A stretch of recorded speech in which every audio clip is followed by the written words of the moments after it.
How come it's not? It's not. Wait, what happened? Beep. Okay, there we go. Hang on a second, because for some reason the stream just died for a second on us. Let me try again. Well, the thingy says end stream, which indicates that we're probably live. I Yes, hope so. there we go. We live. Okay. Ooh, Live yeah. from Twitch TV/Digital Era Twitch. It's Thursday night.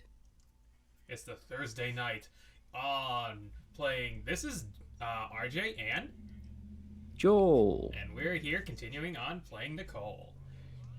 It's so basic, but we're about to continue through this spooky mystery in the middle of September.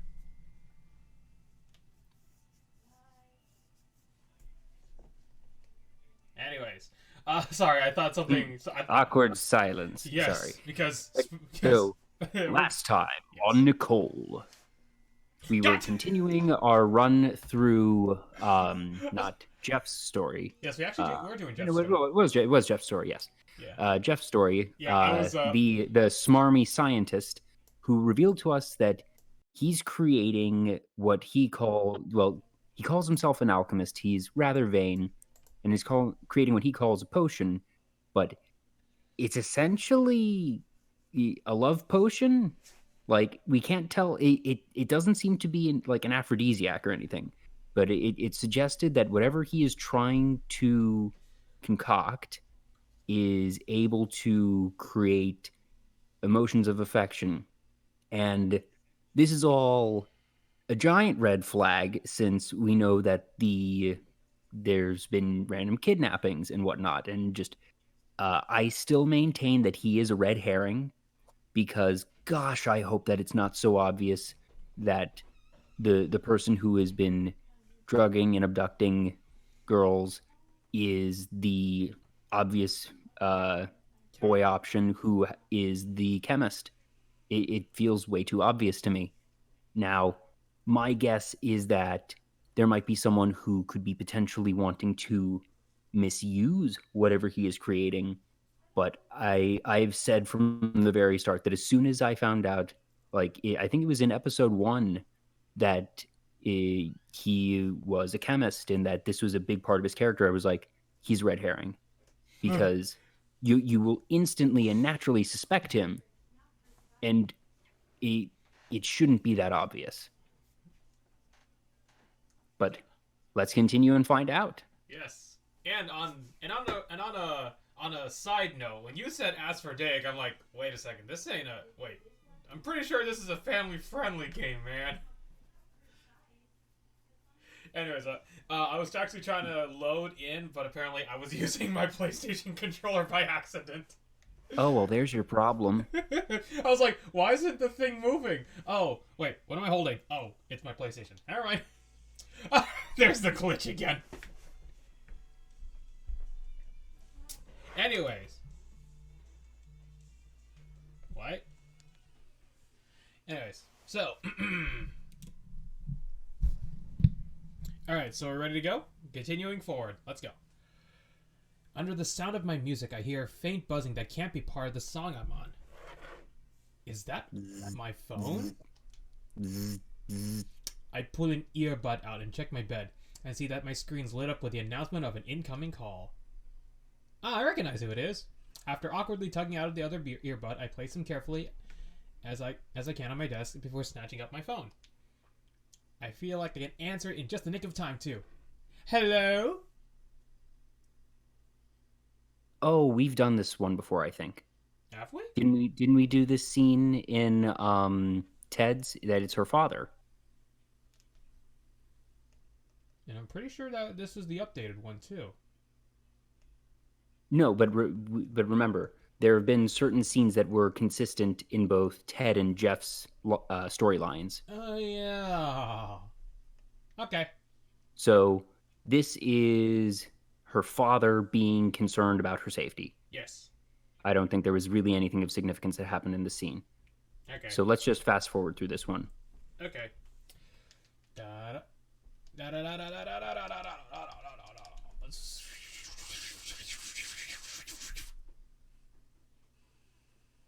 Yep. Yep. No more jokes. It works then? It did. Abductor, IP address, WAP, a wireless access point. Ah! Okay. Yes, so and this is how she deduces that the abductor is somewhere at the college. The call is coming from within the campus. Or sorry, Big. inside the campus. Inside the house. They are among us. No, that's a completely different game. I was trying to say a movie line, but okay. Anyways. Okay. I lean my back against the wall outside Jeff's dorm room. I'm sitting on the floor, knees bent up to my chin, and my phone held in the groove between my thighs. How does she know where Jeff's room is? Maybe she was introduced before. We went to his room before. Oh, that's right. Yes, I remember now. Yeah, it's been a while, right? Yeah. A lot of things happen in a week. Anyways, kind of funny. I know I agreed to help him find all the ingredients for this potion, but I think a small part of me never managed we'd actually find them all. The midnight Tromflower was definitely troublesome, but the Obunutia jam was a surprisingly cinch to get. After that, it was just a quick trip to the grocery store to get all the rest. I gotta wonder how the heck Jeff's mixing all that in his room right now. I wanted to watch, but he insisted on being alone. I sigh. How long is this gonna take? I've already left to go to eat lunch. That makes a couple hours now. I tap my phone screen, refreshing my roller dashboard once again. I must have done so a million times by now. Any more and I'll look like I have a problem. So that leaves me waiting for who knows how long until the back of the door slams against the wall as Jeff bursts out of his room. I lean to the side, narrowly dodging it. I've done it. Yatta! Yatta! Yatta! Yatta! Okay. With a feverish, excited look in his eyes, Jeff grabs me by the crook of my arm to pick me up the floor. Come, assistant, let me show you. Oh, okay, I'm coming, jeez. As Jeff drags me inside his room, I notice it smells really sweet in here now, like some kind of strawberry cake. It was mentioned that strawberries were part of the concoction for flavor. I'm glad Mario knows the song I was talking about. Anyways, smells good enough to be a candle scent. I can't resist taking a few more whiffs. Smells like you were baking in here. I wasn't baking, it was synthesis. But can you be baking with synthesis? The blinds are closed in his room, making it hard to see anything. That doesn't help considering there's an open blinds over there, but okay. I do see a small collapsible table in the back between the two desks. Various things are spread up on it.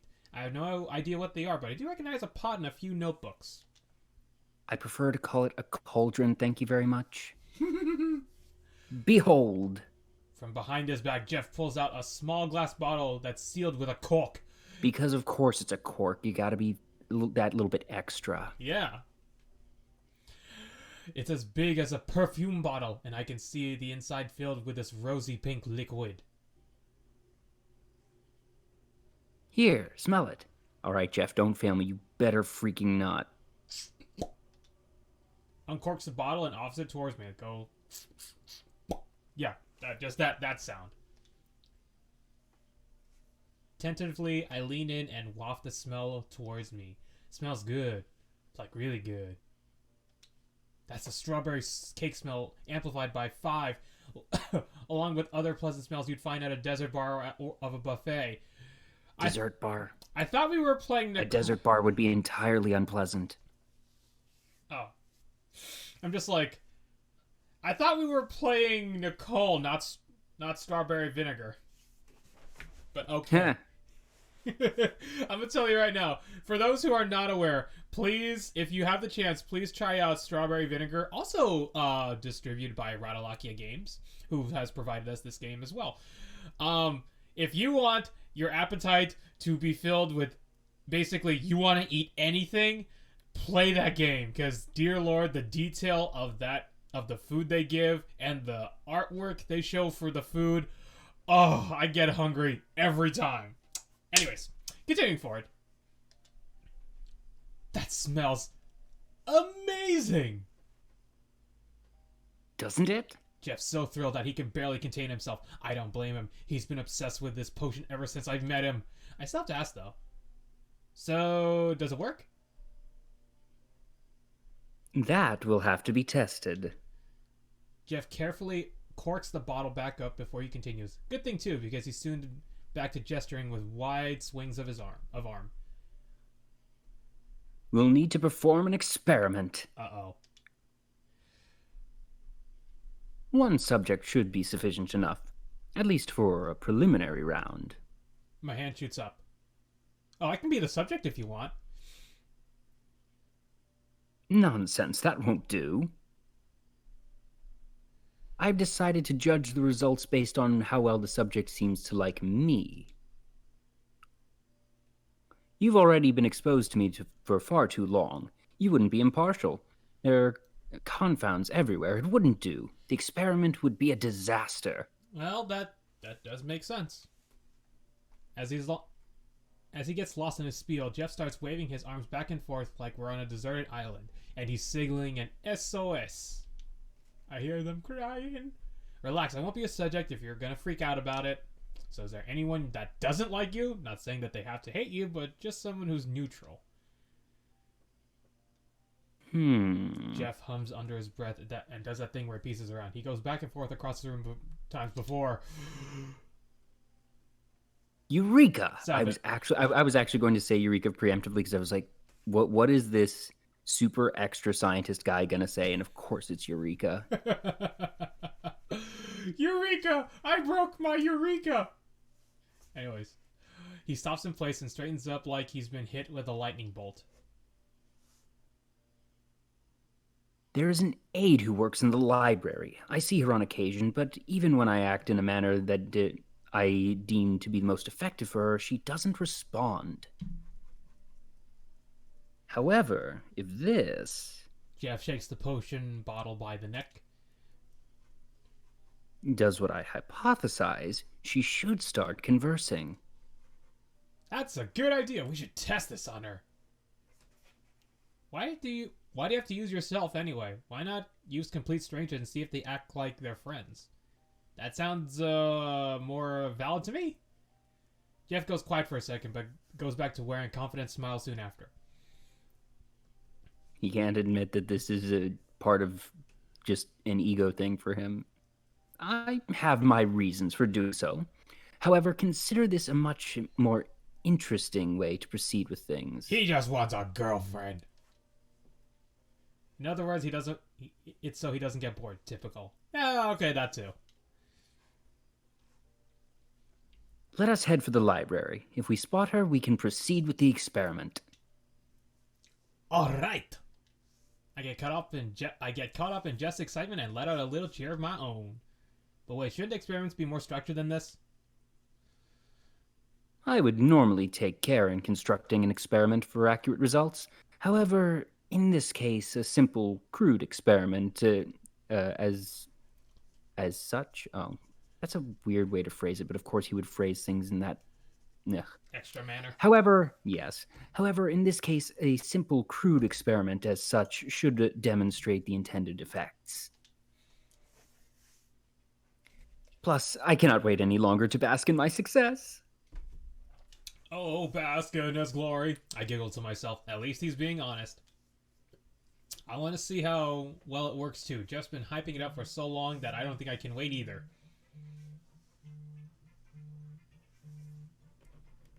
Speaking of buzzing. Yeah, someone's calling me. From Jeff's dorm building, we head on over to the library. It doesn't take long until we're standing in front of the entrance, and Jeff nearly throws the double doors open as he gets to them first. He's like swings him over like Shrek. Somebody. Okay, keep going. However, at the last moment, his hand hovers shakily over the handle. Oh, dang.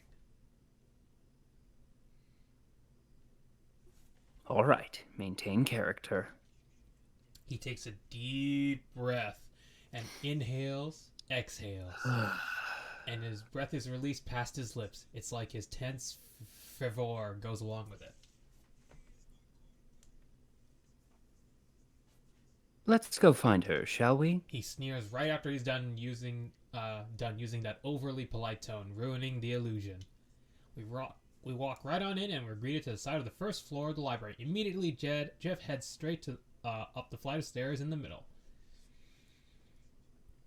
She works upstairs where all the reference books are located. Sneaking in food and drink? Ooh, we're bad. Please don't act like you expected any less of me. Jeff scoffs at my sarcasm, though I can tell it amuses him. But something about this is really familiar to me. A girl who works at a library doesn't seem that responsive. Wait a second. Could it be? It's Chandra. Once we're on the second floor, I see her sitting behind the service counter with a book in hand. I realize I was on the right track. I knew it. I exclaim in a hushed voice, not wanting to interrupt anyone studying here, but I've gotten in trouble for that one too many times already. Jeff gives me a puzzled look in response to my outburst, and I just shoot him a sly smirk. You've been talking about Bethany all this time, huh? Oh, okay. Is that her name? Oh, wait. Is that her name? I honestly had no idea. We're not besties, but we're acquainted. She's a nice girl.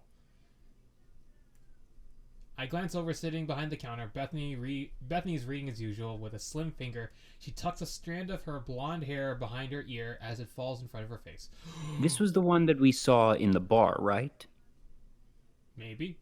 But she had red hair. I agree she can be a little stiff, but she's not rude. She helped me find the books I've needed plenty times before. Maybe we can use this to my advantage. That's my line. Dang it! Good. Either that or maybe Bethany is somebody that you encounter more when you're doing the actual stat building version. Probably. I don't know. Maybe we can use this to my advantage. The look Jeff gives me can't mean anything good. What are you gonna make me do? Don't act as though I'm about to dissect you. I only want to use you as the control. Ah, so there's the control and the variable, huh? We're finally getting... But that doesn't work because the control needs to be a constant to... Well, no, so... But that's still poor experimentation because you're trying to get the subject to respond to two different things. One with and one without the variable. Having two people is introducing way too many other variables, so poor experimentation, Jeff. You should know better. You said you know her, yes? I mean, it's either that or I could just be overthinking it, but anyways. That I do. Perfect. I can watch how she acts with you and use that as a baseline for the results. That sounds good and all, but you only have one teensy little problem there. How do you plan on getting her to drink some of the potion? Bethany is a real stickler for library rules. No food or drink allowed. She won't allow it. Jeff waves off with his hand as always. I will figure something out. I've come too far to be stopped by something so trivial. He sounds so confident that I doubt I could talk him out of it if I tried. Better just let him do his thing and see how it goes from there. Fine, I'll go talk to her. Just don't do anything shady. You still don't know if that's safe to drink. You mean? Oh, well, then again, this is the testing thing, so. Jeff huffs at me, pops the cork from the bottle, places a little on his finger, licks it off quickly, making sure that I can see. Now watch as nothing happens to me. That was too small a sample for it to take effect, but if it was poisonous or lethal, I'd at least become ill. He has a point there. Several seconds pass, but Jeff keeps standing upright, wearing a smug expression on his face. Fine, I trust you. Stay put here, okay? And suddenly we realize that it's actually far more potent than he anticipated, and he's head over heels for Nicole. In response, Jeff urges me onward with little motions of his hand. I head onto the service counter, try my best to appear natural. I'm not even sure what Jeff wants me to do. Does he just want me to talk to her? Hey, Bethany! Oh, that's not bad. We've definitely never met her before. Yep. That's not a bad design, though. She looks nice. Anyways. When I'm finally at the counter, I brace my hands against the edge. Bethany looks up from her book, her eyebrows raise as she recognizes my face. Yeah, you must encounter her when you're doing the stat building stuff. Oh my, it's Nicole. Welcome. Carefully, she places a bookmark bearing a plant design inside her book to hold her place. She then sets in front of her and out of the way. Do you need any help checking a book out? No, just... How are you? Awkwardly draw out the last word. I'm sure what else what to say. Yes, so natural. Nicole. I'm fine. Good, it's been a while since we last talked last. I want to catch up, I think it would be more appropriate to talk when I'm not working. I can tell Bethany's losing interest as I see her reach for her book again. Oh, wait. In panic, I accidentally raised my voice, startling Bethany at her seat. She looks at me, one eyebrow raised in suspicion, but doesn't scold me. Nicole, what is it? She can definitely tell something's fishy now. Why is this getting so difficult? All I was supposed to do was talk to her. Once I realized how much of a mess I'm making things, I sigh and calm down. There's really only one thing to do in this situation. Hey, Bethany! Do you see that guy standing at the bookshelf over there? He might be watching. He'll probably look away once he sees you paying attention to him. Slowly and coolly, Beth leans to the left to try and stare past me. A beat passes. Then she returned to her normal posture. I spotted him. Are you talking about that Jeff Ryan person? Do you know him? No, I do not know him personally. We've spoken a few times in passing, but that's it. Well, he and I are... I hesitate and blank how to follow up. What should I even say? Part of me really wants to be honest with Bethany and just tell her the truth, but another part of me wonders if that would work out in the end. Oh no! Save! Ha! This looks so complicated. Try to be subtle. Beg for cooperation. Try to be subtle. Let's Let's try and actually go by the plan on this. Yeah. I don't even know how we'll necessarily know if it's successful or not. I guess I'm not sure if this is a branching path or if this is something that will then indirectly lead to points for Jeff. Well, I assume try to be subtle is like that feels like the natural answer. I don't think I should tell Bethany straight up that Jeff's going to test his potion effects on her. That might scare her off. Are you feeling thirsty, Bethany? Not especially. Are you sure? I mean, you look parched to me. I think Jeff's coming over with something to drink. I'm sure he'll give you something if you wanted. No, I'm not thirsty, and he shouldn't be drinking in the library. That's against the rules. The point is you're supposed to drink like Jeff gives you. Are you trying for something, Nicole? No, I'm not. Bethany nearly glares at me as I lie to her face. I don't think I can keep up this up for much longer. I might just have to tell her. Okay, yeah, man, I just need you to do me a huge favor, Bethany. All right, back up. I want to see if this happens if we do one of the other options. Okay. Just going to offer you something to drink. Could you take a sip? It's nothing bad. It's for a project. He needs only your reaction to it. But why should I? Bethany doesn't look convinced by my explanation. I can't really go into it, sorry. Bethany takes a few moments to consider this proposal. Eventually, she gives me a small nod. If he only needs me to taste something, I can do that. However, that's it. I don't appreciate you trying to be sneaky with me, Nicole. I laugh nervously as I offer an apology. Lesson learned. I should have known Bethany was way too smart to fall for that. Alright, he should be... Wait, where'd he go? He was standing right there near the bookshelf when I last looked. Well, hello there. I nearly jumped in place as Jeff... Oh, wait a minute. No, I need to do a different voice for that. Hello there. General Kenobi. I nearly jumped in place as Jeff suddenly appears next to me. He scared the heck out of me. Oh, Jeff, there you are. I was wondering where you went. Sorry about that. Jeff rubs the back of his head and holds up a lunch canteen in his hand. Did he have one? Did he have that on him all this time? I was looking for a book I'd been interested in for the longest time. I couldn't find it, though. Oh well. And then, as if just noticing Bethany, he turns to her in utter surprise. Oh, wow. I didn't know you two were friends. We've talked a few times, right? Your name is Bethany? Yes, you're Jeff Ryan. That happens to be me. I'm friends with Nicole. It's nice to officially meet you. Jeff makes a show of air quoting, then unscrews the cap on his canteen to take a sip. Oh, that's weird. He pulls the bottle away and makes a face. The smoothie tastes different than I'm used to. Really? Like how? I can see where Jeff's going like this. I play along, try to keep casual, even though I feel Bethany. like that's the worst way to get someone to taste something. Here, this tastes weird. Try it. Yeah, definitely knows what's gonna happen anyway.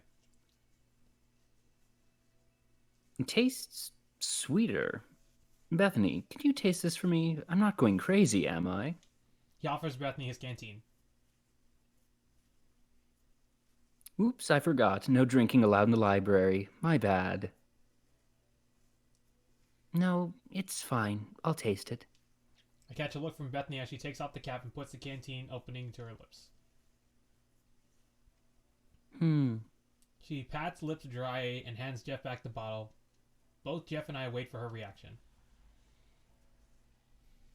It does taste a little sweet to me. Very sweet, in fact. Yeah, weird, right? I don't know what happened to it. That's my line. Yeah! Yeah, weird, right? I don't know what happened to it. I couldn't guess. I exchange a look.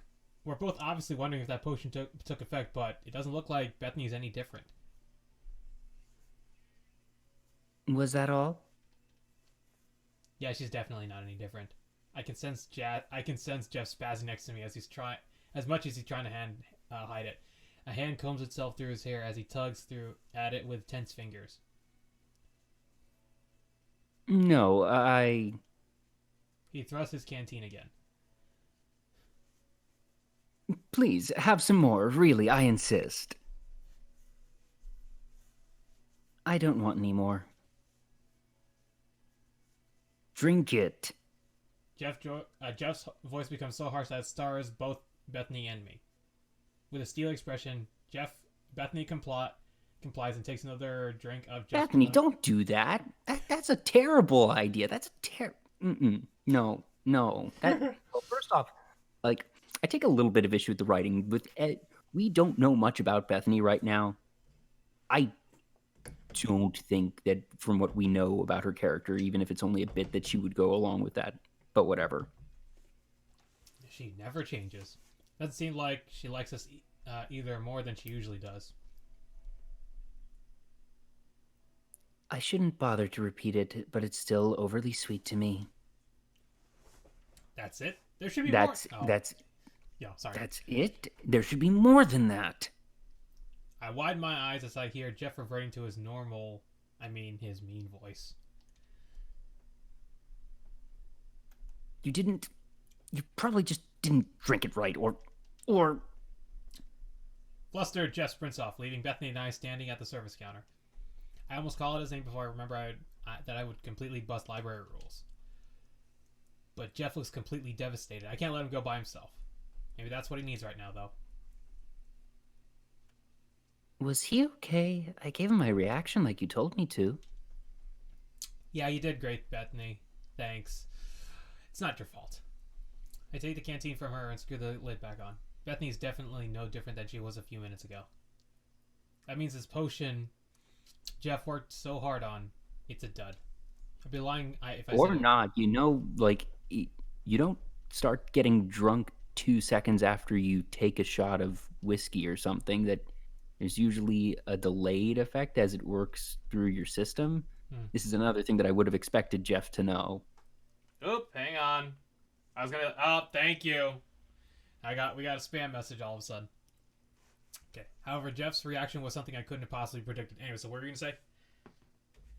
I was saying, I feel like Jeff's not acting like a proper scientist here. That if you have a shot of like Everclear alcohol, you're not going to get drunk 2 seconds after you take the shot. It takes, at least 15 minutes or something to actually start getting into your system. Same with just any medication. It's not like If you have a headache and you take some ibuprofen or something, the headache doesn't go away 2 seconds later. It takes, a little bit of time to actually go through. So I'm taking a bit of issue with Jeff's character right now. But Yeah. anywho, we need to keep the pacing up. That's why we're doing this. Right. I'll talk to Jeff later. I'm sure he's okay. Don't worry. We aren't familiar enough for me to worry. Oof. Same old Bethany for sure. Anyway, I bid Bethany goodbye and hurry off to chase after Jeff. However, it's not until I leave the library that I realize that there is no use. It's no use! When Jeff doesn't want to be found, he's not going to let me find him. I have no idea what direction he ran off to. I reach behind my head and entirely rub the back of it. I guess the best thing to do is give him some space for a little. Can't imagine how he's possibly feeling right now. I know I was all gung-ho about this before, but I might be letting all this abduction business finally get to me. Believe me, it's hard to admit, but I'm acting like an addict who needs a fix. Lately, all I can think about is finding more. Oh, wait, so should we go back or just continue with this going on? I assume that that this was going to be the reaction either way. I don't know if there would have been something that could have potentially gotten us a few extra points, but like if you want to just keep going, we can keep going. That we know that his points are like high enough, and pretty sure that the option we had at the beginning showed us or guarantees that we'll get the correct ending anyways. Okay. It's almost like I need to investigate or I'll go crazy. School is becoming a second priority. There's no way to go now that we're getting close to the end of the year. I have finals coming up. Ugh. Yet it doesn't seem like I'm getting much studying done here in the library. I drum my fingers, knit my brow, ignoring my laptop. We've already done this scene. This is the scene where she looks up and triangulates the point of the warehouse.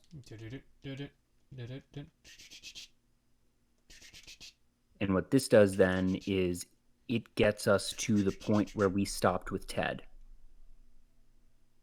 So, well, wait. Let's go here just in case, like, to see if something else changes. Other side. Nearby.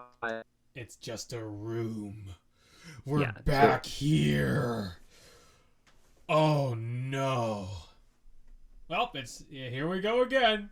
Yeah. Well, let's just go through this pretty quickly because it probably isn't different, but just in case. Blah blah blah. Bear. What would you use? It's almost as if it's jail. Oh, maybe that's it. I wander around the room, try to see if there's anything else of interest. Blah blah blah blah. And there's nothing to break it. No window. No doubt about. Perfect for someone. Why the police investigated. They couldn't find any hard evidence, so there's no signs of DNA or personal things. So finding this room means jack squat. It's the only possibility. Something, though.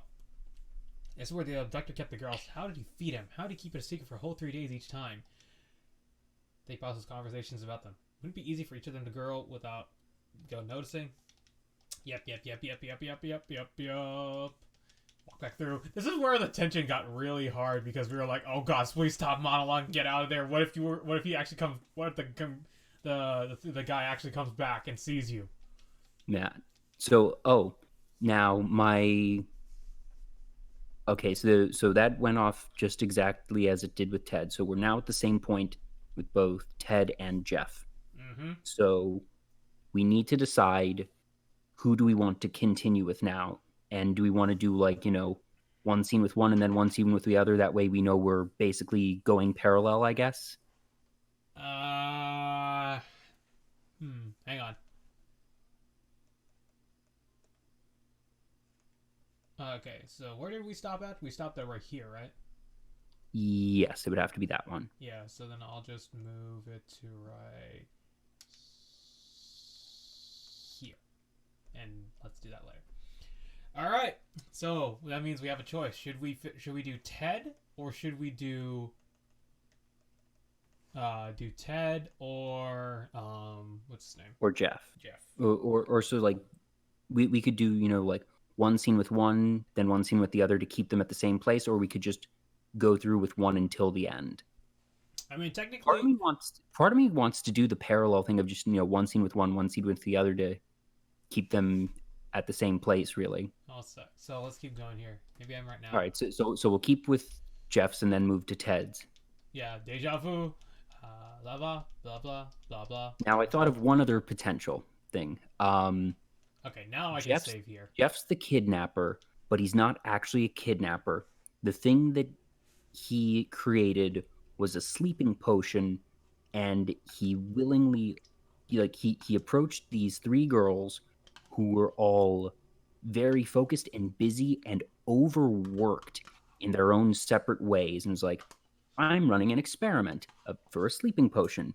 This thing will knock you out for 3 days. I have a place that's safe for you to be at, and you'll just, be out of the way. And uh, that way, you won't be disturbed. It needs to be a controlled environment. So I found this nice isolated spot. I'm going to have it so it's all set and you'll be safe. You won't need to worry about anything. And in 3 days, I'll bring you back. Now, the problem is, since Jeff doesn't think ahead, he didn't realize that this could be seen as an abduction. If any, he might not even think of it as an abduction. But since he's a man of science, he wanted to keep it, refining his sleeping potion, but he was doing it with willing subjects and trying to, allow them to rest.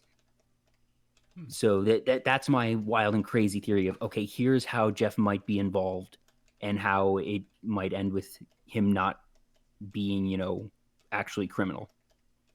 And, well, I would think that too, but I'm thinking maybe, just maybe, what if that whole love potion thing, he's done it before? The reason I say probably not is because he's generally been too proud to ask for assistance on other things, and the other girls each had their own things and were so busy with those that they would have never agreed to be his assistant on anything. So if Jeff was going to target Nicole, there was no need for him to have her be actively involved in the creation or experiment. And if that was the case, that he would have had her be the test subject when she offered, but he said, no, I'm going to try this other one that's in a very public place. So let's actually now ask, who do we actually are at, we went past the dark room area, so both of us have each respective spot post that. So who should we start with, Jeff's or Ted's? Let's go to Ted because we haven't done Ted in a while. Okay.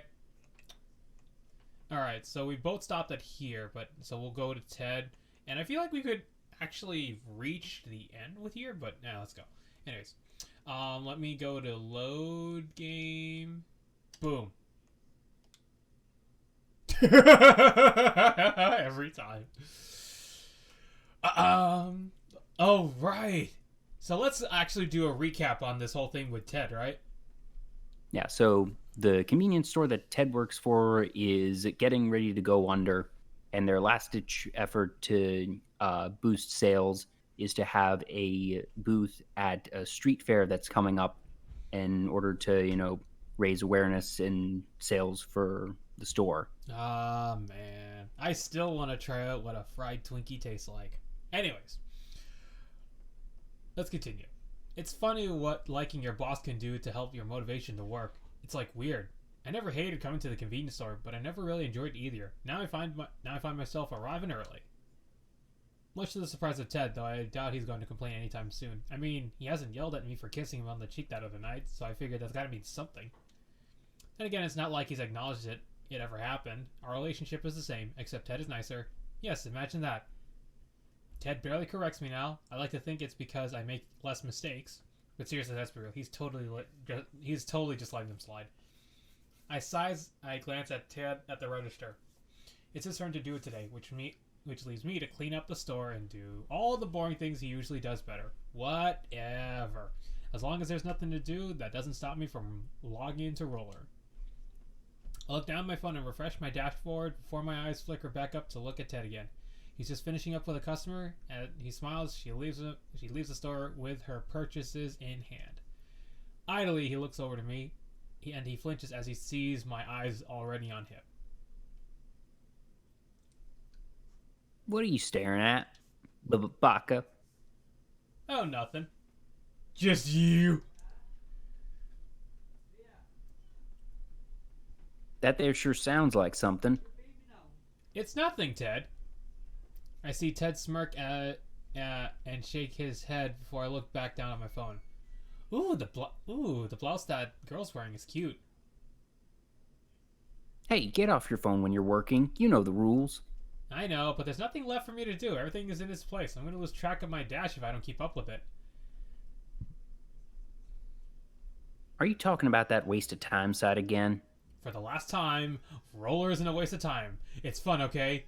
Not that you know much about fire. Wow. Oof. Not what you were saying other night at the disco club. I snapped my phone up, completely taken off guard. Ted's wearing his smug grin, and his hand mimes a gun pointed right at me. Gotcha. That's not fair. You can't start saying stuff like that. I gestured at him with my phone still in my hand. That's completely out of character. And when did you suddenly become an expert on everything I do? When you start acting like such a weirdo. Just put your phone away. I ain't repeating myself. No phones when you're... Ted stops as a familiar sounding ringtone plays in the store. I bring up my phone to eye level. It's not mine. Embarrassed, Ted grumbles and digs down to his jumpsuit pocket. Shut up. I zip my lips as Ted answers the phone and places it to his ear. He mustn't recognize the number because he sounds unsure. Hello? Oh, yeah, this is him. Hey. Yeah? Wait, what? Ted's pitch falls as his eyes start to flicker from side to side. What do you mean that's the date my order will come in? I ordered the meat to come in way earlier than that. Oh no. The meat they ordered for the street fair. Yeah, that means it's a mistake. Uh-oh, that doesn't sound good at all. Ted's grabbing his hair with a hand. He tucks his phone between his ear and shoulder as he begins rifling underneath the counter. I have the receipt somewhere. I'll show you that I gave you the right date.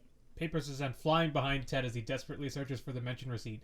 I approach the counter worriedly. Ted, do you need me to... Ted holds a finger up to his lips and shushes me loudly. Finally, a yellow-colored receipt page out and slams it on the counter. I have it right here. The date I specified was... No. Ted nearly drops his phone pressed to his ear as he looks at his receipt. I can glance at the other side of the counter, and even reading upside down, I can tell that's so not right. Even worse, that's definitely Ted's handwriting. I thought I... Ted presses his hand against his eye and takes a deep breath. I'm sorry. I must have messed up. But I need the meat sooner than that. Is there any possible... You sure? Really? There's nothing else you can do? Oh, no.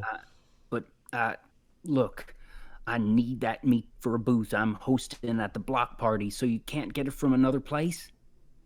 However, no matter how many alternatives Ted comes up with, no matter how many ideas he begs for the person on the other line to try, it all ends with the same response. Eventually, Ted tiredly ends the call.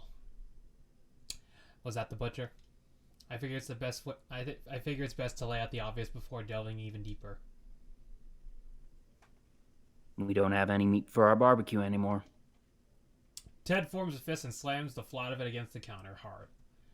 His fist trembles against the surface from the force, or just through Ted himself. I'm not sure. I screwed up. I don't know how in the hell I did it, but I wrote in the wrong date. The butcher can't get our order prepped in time.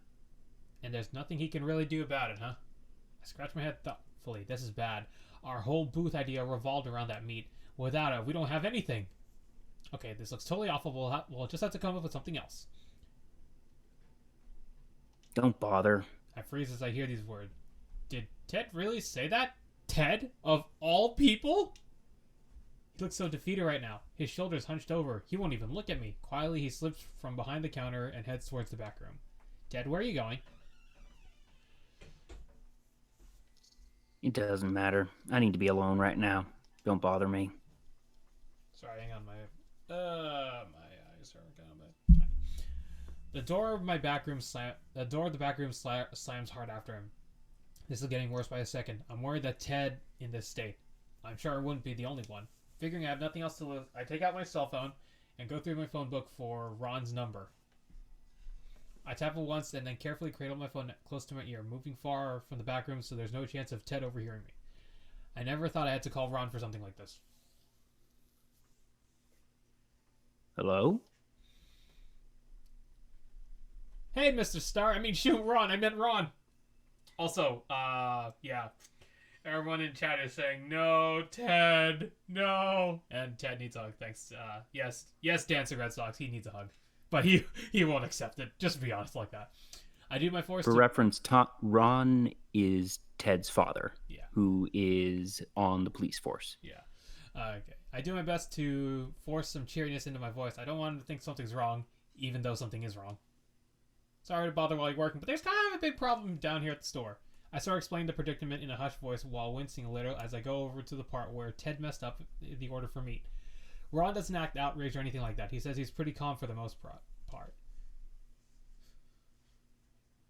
I had a nagging feeling that something like this would happen. How's Ted taking it? I glance over the back room door. Not very well. He shut himself in the back room. I don't think he wants to talk about it. It'd be better not to disturb him. The poor boy is probably blaming himself silly over this right now. I don't get how it happened, though. Ted normally doesn't make mistakes like that. I think I might have an idea. You ever notice how he starts nodding off in the middle of the day? Yeah? Oh, he's narcoleptic.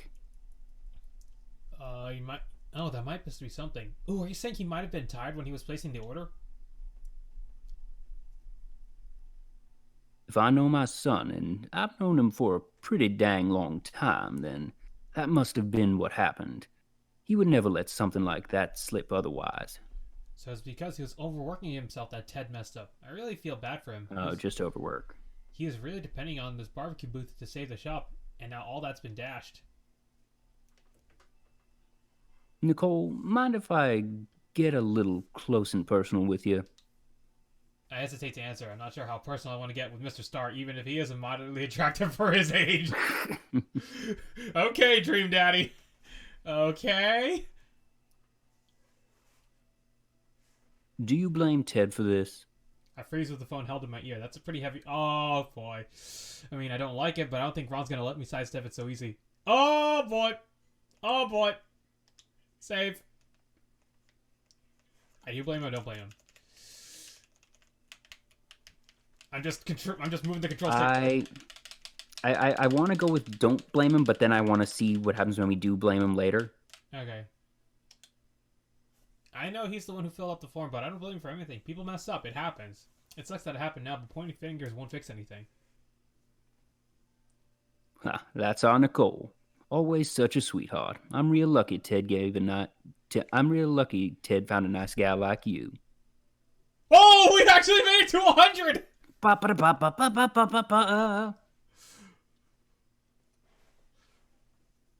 Oh my gosh, we made it. Anyways, I blush and giggle and in an embarrassingly girly way. Oh, no, it's serious time now. Ron, you flatter me way too much, but yeah, he's totally lucky. Oh, I'd ask you what you mean, but I know better than to pry into the lives of the youth.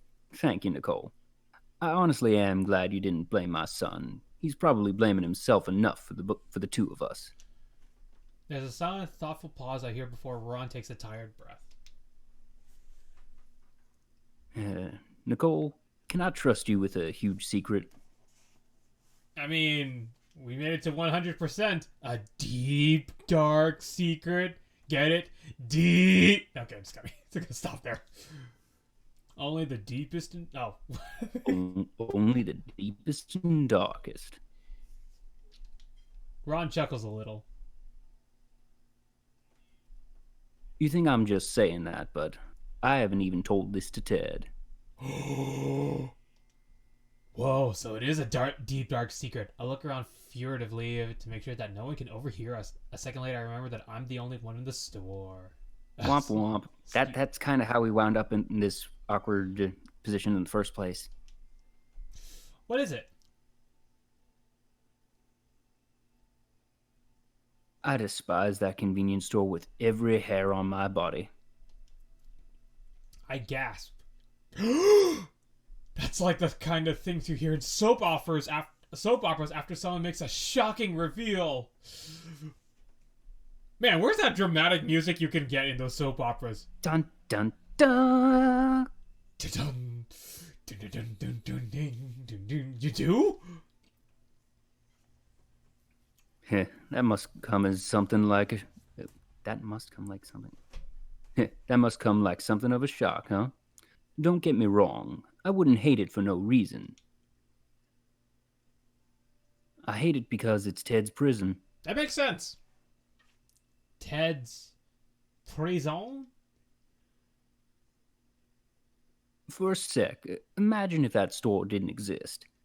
Ted wouldn't be so overworked. He'd have more time to do the things he wants, and not the things he thinks I want him to do.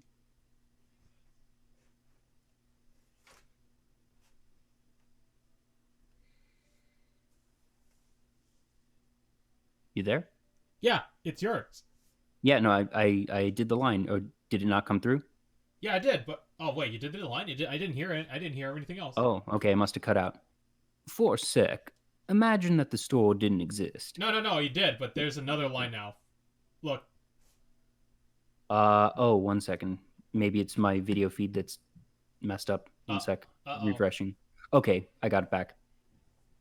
All a father wants is for his child to be happy, and right now, Ted ain't happy.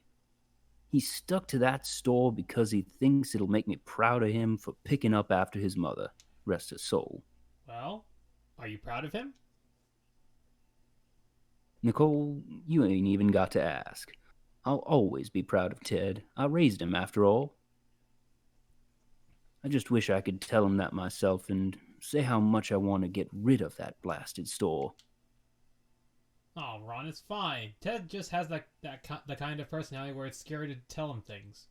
But yeah, you need to get a background.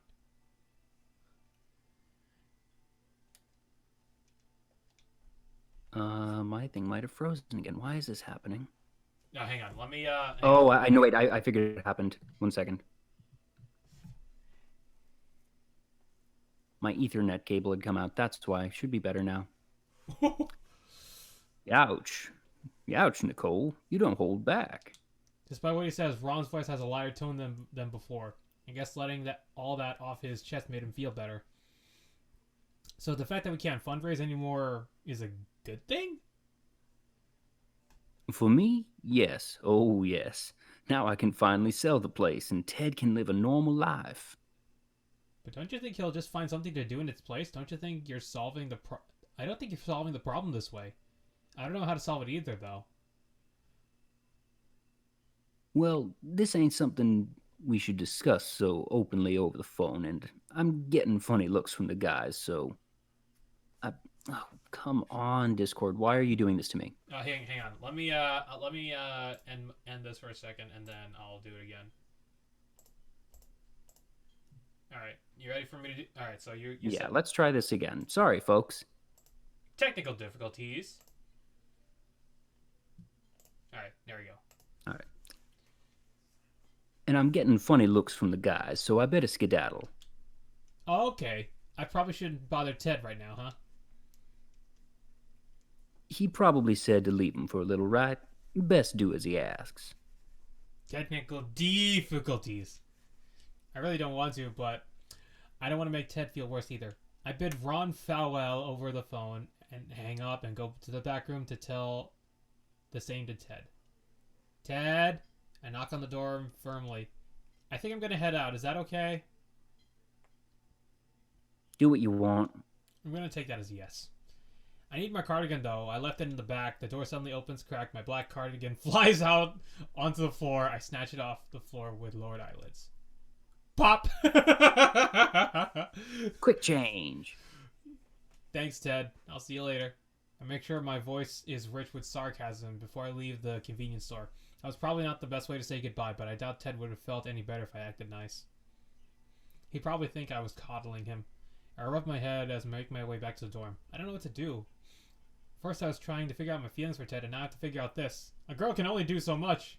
Whatever the case, though, I know I'm going to have to look out for Ted as best as I can. I like him, so hopefully maybe I can help him through this. I want to at least do what I can. Whoa! Ted normal ending unlocked.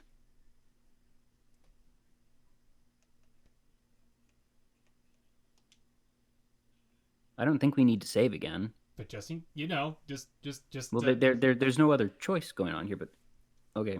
It's a really loud. They're at the block party. Okay. It's a really loud night tonight.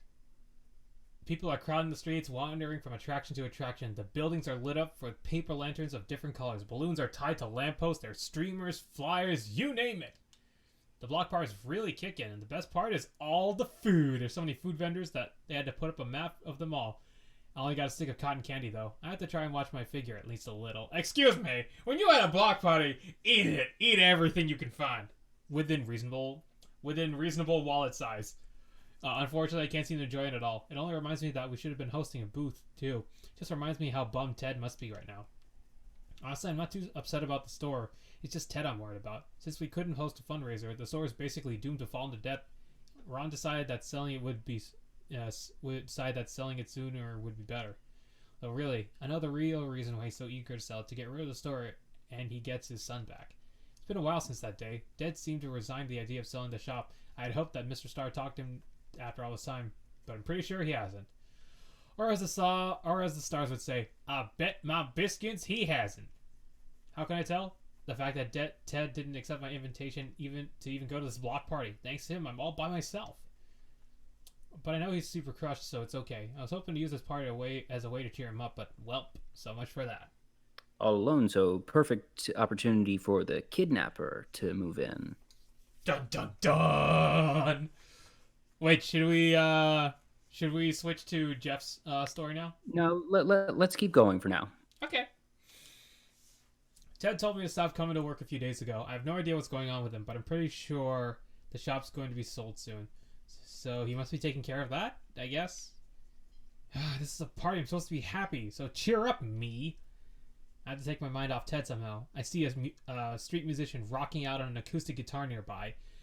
Looks like I found a way to do it. There's already a small crowd around the guy. A couple of teenagers, parents holding the hands of their children with painted faces. Looks like he's getting done with a song as I just join in, and the small crowd erupts in applause. Yeah, that sounds just like a street party. Even though I just got here, I clap too. What? It's rude not to. The guitarist raises a hand to quiet down, and the audience immediately starts his next song. It's a lively one, which gets some of the parents going on with a few amazed oohs. Let's do it together. Ready? 1, 2, 3. Ooh. It sounds strangely familiar. Is it modern? Yeah, this has to be a modern song because I'm so sure I've heard it recently. Anyway, here's Wonderwall. Ching, ching, ching, ching, ching, ching. Okay, nice. Alternatively, here's Freebird. Freebird! Anyways, I catch my... Oh, no, actually, hang on a second. Let me do some ASMR for a second. Freebird!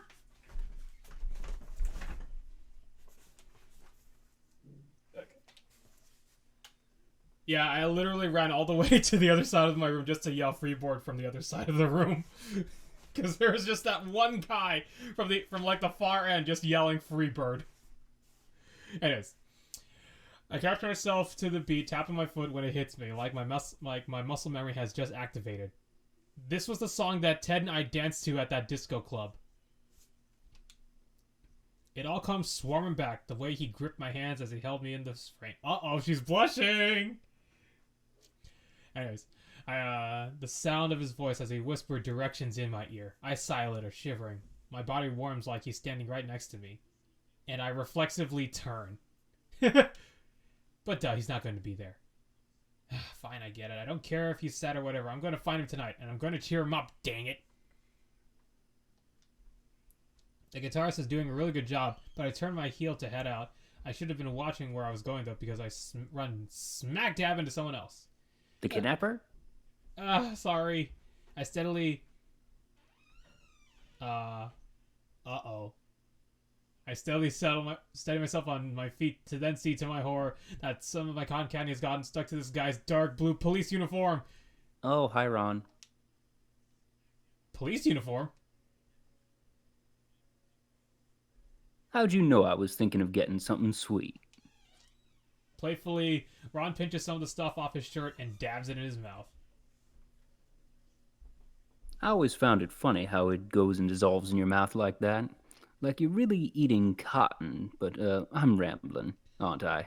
Thank goodness I ran into you, Nicole. Yeah, like that time. Like, do you remember that episode of Teen Titans where Starfire eats? Yes. Yeah. It vanished. Exactly. Yeah, it'll do that. Good times. Anyways, You seen Ted anywhere? no, I tried inviting him out tonight, but he shot me down. I was about to call him to find out where he was, but I'm guessing if you don't know, he's not about to tell me. I've tried calling and calling that cell phone of his, but it's off. I came home to an empty house tonight. I'm worried. I don't know what's going on in that boy's mind. I figured that he came here to the block party, but what if he ain't even here? Well, there's only one way to find out. We'll have to look for him. I pound my fist into my palm and grin determined. Duh. What do you say, Ron? Search party. Sorry. Ha. I understood that reference. Why the heck not? This block party ain't too big. The two of us can cover it. Ron makes some hand signals as I recognize from cop shows as the sign to split up. Take that way, and I'll take this way. Once you reach the end, call the other if you don't find him. Understand?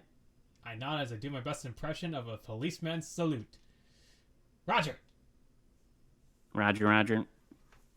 Oh, but Nicole? Ron pulls up a crumpled piece of paper out from his pocket and hands it to me.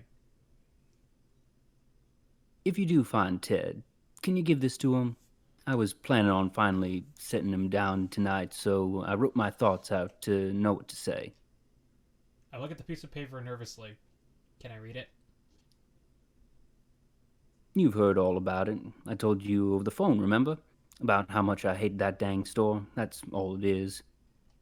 But what if you find him? Won't you need it?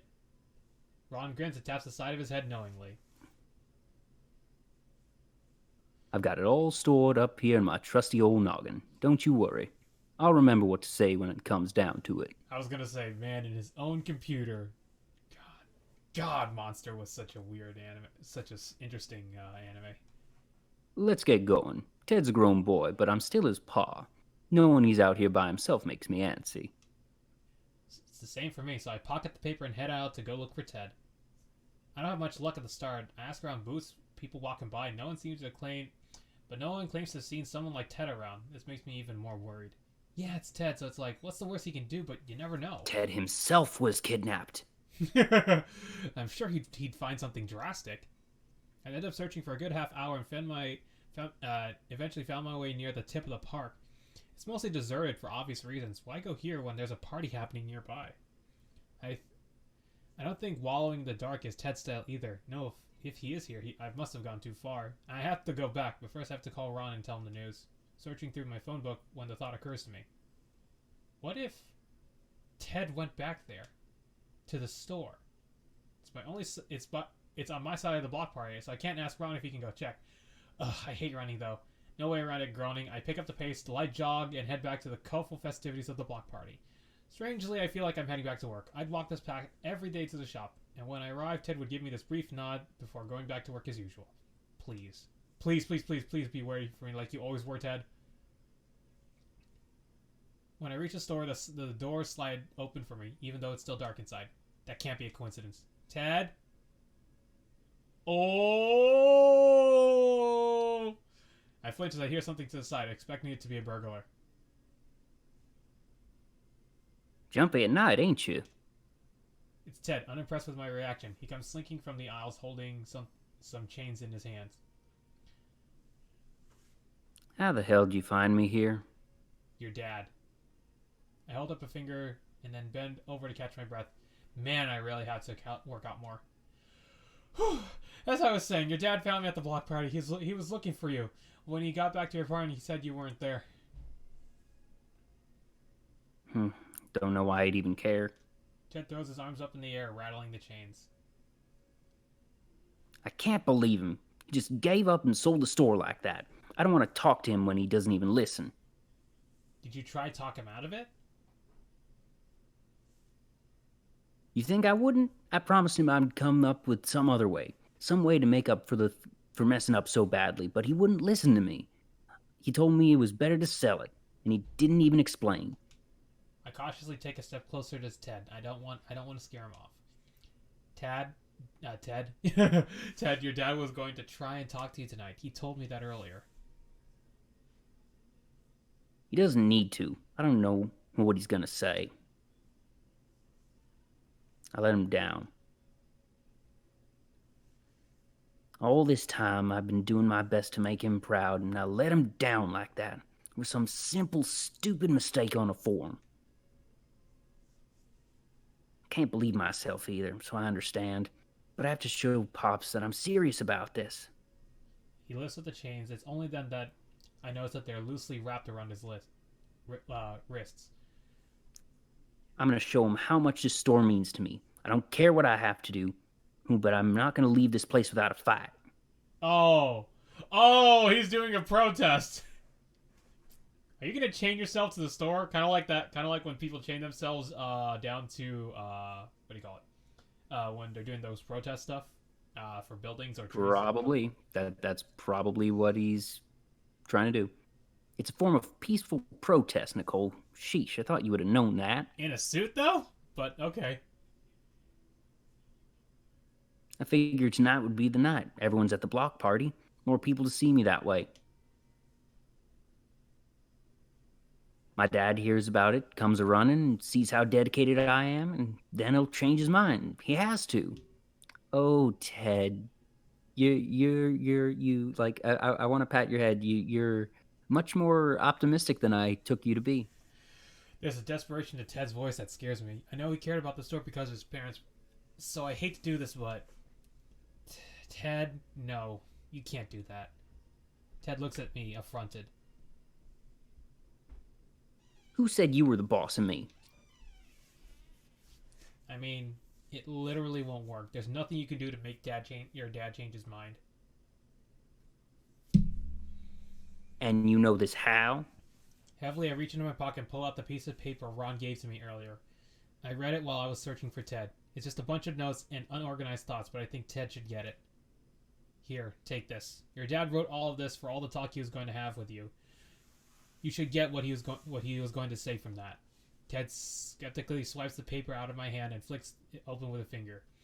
I let him take his time reading it. It's not that long, but I'm sure he's gonna want to reread a few times to let it sink in. However, as it does, Ted's expression changes into something I hadn't expected. What the hell is this?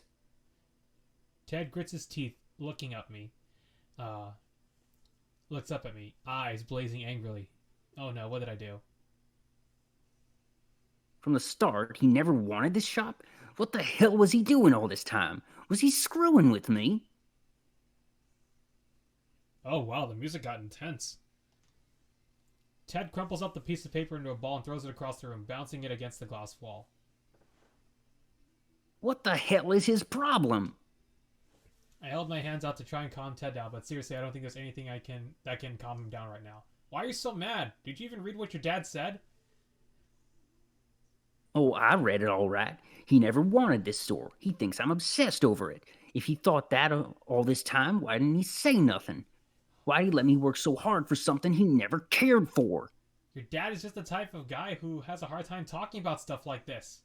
So, I'm so tempted to add, just like you, but I'm pretty sure Ted wouldn't appreciate it. That's no excuse. You don't go and pull something like this over someone. makes me feel like this hard work, like it was all just a waste of time. Ted backs up into a wall and slowly slides back down, letting the chains unravel from his hands. Maybe it was all a waste of time. Maybe my pa didn't think I could do anything but run some dinky convenience store. Ted, don't think of it like that. Don't try to console me. Ted roars so loudly that the convenience store must be filled. No, you need to give me these stage directions before I read the line, game. Come on. Okay, hang on. Don't try to console me. Anyways. Don't talk to me like I'm some loser. I'm not a loser. Or maybe I am. Ted drops his head and cradles it between his knees. His hands grab into his hair, desperate for something stable to hold on to. Now kiss. Maybe that's just how I am. I work hard and I do my best, and it's just not good enough. I'm just gonna screw something up. Because you're only human. My voice is loud enough to grab Ted's attention from the linoleum floor. Slowly he looks up at me as like I've just spoken a revelation. Ted, I know you want to be perfect, but that's like impossible, you know? We're only humans. We're gonna make mistakes. There's nothing we can do about it. But that doesn't make us screw-ups or not worth anyone's time. Even though you made a mistake, you know what your dad said? He still told me he was proud of you and that he always has been. You've done so much, Ted. You've worked so hard and your heart's always in the right place. You've inspired me. Hold on a second. Wait, guys, can you hear the music? No! Oh my god! This whole time! This whole time I forgot the music was gone. Holy crap! There you go. There's the intense music. Okay, because I never hear the music on my end, ever. So, I hope it's good for everyone that can hear it. Wow, holy crap, I can't believe I never noticed that. Anyway. Well, one sec, I'm gonna put on the sound of the stream for just a second. Actually, now, let's continue. I'll look it up later, whatever. So intense, such music, wow, okay. You've done so much, Ted, you've worked so hard, and your heart is always in the right place. You've inspired me to do my best too, so don't say that you're not good enough, okay? You're good enough, you don't need to be perfect. And if your mom was still alive today, I'm sure she'd agree with me. Mama. Ted's voice is barely a whisper. I can see him struggle steadily, his quivering lip. He clenches his eyes and looks down at the floor for a moment, then shakes his head. You're lying. He leaves his feet startlingly, then starts forward right at me. You're lying. I don't believe you. You're only trying to make me feel better. Ted's blushing super hard as he points his accusing finger right at me. Why is he being so defiant? I'm only trying to praise him. I feel like they gave us this image a bit too early. I'm not lying, I meant it! Everything! Gosh, I'm gonna have to tell this idiot to get him to listen to me. Fine, you know what? I'll prove it to you. Ted scoffs at the very notion it's impossible. Kiss. Prove it to me. And just how are you going to... I close the gap between us and press my lips fleetingly against Ted's. We're close enough for me to feel his heart stammering from underneath his shirt. I can only indulge in the softness of his touch before he suddenly pushes me away. And the crowd goes wild. Kiss together. Okay. Ted's eyes are wide. His expression is way past flustered into mortified territory. He shakes his hand shakes as he points at me now. What did you... What was that? I just proved that you were good enough, see?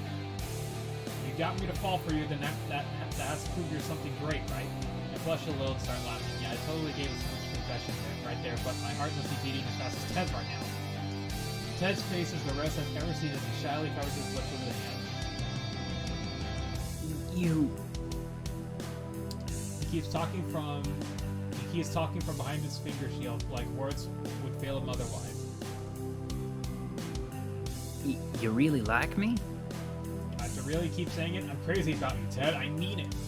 I sober up a little and look Ted right in his shaky eyes so he knows I'm serious. So don't ever say you're not good enough just because you're not perfect. You don't have to be. You're perfectly imperfect.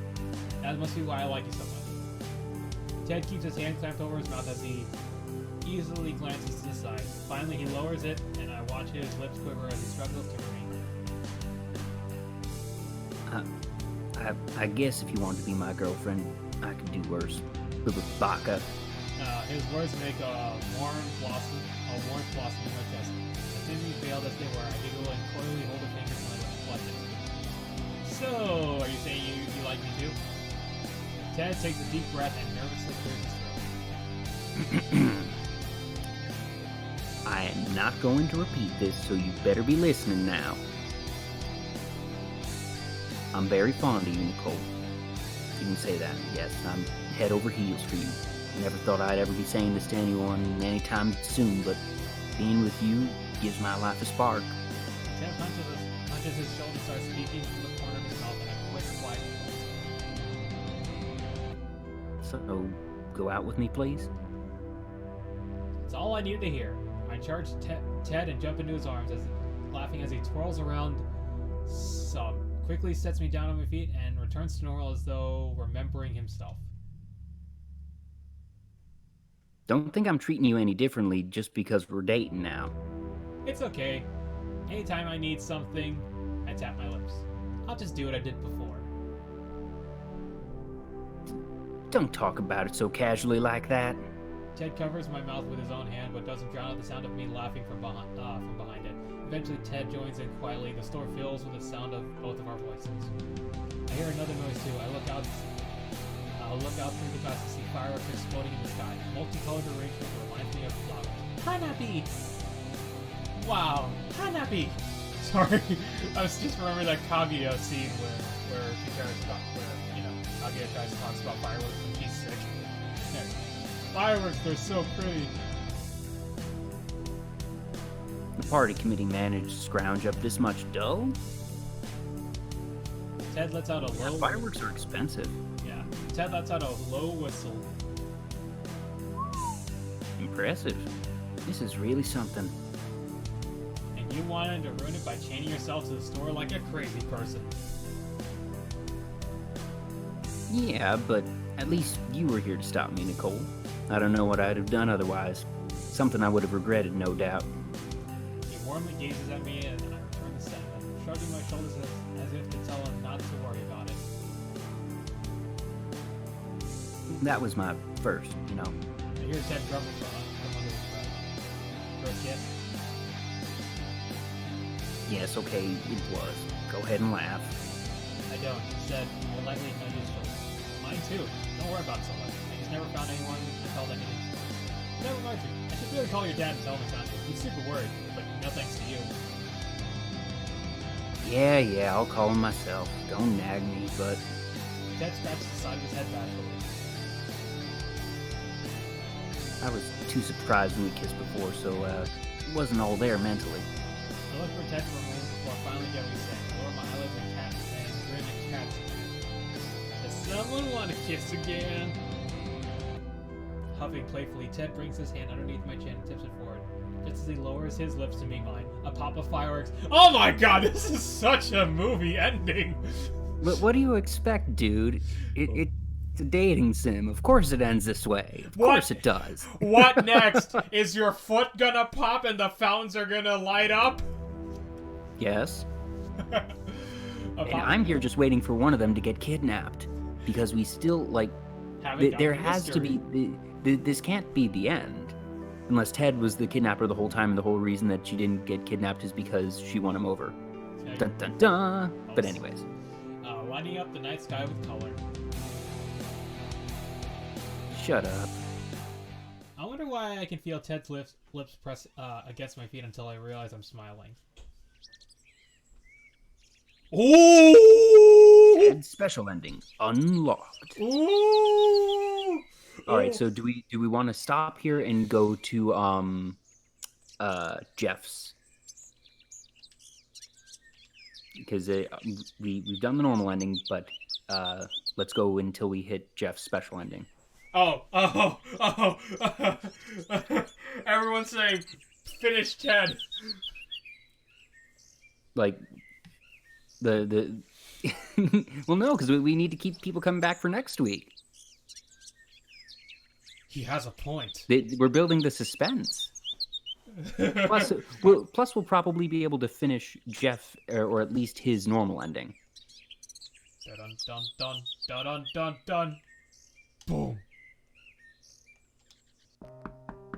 Gotta build up the excitement. Please God, so next week, Jeff. No, we're doing it now. You know what? Let's kill the let's have people ask for more. Let's do that. Yep. Give me more. Okay, sorry. I knock on Jeff's door for the umpteenth time. Unsubscribes from himself.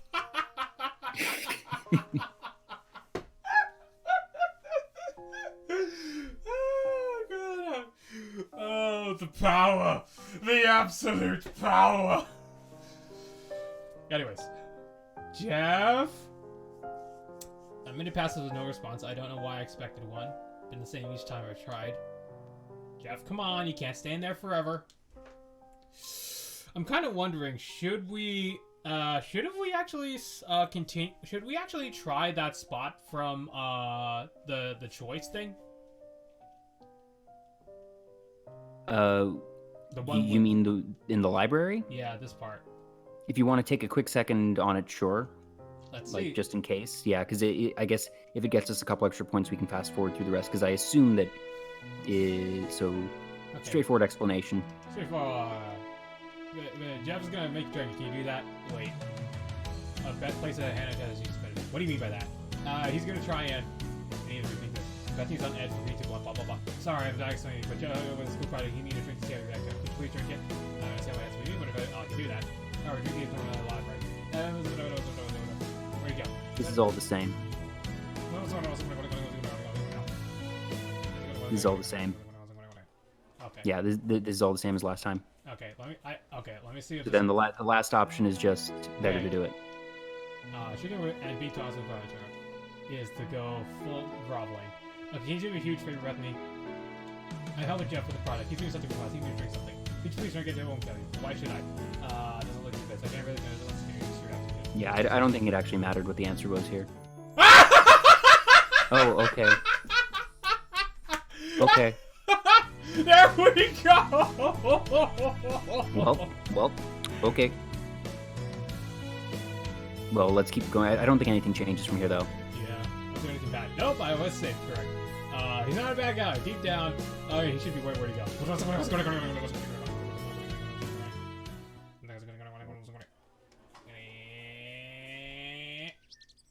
Oh, yeah, because now we need to zoom through this. Prepare to fast forward. Fast forwarding. And looks like it was. It looks like it wasn't for the whole time. Cool. All right. So, knocks on Jeff's door. Jeff. And now it's fast forward. It's been a time since we tried. Jeff, come on! You can't stay in there forever. He's really trying to prove he can. I thought it'd be good to give Jeff some time, but seriously, he has gone this far enough. It's been more than a week. He can't mope forever. Jeff, open up! I pounded on the door with the flat of my wrist, just like what I was doing. I've been out here for an hour. Don't think you can keep this up all day. I'm willing to do that if that's what it takes, but I have a bad feeling that this is going to last even longer than that. I place my back against the wall and slide down until I feel my butt reach the floor. I hold my hand out in front and knock my knuckles idly against the door beside me. I'm getting tired, Jeff. Please open the door. Silently I add to myself, I want to make sure you're doing okay. I know it might seem weird considering Jeff's put me through, but I'm worried about him. Really worried. I don't think there's anyone else to worry about him. The real him. That Jeff likes to mix things into his room, call himself an alchemist, and laugh in a funny way. That Jeff. I guess that's why I'm sitting out here in the dirty dorm floor trying to get Jeff to talk to me. But if not me, then who? Switch in place as if I feel my phone start vibrating in my pocket. Pull it out, grumbling, but that's all stops once I see that it's Jeff on the other line. I arch a brow. Seriously? You're going to call me? Even though he can't see my face? Jeff is so melodramatic. I do my best to express how annoyed I am. Jeff, open the door. No. Open it! Never. I bite back a groan and massage the bridge of my nose. I feel like I need to be more dramatic. No, never. Why? I can't go on. My potion has failed. Why'd you call me if you're not going to open the door? For a moment, I think our call got cut off. I take a look at my phone screen, but see that Jeff's still on the other line. Hello? Jeff? Did you hear me? Nandeska! I did. Okay, no need to get testy. Sorry, but I called you to tell you a grand total of 2 things. The first thing is that I am no longer an alchemist. What? Jeff? He's giving up being an otaku. The second is that I know the true reason you're here right now. Where do I even start? Not only is Jeff making no sense, but he's quitting something he really cares about. I know it's none of my business, but I can't let him do that. I decide confronting him about it. Confronting about that is way more important right now. What do you mean you're no longer an alchemist? Do you not comprehend? Well, I suppose I used the wrong choice of words. I am no longer an alchemist because I no longer want to be one. It's all a sham. Wow. Jeff, just because of this one potion didn't work out. Do you not understand? I made sure it was correct to the last detail. The only way it could have failed is if it never would have worked in the first place. I know the skepticism behind alchemy is not considered a real science nowadays. That must be why I was so hesitant to talk about it.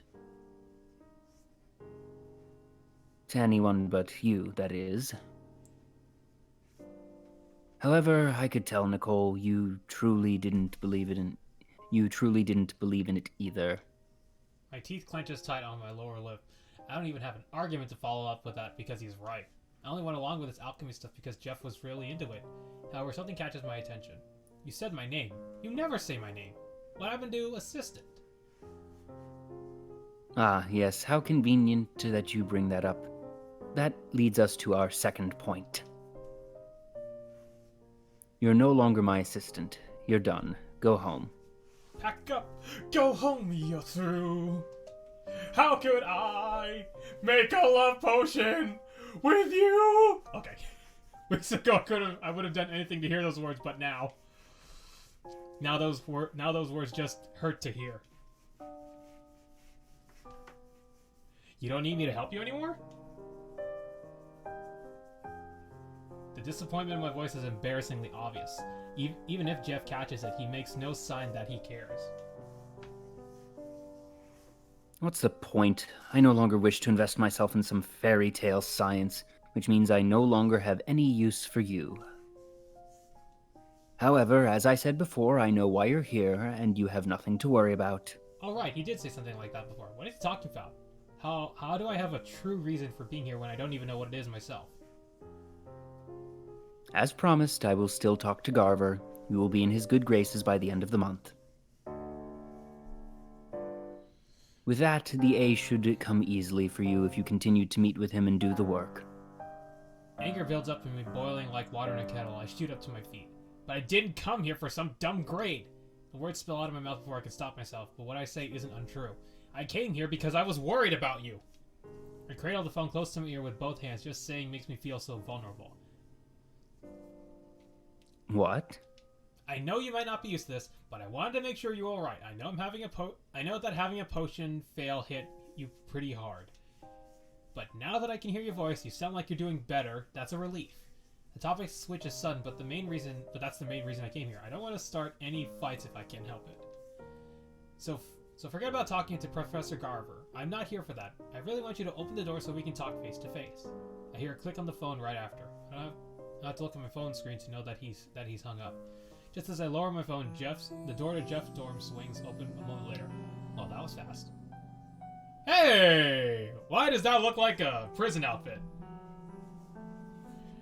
Soon I feel a tight grip on my wrist and I'm being whisked away into Jeff's room before I even realize it. There's a loud, harsh slam of the door as I jerk in its direction, suddenly shoved against the wall. I hit hard, and a pain gasp escapes my lips as I find myself staring face to face with Jeff. His hands brace themselves on either sides of my arm, so close that I can feel his breath brush past my face. He's a prisoner of love. That makes sense. Frankly, he looks like hell. He's dressed, but his hair is unkempt, messy, like he's been lying down for a while. His eyes are sunken like a skeleton. A spooky, scary skeleton. My heart starts thumping in the bottom of my chest. What the hell is your problem? Should I be asking you that? As I try to straight up from the wall, but Jeff's hand pushed me back down against it. That hurts! I do not care. Jeff yells right in my face and I flinch back. Has he left his room at all? It doesn't seem like he's brushed his teeth. Ew! Ooh, ew, ew. You say that you're worried You about... say that you're worried about me? That you came here to make sure I was all right? That's preposterous. Why do you act like we're complete strangers? Because we might as well be. Jeff lowers his face so he's staring down at the floor. Your formula makes no sense. He whips right back to stare at me and I don't say a word. 1 part academic motivation, followed by 2 parts coercion, add a sprinkle of contempt, a dash of terrible management, and you should, in theory, result in an acquaintance at best. Yet here you are, acting as though we're the best of friends, as though I owe you something. Jeff spaces out for a moment like he's cracked the code. He doesn't know how friendships work, does he? No, not at all. Is that what you want? His voice gets dangerously low. It makes me swallow my nerves to the pit of my stomach. Is that why you never blackmailed me? Oh, I see your evil plan, Nicole. Devious, even more devious than I am. I can't tell if he's supposed to be a. He's totally cracked. He's lost it. I was gonna be like, man, this guy's kind of an idiot genius. Yeah. He does not know anything about friendship. He needs to speak to Katerina. But anyways. You act as though becoming my assistant is the last thing you wish to do, then slowly you worm your way into my heart like this until I... Jeff roars angrily as a few screws come unloose in his brain.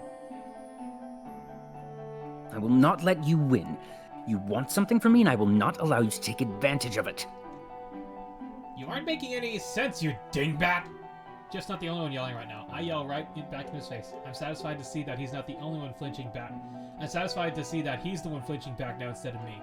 I can't keep this up. I do my best to take a deep breath and relax. But it's hard when Jeff's pushing me against a wall like this. Look, I know I never said it, but when I think of us, I think of us as friends. Sure, we got off on the wrong foot. We may have argued a bunch of whole times, but we spent enough time together to know each other, don't you think? I know this is true. Jeff lowers voice for a moment. I think I finally got him to Which is what makes this make less sense than before. Man, friendship is a really weird thing for him, isn't it?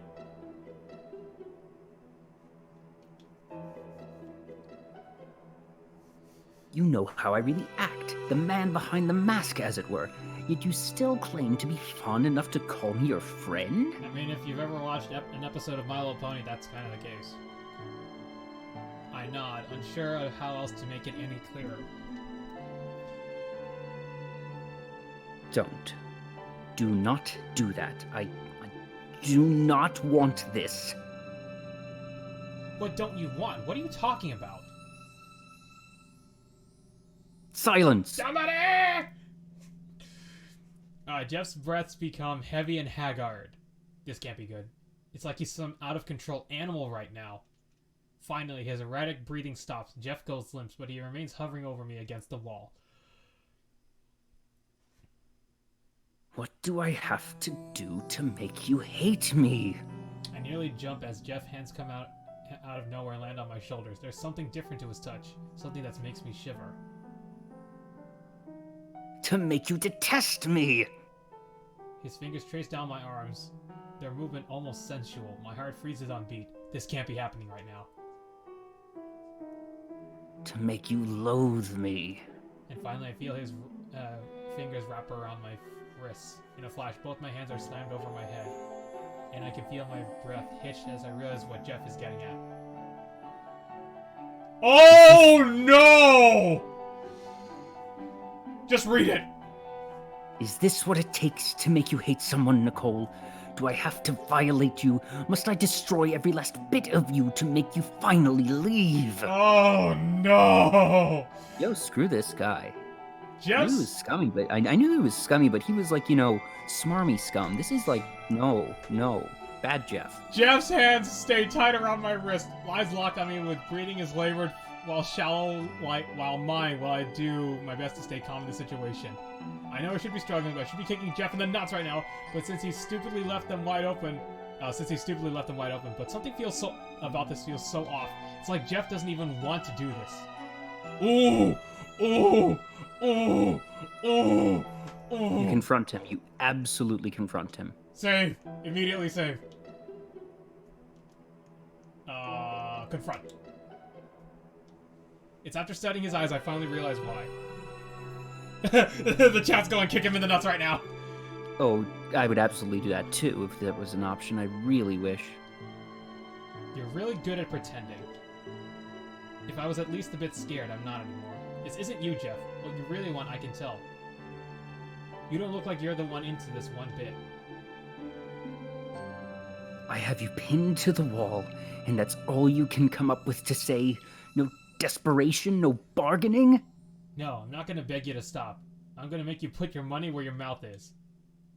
There's no way he will. Okay, Nicole, that's not smart either. I decide to call his bluff right here and now. I tighten my jaw so he knows I'm not fooling around. I won't fight you. Go ahead, do what you want, Jeff. I stare intently at him, but a small part of me is terrified he might actually go through with what if I've invited him to. There's no chance of it happening, though, I'm positive. This Jeff isn't the Jeff I've gotten to know. Sure, he's had some rough spots, but he's not a monster like he's trying to convince me he is. We made it to 100! What? Yeah! I'm just like, yay? I'm just like, I can't be, I'm like, I'm just like,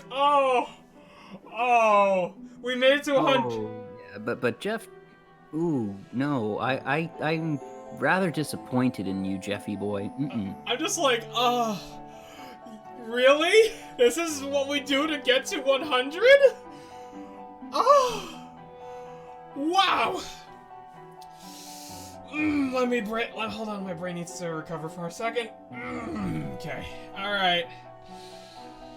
Oh, God. That's so, 2013, man. Anyway. Faced with my challenge, Jeff starts to crap. His lips tremble. I see his pupil dart around the room as he tries to come up with a response. Finally, he gives off a defeated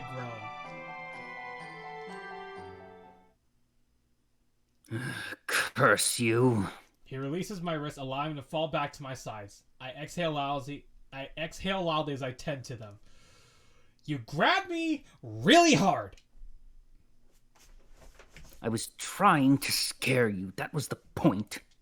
The adrenaline rush makes me feel jittery all over it. I wasn't sure what to expect there for a second.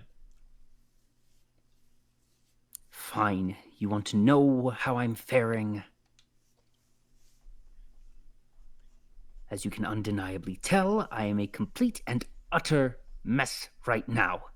And I would really appreciate it if you, of all people, were not here to see it. Hence why I need you out. I can't stand the sight of you right now. Leave me be. He points towards the door, not meeting my eyes. I get the hint. At least he sounds lively, enough to set my worries at ease. Before I leave, though, I hear him call out to me. Nicole. Yeah? I apologize for that. I stare down at my wrist, still red from Jeff's grips. I'd never let anyone touch me like that. Ever. Should have kicked him in the nuts! Sent him to Dick Kick City! Resentment pools in my chest, but I do my best to swat it away and ignore it for now. Jeff wasn't seriously trying to hurt me there. Plus he's in a super vulnerable state right now. I force myself to grin and shake my head uneasily. Don't worry about it. You're going through a tough time. Your head wasn't in the right place. Man, Nicole! It's like, she can shoulder it, but like, man, your decisions... No. That not healthy, no. Yeah. But I think in a way it's because she knew Jeff wasn't gonna do it. Yeah, like But still, I guess, that was but it's still yeah. not cool, Jeff. Yeah. No. It was like she took a gamble on that one. Like, legitimate gamble. But anyways. But I think it's because she knew what Jeff was going to do. But anyways, I'm not going to justify this. I'm just like, whew. Anywho. Anyways. As much as I like to, I don't think yelling at him will get through to him. Me yelling is what started this whole mess anyway. No, Jeff started this whole mess, Nicole. It is not your fault.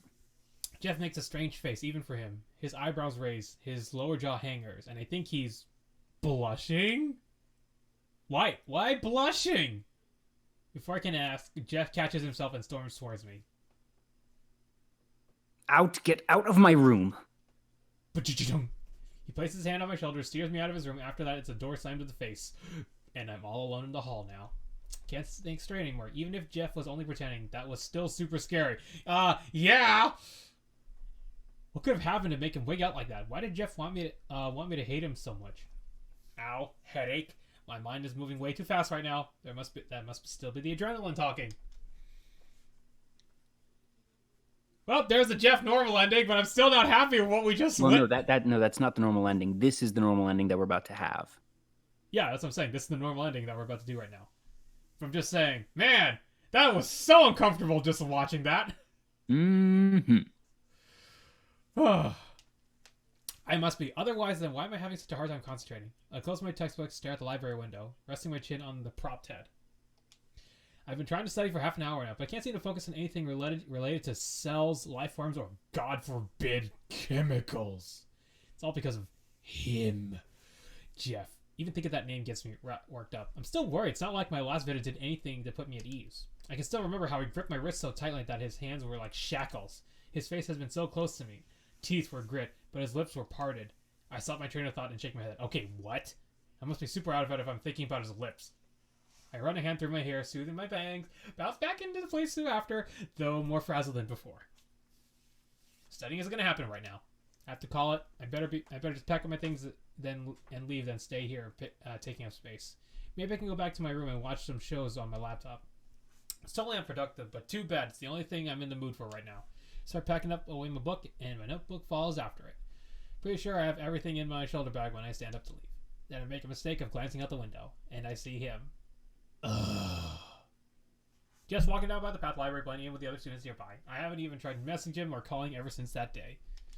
He looks fine, though. My chest grows a little warm at that realization. It's a relief to see. But while he does look healthy, Jeff also looks shady. Like he has this huge backpack on, and it isn't his usual one. And the direction he's going has to be towards the life science department. I should bother wondering what's up with him. I can't help it. It's like I'm not even trying to stop myself from thinking about him. Jeff doesn't even look like he's up to anything good. Knowing him, it could even be outrageously dangerous. Maybe this is all in my head. Maybe I'm just that desperate to need a reason to go talk to him again. Even if I am, my feet start moving before I even bother to disapprove myself. I bound the stairs 2 at a time until I hit the library ground floor. Then I race out of the sliding doors until I'm back outside. Jeff, where is he? I thought it was quick enough to not lose sight of him, but maybe I was wrong. Oh, nope, I wasn't. I look over to my left and I can see Jeff's back as he walks way ahead like he's the size of a speck compared to where I'm standing. I text him, but I know he wouldn't answer, but I bet calling out would only make him run faster. I'm going to have to stalk him. This spot definitely unsavory, but it's the only way I'm going to find out what the heck he's up to. I pick up my heels and hurry after his direction before I lose Jeff entirely. Despite Jeff's head start, I managed to catch up and sneak behind him without him noticing. Like I thought, it isn't long before he hit Life Science Department. Jeff goes straight for a familiar building, moving faster once he recognizes it's nearby. That's where Professor Garver's lab is. Can't be a coincidence. Determined, I wait a few minutes and head on in. Whatever he's up to, I'm going to find out. This makes me feel like he's either returning all of his materials and stuff, probably, or he's gonna try and make something stupid. Man, this makes me feel like a real busybody, but it's for a good cause. Jeff doesn't look like he's all there right now. I don't want him to do anything he'll regret. I go to the stairs as fast as I can, went down to the library, leaving me totally out of breath once I reached the top of the flight. Shake it off, Nicole. The lab door is right there. I have to expect it. I have to expect to break it down, but the door handles turn when I twist.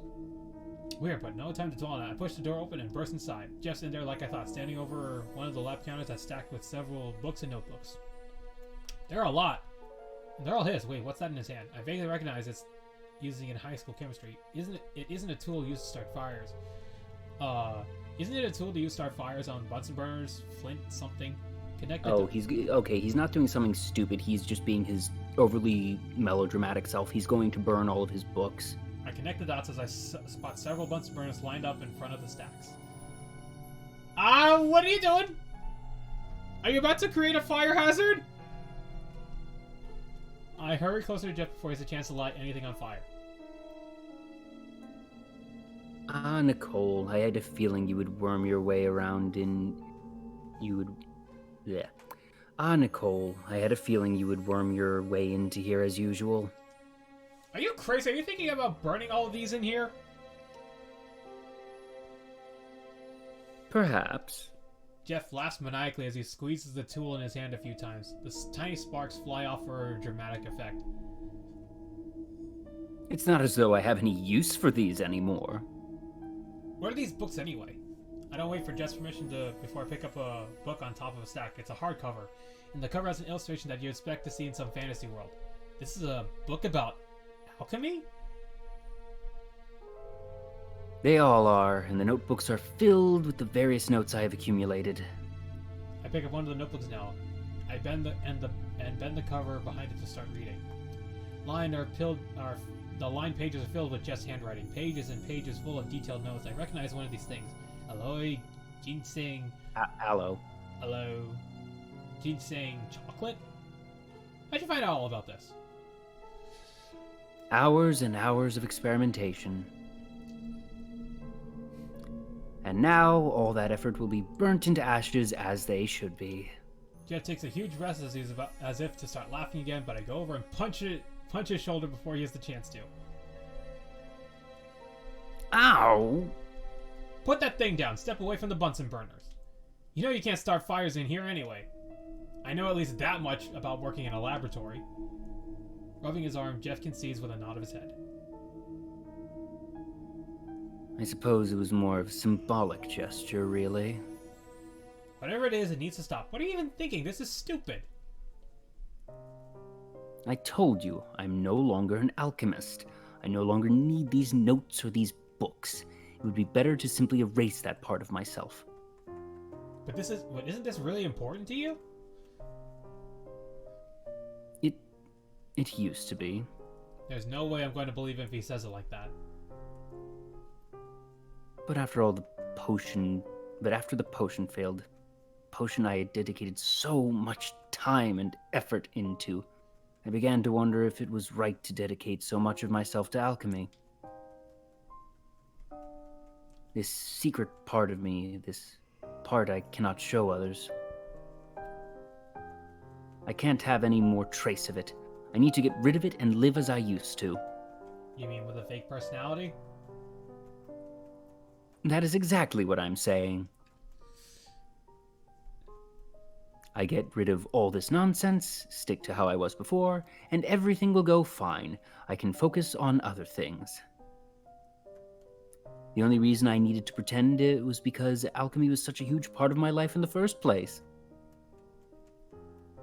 Without it, the me I pretend to be will be the real me, you see? I don't think that's how it works, dude. Well, no, so it basically, a lot of his personality was built around the mad scientist alchemy persona,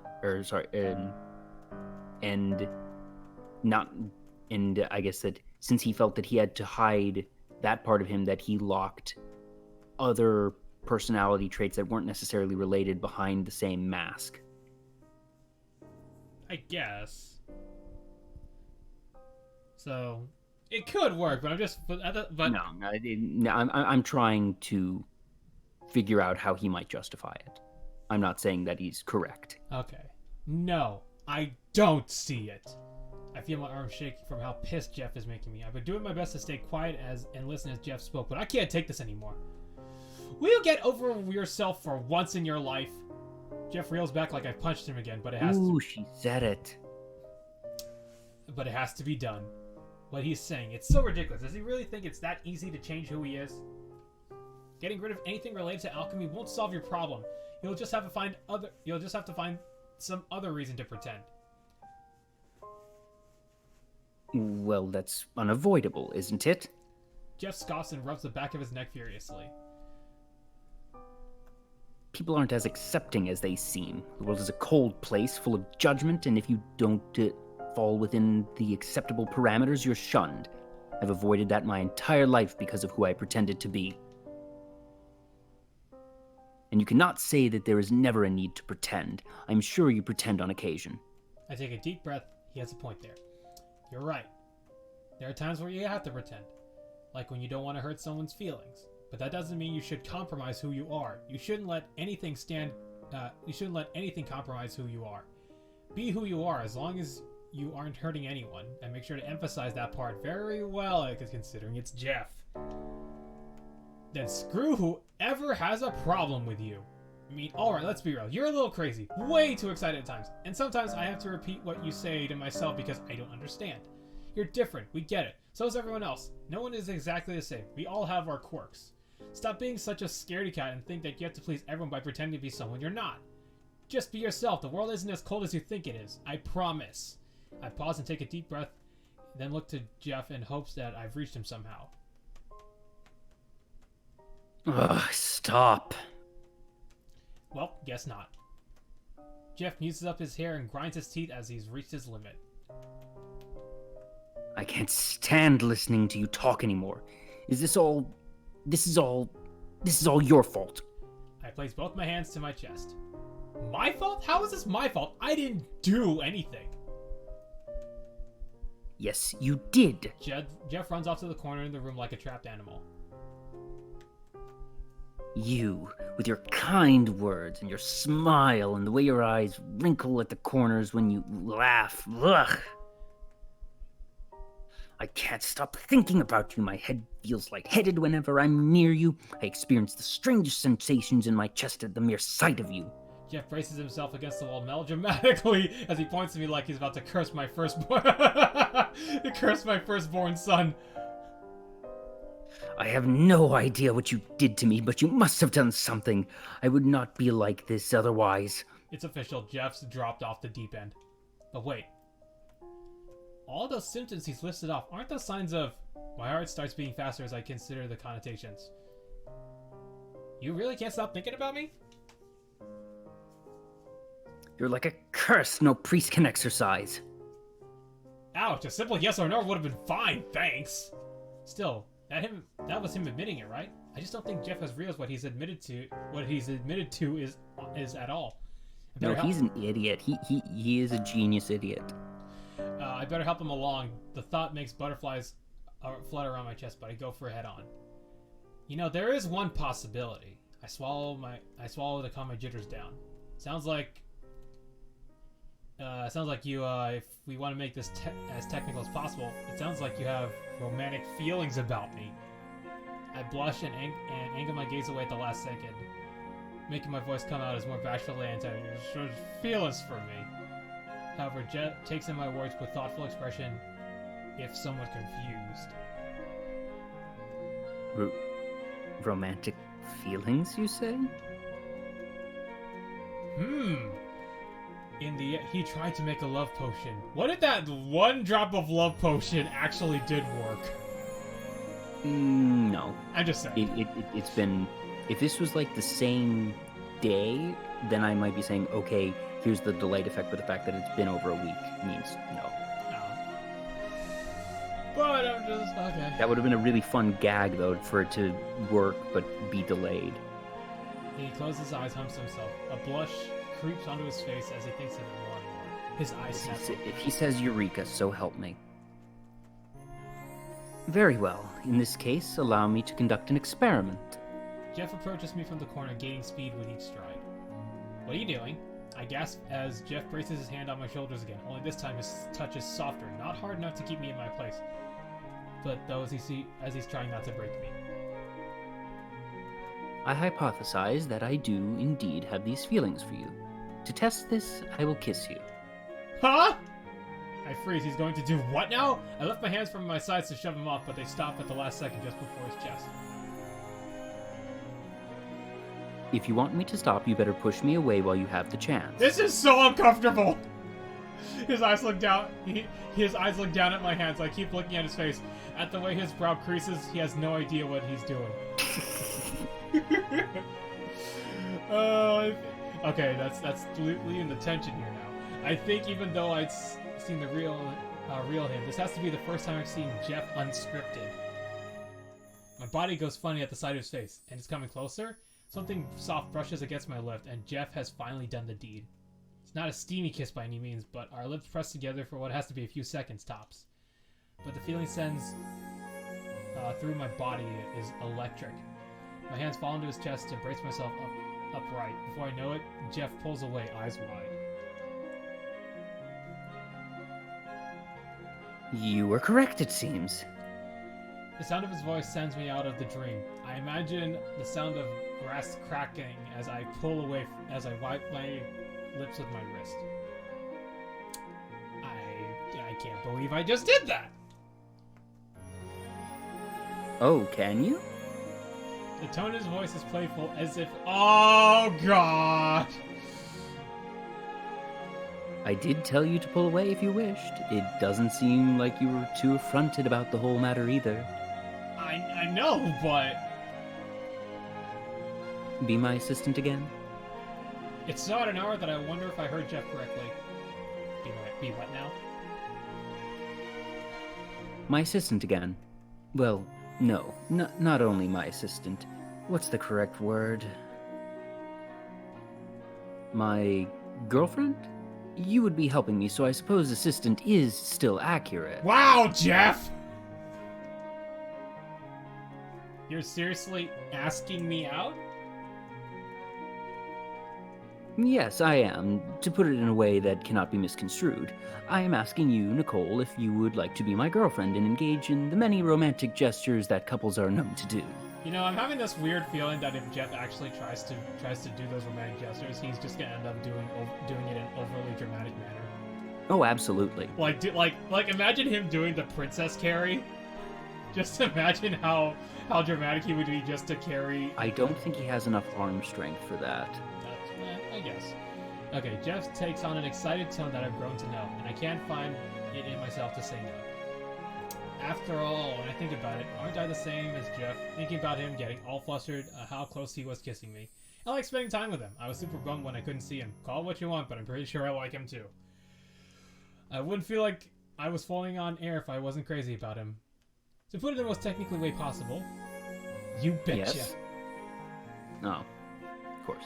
Jeff beams as he hears my answer. That has to be the most genuine happy I've ever seen him since the day we met. He pushes me to his chest and gives me a tight squeeze, but just as I'm about to relax into him, he shoves me off. Hey! Oh no, I nearly forgot! Garver told me he was going to be using this lab around 5:30 today. What time is it now? Jeff looks down at his wrist while grimaces as he shows me the clock face.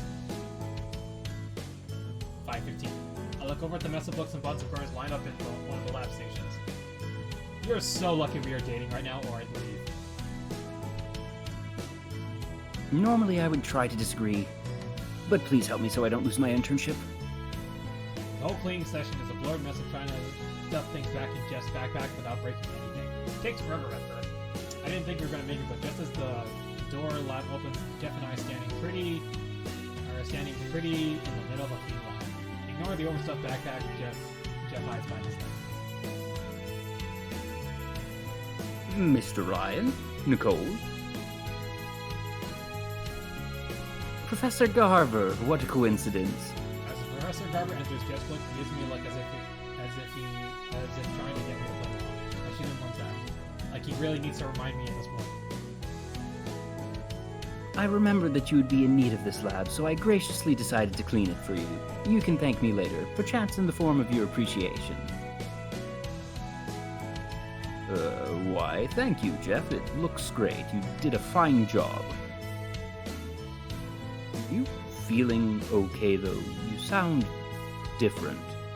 That's right, Jeff's not using his overly polite voice anymore. No, oh, not at all. I happen to be feeling the most myself in ages, don't worry. Of course, I didn't happen to do this all by myself. I yelp as I feel Jeff tuck his hands under What was that about? What was that about the Princess Carrie? What was that about the Princess Carrie? I didn't think he'd actually do it! Well, that escalated quickly. I mean, that got out of hand Remember, real fast. he's very dramatic! Yeah, and he's still in front of Garver. Oh, yep, as I feel Jeff tuck his hands under my legs, place his hand on my back. Without warning, he lifts me off the ground, carrying me like a princess. This would be so much more romantic if there wasn't the tenured professor here. What are you doing all of a sudden? With a smirk, Jeff leans into my whispering in my ear. Didn't you say to be myself? I have no intention on hiding who I pledge my devotions to. Oh, but I didn't mean to do this. This is seriously embarrassing. And in front of my professor, no less, Professor Garvey looks slightly bemused by the whole display. Yeah, there are worse things, I suppose. Plus, I actually kind of like this. I might make Jeff carry me around like this more often. With a laugh, I turn to my professor and shrug, blushing. You know what they say? What are assistants for? And there we go. And that is a perfect place to stop for the night. Yeah. So that means that next time we get to do both special endings for Jeff and Ted. Oh my god. Oh. Jeff, you are so extra. Jeff is the epitome of extra, and that's why I like playing his character so much, because he's just...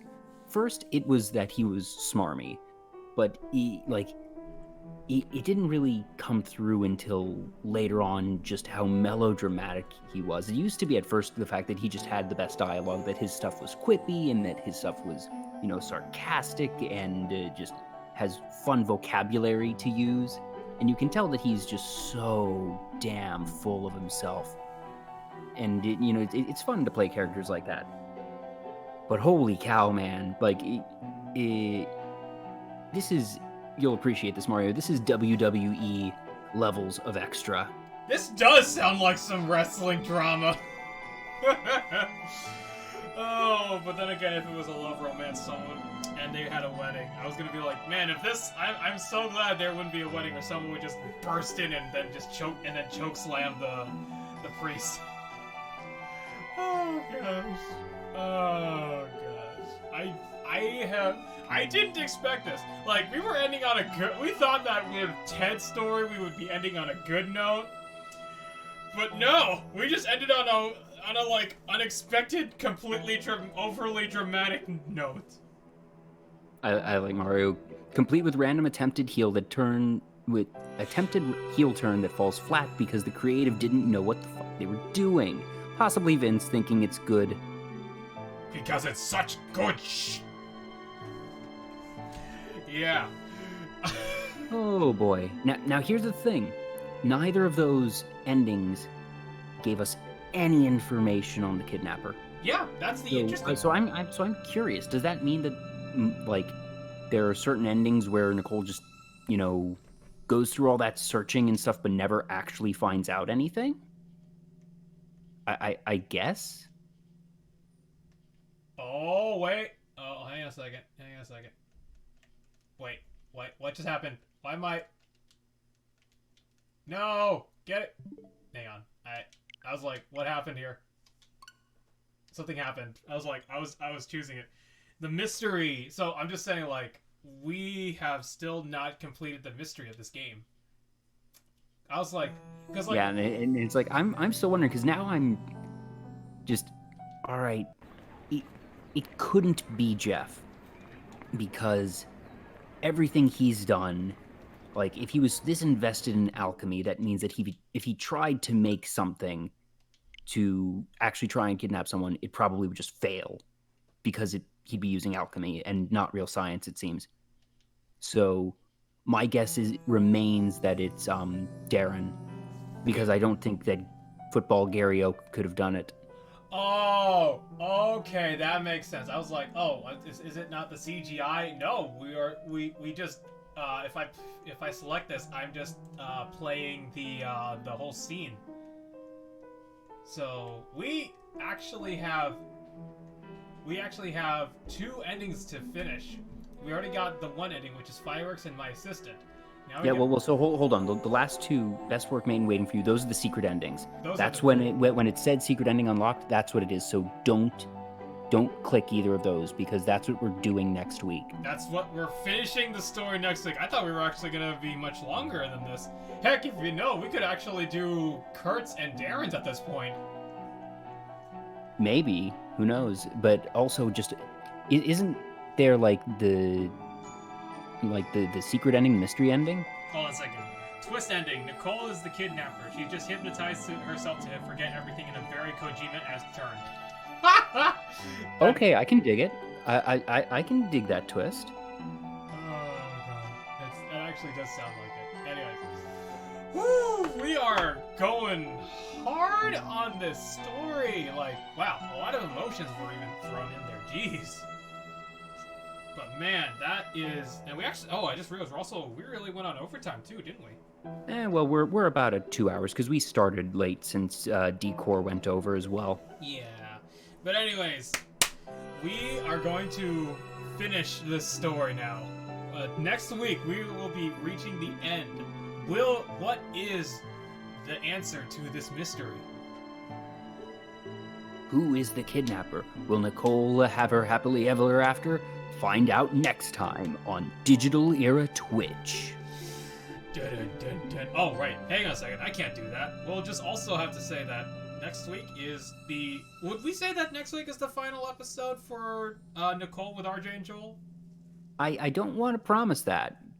That just depending on stuff, because the other piece is we don't know how the endings are structured, that if the two secret endings are just romantic and still don't actually show us the mystery being solved, there might be more left than we realize. And I mean, I remember that there are multiple endings depending on how everything goes, because we have this gallery right here is when we chose the what do you call it? We chose the regular the non-mystery version. If I remember correctly, there's supposed to be multiple endings compared to these 8 right here. So I'm not sure. We'll see. But anyways, we can figure it out. all right. Well, we'll figure it out eventually. But for now, let's just take out that outro. Let's get our outro out of the way. Joel. Yeah. As always, thank you very much for tuning in for Nicole with RJ and Joel. We will be back next week on Thursday at 7 p.m. Central, 8 p.m. Eastern. Tomorrow here on Digital Era Twitch, we have Dekai, our weekly anime podcast. We are back from Crunchyroll Expo, where we were last week. We have some exciting announcements to make, so do tune in for that. It's going to be fun. And yeah, other than that, please go to blacklivesmatters.carrd.co for education resources and support. And be sure to go to, I believe it is vote.gov to make sure that you're registered to vote. Yes. Please vote for November. And past that, we will see you all next week.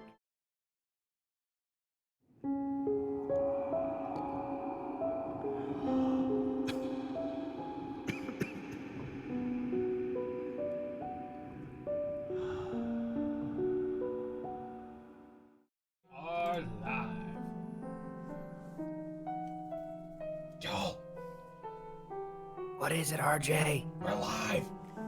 I know that. All right. Hi, everybody. I was gonna be like, oh, are we doing ASMR now? Well, no, you can't do ASMR on Twitch anymore because the mid-roll ads. Hey!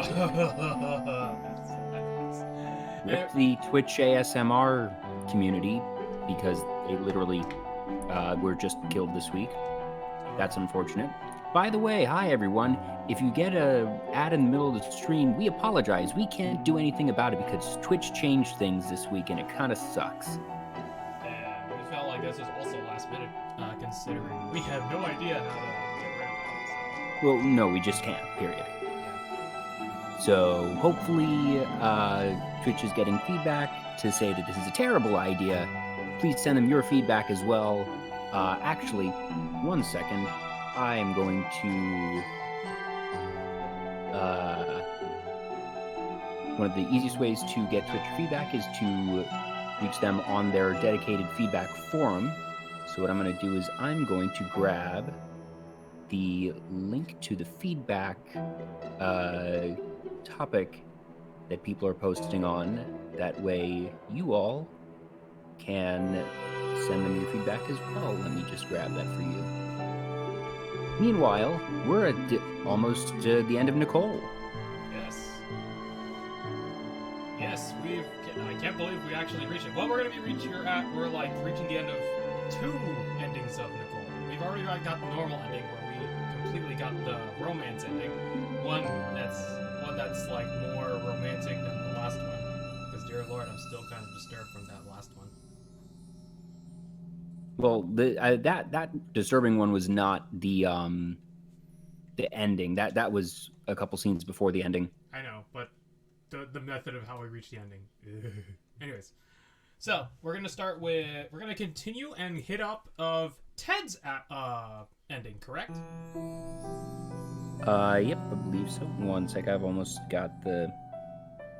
That's not it. Sorry.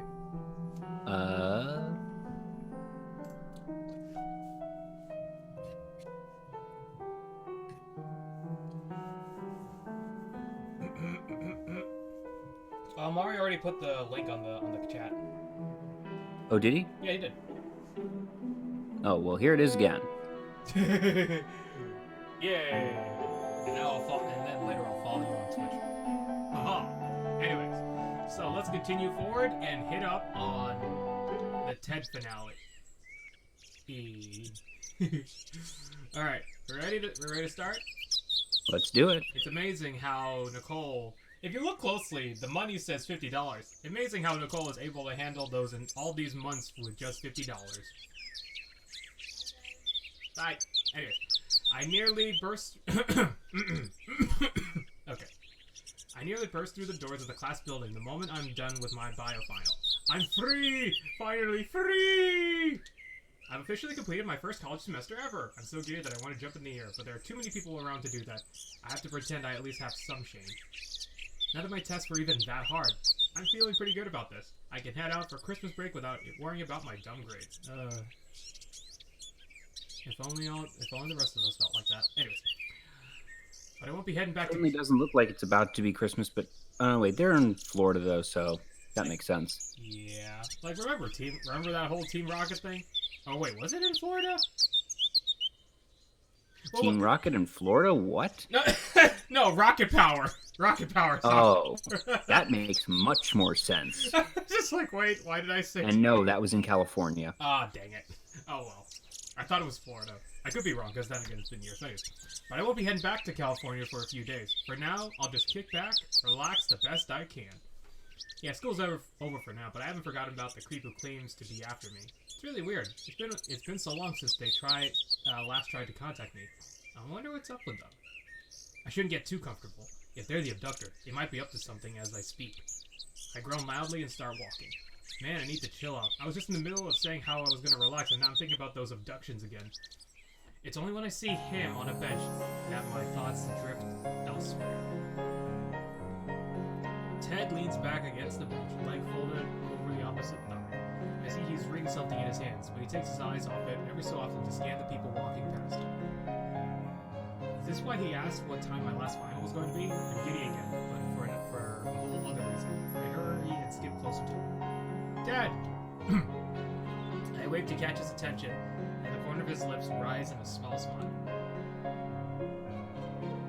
Looky here, wasn't expecting you for another half hour. Oh, surprise, what can you say? I must be a bio-genius. Cocky's never cute, you know, but I'll make an exception for you. screen and lean over to peck at his unsuspecting lips and catch him by surprise. Shucks, thanks. Ted glares back at me in embarrassment. I'm not sure whether it's because I copied his accent or because I kissed him. He's such an old man, even though we're dating. There's no PDA ever. At least warn a guy. But you're so cute when you get flustered. He huffs at my teasing, waking me mercifully up. I take a seat beside him and peer over his shoulder at what he's reading. What you got there? It's a book of all the clubs available here on campus. Got it from the Student Services building. Ted angles the pages so I can get a better look. Wow, I didn't know this school had many clubs. There's descriptions endlessly lined down the page with some action shots thrown here and there for good reason. And the font's not even that big. Now that the shop's closing down, I'm going to be left with more free time than I'm used to. So I figured, heck, why not join a club? I could join a sports team too. The lacrosse team looks mighty interesting. Yeah, please don't join a sports team. for reasons. Fun fact, lacrosse is the official sport of Maryland. Why is that? Because organized sports are gross. Plus, if you join, I wouldn't be able to join with you. I hug Ted's arm and smooth. If you really want to rock out with your jock out. Oh, if you really want to rock out with your jock out. That's a. Was that even a thing in 2013? I don't know, but that has a lot of meaning. At least make it an intramural club. I think most teams are co-ed. Ted's stunned speechless for a few seconds before his words come out in his usual babbling mess. You join a club with me? I wasn't thinking of forcing you or nothing. I wouldn't hate it either, but I wasn't sure if that was the kind of thing that you were into. Well, duh, your girlfriend. I should at least try and be into what you're into. But you better join a really cool club or it's a no-go. Well, there goes the manga club. I lean off of Ted and jokingly cross my arms. Sorry, I don't make the rules here. Ted chuckles and shakes his head, looking more motivated than he was before. I'll come up with something, little Miss Picky. I smile as Ted agrees, but then I jolt straight up in my seat. Oh, I nearly forgot. I set my bag beside me so I can get my phone. I need to call my mom. I promised her I'd tell her how the test went after I finish it. Watch my bag. I'll be back in a sec. Sure. I don't want to bother Ted with my conversation. It shouldn't take too long anyway. She's totally gonna get kidnapped. But when I try calling my mom, I get sent to her voicemail. I guess she's busy. I'll just leave a message.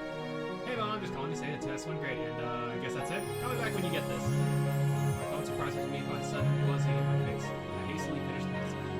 Okay, bye, love you. Is that a text from someone?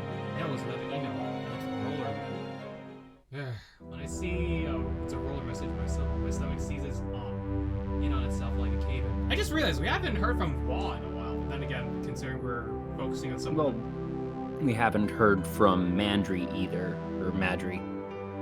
That basically, the two of them both went dark, so. I always wonder if it's going to be another big log being by. What do you know? It actually is this time. Username, warning to get. At this point, I'm way too gated to be that scared. I usually get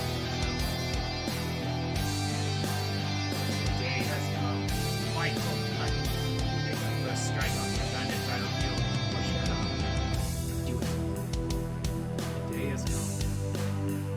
I take everything I said about not being too scared and nearly drop my phone on how bad my hands are shaking. December was when Darren was abducted last year. Are they going for the same schedule? I look down at the phone, rereading desperately.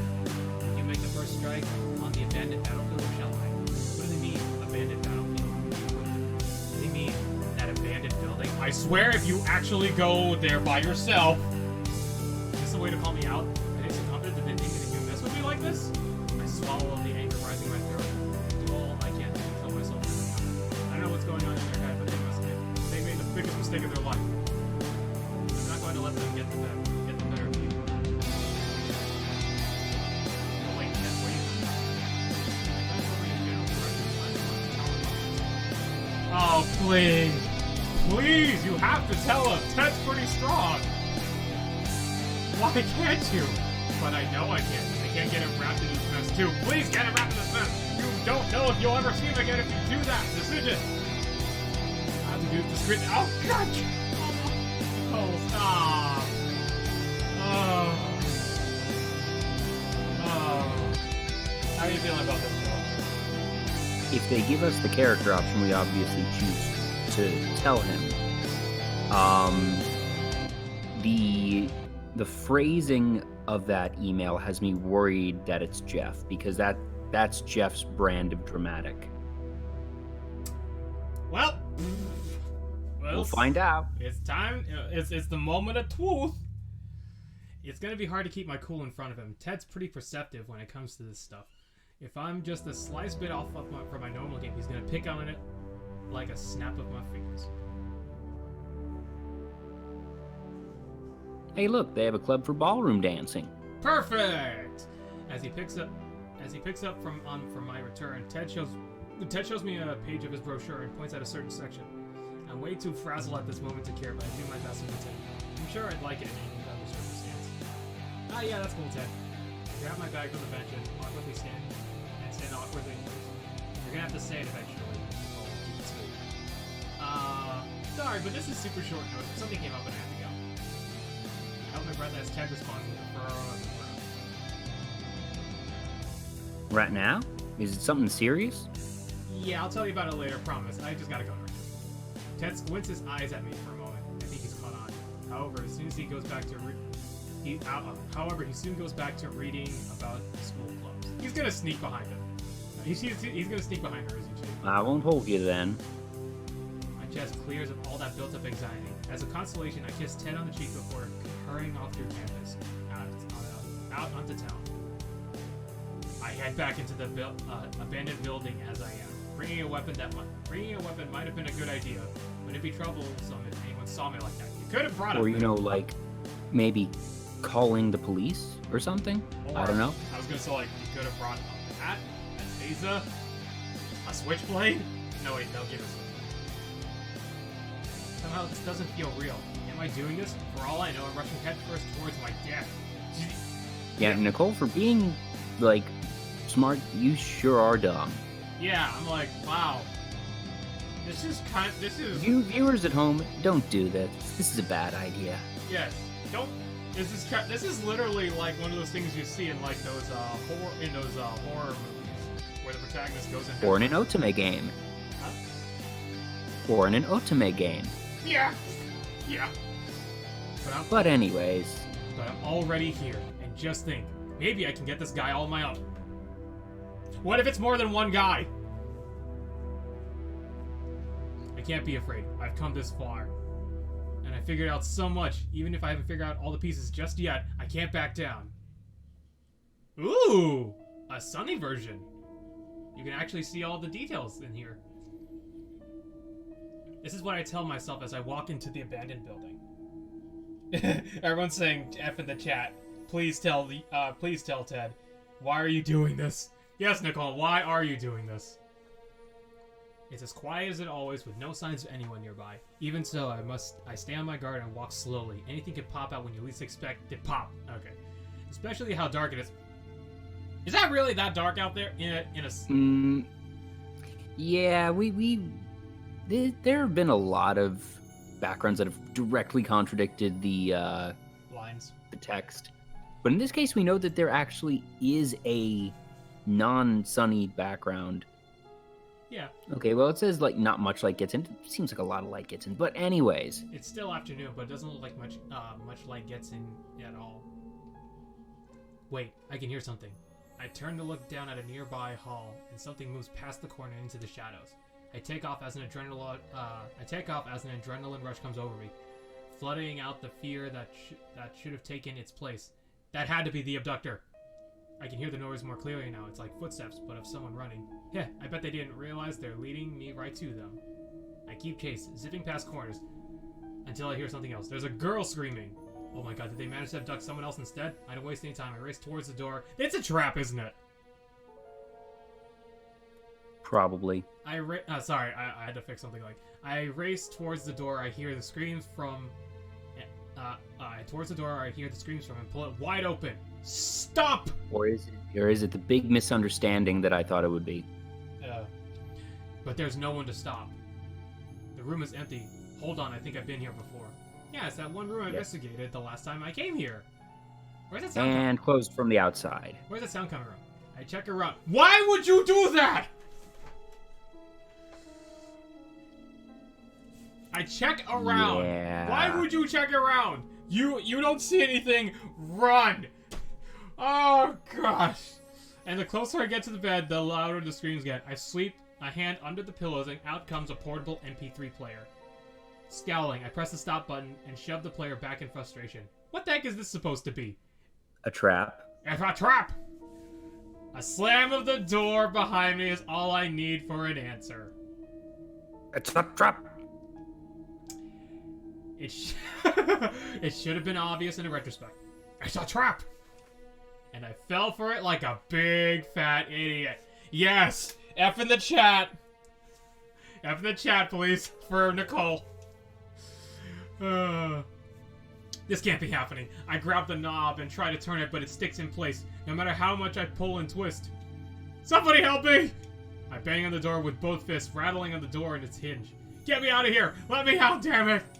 Doesn't matter how hard I hit or if I kick and scream, the door doesn't open. I try until my hands sting, but I eventually find my breath giving out. One final thump of my fist, I slump against the door and slide down to my knees. I should have been more careful! No, duh! What am I gonna do now? Tiredly, I drop on my bottom and lean back against the wall next to the door, knees hugged to my chest. I can't do anything. I can't even call for help. There's no signal here. Ah, yeah. Perfect. All I can do is sit on my useless butt. I bow my head between my knees, feeling like I want to die. I don't know what's going to happen now, but there's a noise from the door, I think. No, that was definitely a noise from the door. I can see the knob shaking from inside. The abductor's trying to get in here. It has to be. I leap to my feet. This is my last chance. If I don't get him now, I press myself against the wall. Just as the door slowly swings out, creaking on its rusty hinges, all I have to do is go for the wrists.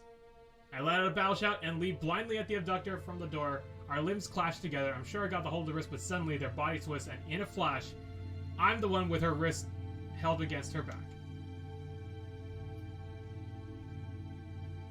Will you quit squirming around like that? It's me, you idiot. I go slack and recognize Ted's wondrously familiar southern drawl. Ted? Ted lets go in a moment. I realize it's him. Please make sure the door doesn't close. Ted lets go the moment I realize it's him. I can't believe it. It's really him. I don't even need to turn around to know. How are you here? How'd you find this place? It was simple enough. As I'm relieved to see Ted right now, that feeling disappears as I notice how scarily serious he looks. You were acting fishier than an aquarium back there at school. I thought something was up, so I followed you to this place. I got worried when I realized you weren't coming out anytime soon. I came in myself, and that's when I heard the ruckus coming from over here. That must have been me! And hold on, you were following me? Ted, that's totally not cool. Nicole? Seriously? Nicole? No, Nicole. You have no grounds to say that! What are you gonna say, Joel? No, basically what you said. Come off it. You're only saying that now because the shoe's on the other foot. Even though we're so close, Ted points right at my chest. You were the one who was sneaking around first like some sort of rat. What the heck is going on, Nicole? Don't tell me you locked yourself in this room now. No, of course not. It's just complicated. I'm a smart guy. I'm sure I'll understand. But Ted. Nicole, for the love of... Explain. Tell me what's going on. Ted grabs my shoulder steady, so I'm looking directly at his face. It's obvious why he's pressing me so hard to tell. He's worried about me. Damn, this is exactly what I didn't want to happen. It doesn't look like he's about to let go. I don't have much of a choice, do I? Remember how I was looking into those disappearances earlier in the semester? It might be because I was scared I was going to be the next one abducted. It's a long story, but one day I started getting these weird messages on my blog. They told me I was going to be the next girl taken, that I should watch myself and stuff like that. So I started investigating on my own to fight back against his abductor. I nearly cracked the case, and I thought I was going to put the final nail in the coffin today. But I guess What do you mean you nearly cracked the case? You found their hiding spot. You had nothing past that. But I guess the only coffin I nailed was mine. Earlier, I got another message from the abductor. They sent me a message saying that if I didn't want to be taken, I had to get to them first. I showed Ted the latest message I got that afternoon. Here, this is it. I've gotten 4 more before this, but I erased them. Why would you erase the evidence? Oh my... Oh, Nicole, you're an idiot. Yeah, for someone who's trying to be in criminal investigation, she's kind of... Holy cow. Wow. Well, let's keep going. Okay, after Ted finishes reading, he takes a deep breath through his nose and exhales loudly. This has been going on for how long now? Since the start of the semester? And I'm only hearing about this now. Ted's voice goes frighteningly louder than it was before. What the heck? Why are you getting angry? Are you seriously asking me that? Of course I'm gonna get angry. You're telling me straight to my face that you've been dealing with this for months, and you never even thought to mention it to me? I was seriously scared, okay? And it's not like it involved you. I didn't want to drag you into this. That is a goddamn excuse and you know it. I back up and hit the wall as Ted advances at me. Oh no! It's gonna end up with it's gonna end up with Ted also being locked in, isn't it? Because I'm like noticing like, you're arguing in the room. Why don't you get out of the room and argue about this? Yeah, Ted might be just as stupid. Okay, I back up and hit the wall as Ted advances on me. You're always like this, Nicole, from the moment I first met you. You've been absorbed in your own little world. I get it, sure, you're self-sufficient. Nicole does what Nicole wants, and pardons to whoever decides to get in her way. But you can't keep doing that. You can't do everything by yourself, you hear me? And why the hell can't I? I swat Ted's hands off to me and push him back. I've been just fine up to now, alright? I got all the clues. I was gonna get them. I know I was. Wake up and smell the coffee. This isn't Nicole land. All you did was get yourself locked in this room. If I wasn't so concerned about you damn near all the time, who knows what would have happened to you? All I can do is purse my lips and try not to break down. He's right. And that's just so infuriatingly embarrassing. Ted takes another deep breath, appearing way too tense after all that yelling. I'm not asking you to rely on me for everything. All I want is for you to rely on me when you need it. He awkwardly rubs the side of his arm. How do you think it feels knowing the girl that you care about most in the world can't even count on you when she's in trouble? I groan in exasperation. I don't know. You're right. You're super right. I can't do this anymore. I uneasily exhale and start fiddling with my ponytail, unsure what to say in this awkward atmosphere. I know what I did was sucky, and I didn't want to make you feel bad. I just didn't want to bother you. I didn't want to put you in danger too. I just got so caught up in the investigation. I've been so stressed out with everything that's been going on, and I was so scared like 100% of the time, and I take a deep breath and collapse onto Ted's chest, hugging him tight. Sorry, I'm really sorry. Please don't hate me for this. I nestle my face deeper into Ted's body. It feels like I'm hugging a board with how unresponsive he's being. He must be seriously mad at me. However, just when it looks like I'm not getting out of this one, I feel him wrap his arms back around me. A hand starts to stroke the back of my head softly. I'm not gonna hate you for doing something this stupid. Ted gently pulls me off him so he can look me in the eyes again. His face is stern, but there's so much warmth in his eyes that my heart badumps in my chest. Congratulations, badumps is now a verb. Just don't pull something like this again. You never know what'll happen to you. I nod quickly. I'm just relieved he's still here by my side. Please get out of the room! All right, now that I've found you, we have to get going. We can't stay here. Thank you. Ted takes me by the hand and pulls me into the hall. We gotta call Pops and tell him about this. You might have to explain yourself all over again, but at least we can send out a search on this bastard. We'll get you somewhere safe. Use what you know, and I'm sure that'll be enough to get him. Ted looks over his shoulder at me, appearing a bit flushed. I'll protect you from this perp no matter what, Nicole. I ain't letting them lay a hand on you while I'm here. Ted's remark is so sincere that I inexplicably sigh like a girl saved by some superhero. Even now, he's just as methodical and organized as he always is. It's really admirable. I squeeze Ted's protective hand. You're such a knight. Shut up, you. You know, I'm surprised she didn't say white knight because I was gonna say, remember the term white knights in Tumblr and all that jazz? Well, that was generally considered an insult for people who, thought that they were being thoughtful and were actually just being, jerks. Really? It's only considered an insult? Yeah, at least in that context, if you were going to be pulling it off of the would-be Tumblr, probably. Knight alone would be just as complimentary as white knight. That the white part seems completely irrelevant. Wow, it turned dark immediately. I guess so.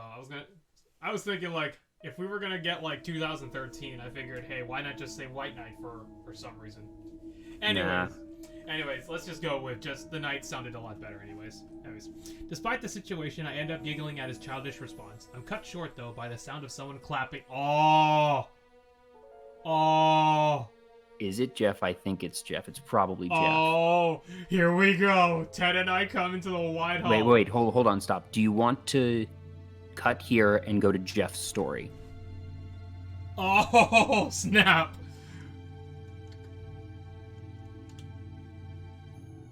Do we? Should we actually just switch to Jeff's story? Well, because this is the big reveal, so... And this tells us that it's not, Ted. Oh, snap. Oh, snap. Alright, let's get going. Ready? We're gonna... Ready. Let's hit up Jeff's... Let's just hit. He says do it. But which one? Alright, good thing I saved at least. I burst through the doors. Wait. Well, it probably starts in the same place. Oh, okay. I'm free! Blah, blah, blah, blah, blah, blah, blah, blah, blah, blah, blah, blah, blah. Here we go, yeah. Jeff impatiently looks around while tapping his foot, drumming his fingers against the back of the bench. It's like he's expecting someone, and it's not too hard to guess who. Is this why he wanted to know what time my last final was? Gee, I wonder if I should go talk to him. Jeff, hey! I wave at him reluctantly, trying to get his attention, and Jeff bounds from the bench right for me. Ah, there she is, the lady of the hour. Oh, apparently they're saying, no, please go. Apparently they said they want to go back to Ted's part. They want to know who it is already. I kind of like the tease. I guess. Let's see if we can reach it by now. I mean... We've been really pulling out the teasers. Well, I mean, like, but this is the big thing, and I feel like once you know it, that's like, you lose that, and you won't have the intensity for Jeff's. I guess. Anyways, got it. Alright, let's go. Before I can even edge a word, Jeff takes me by the hand and leads me back to the bench where he was sitting on. He plops me down and sits right beside me. So, oh, my test! Yes, of course. So how did it go? I've wanted to know since the moment you set foot in there. How do you know when I went in? Simply a hyperbole, my dear. Now tell me. I wish to know all the details. I'm sure it was a joke. A joke to you, but I found it to be kind of challenging. Excuse me! In Ted's version, you said it wasn't that hard! But overall, you would say you did a good job? I nod and Jeff eagerly shakes both of my hands. Congratulations, then, I say. I was worried for a moment to think that I might be dating someone who would have failed an introductory science course. Your first girlfriend, huh? Jeff shudders as if he can think of no worse thing than that. Hey, I'll have you know I never failed a class in my life. I turn to Jeff annoyed, but he surprises me with a quick peck on the lips. I blink as I register what just happened. That's for doing so well on your final. Oh, well, thanks. And with that, my sour mood just disappears. It's kind of sad that's all it takes, but Jeff is my boyfriend. You're acting pretty eager to please today.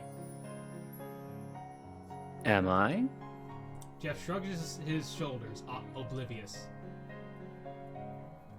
I don't know what you mean. It's only natural to be excited on the last day of the semester, isn't it? I guess, but you just seem way into it right now. And speaking of which, I place my bag on my lap and rummage inside for my cell phone. It has to be in here somewhere. I'm sure I placed it in here before I took my test. Aha! Found it! I have to go call my mom now. I told her I'd call right when I'm finished. She's that eager to know how you did? Hey, you can't talk, mister. I was about to say. I point knowingly at Jeff as I get up from my seat. Watch my bag, please, and thank you. Very well. Jeff gestures me to... We can fast forward through this part, I'm guessing.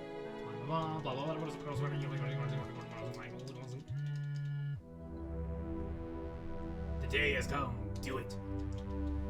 Wait a minute. Wait, go back. That was different. Go back. The day has come. One last chance. Mind your own matters and keep out of places you shouldn't be in. That was a different email. Oh, yeah. Interesting. Yes. The day has come. I take back everything I said. One last. And now we can fast forward again. Read this way. Mind your own matters. Keep your place out. Shouldn't be in. What do you mean? Where should be? Wait. The abandoned building. One night. Catching on. I got the abductor on the ropes. I'll just show how mistaken was to target me. I'm not going to let them get the better of me anymore. However, I put the brakes as I remember about Jeff waiting for me back at the bench. I just can't go off and do it, can I? He was so excited to see me today too. It can't be helped. I had to do this. If he gets caught up on all this because of me, I would never forgive myself. Oh boy. When I head back to Jeff, I try not to show any signs of distress. He's pretty good at picking out emotions without trying. If I slip up for a moment, he'll be all over me with questions. It's like he's an ace attorney or something. To be honest, part of me is hoping that he does. Maybe hearing a voice of reason will be enough to talk me out of this.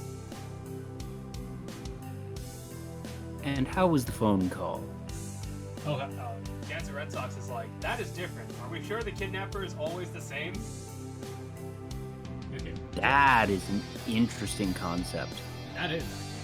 Jeff sitting in the bench when I returned, my bag safely held near his stomach. She didn't pick up, I had to leave a message. But, sorry, I totally forgot I had something to take care of after this. What? Jeff's face goes dark. Oh boy, it's an incoming tirade coming along. Oh, I see.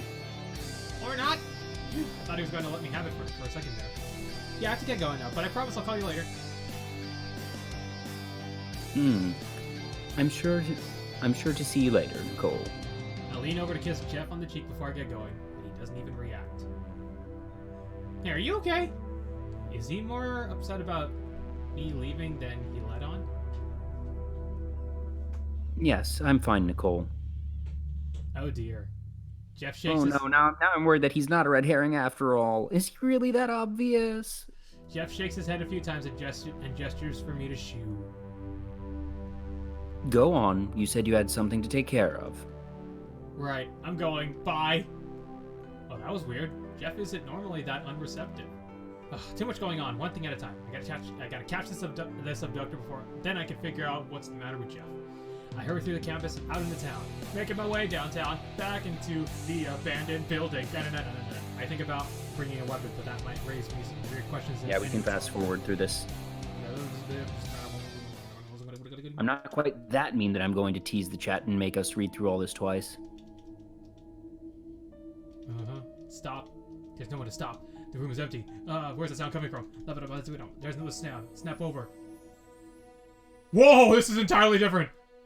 Wait, go back. What the heck is supposed to be? All right, yeah. There's another sound. I snap over and look at the door. I suddenly see it move like someone was right there watching me. No time to be creeped out. I take off, shoving the door as I slide. Oh yeah. Wow, we went very. This went way too quick. It's Jeff. They could have gone far. They have to be close, but I can't hear any footsteps. It's as quiet as it has always been. What the heck? That can't be. I keep going, watching for signs further up ahead. I make my way into a wide hall. And suddenly Jeff is standing right in front of me! Dang it, I'm so disappointed. I'm so disappointed. No. What if he's just there to help?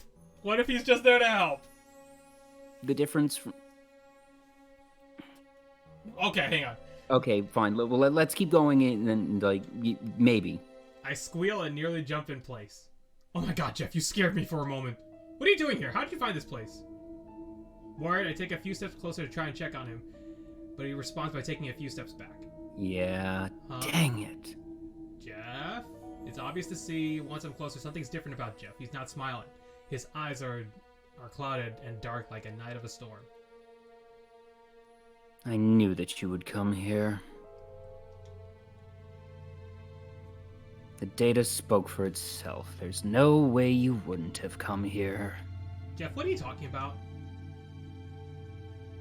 I'm talking about how you go and do what you believe is the best course of action, regardless of whether you may be wrong or what others may think. Like now. I tried so hard to scare you away from all this, but no matter what I did, you persisted, kept going and going and going until now. The climax of all your efforts. Jeff forces himself to smile, and he holds his arms out wide. You did it, Nicole. Here you are. Well, it's Jeff. The way he said. I'm hoping this is still gonna go down the misunderstanding route that it wasn't actually abduction, that he was like doing a alchemy experiment with willing test subjects, and that they came here for like safety reasons or something. Please let him not actually be totally awful. The way he sounds, it doesn't sounds like he's congratulating me at all. He sounds tired, but it can't be.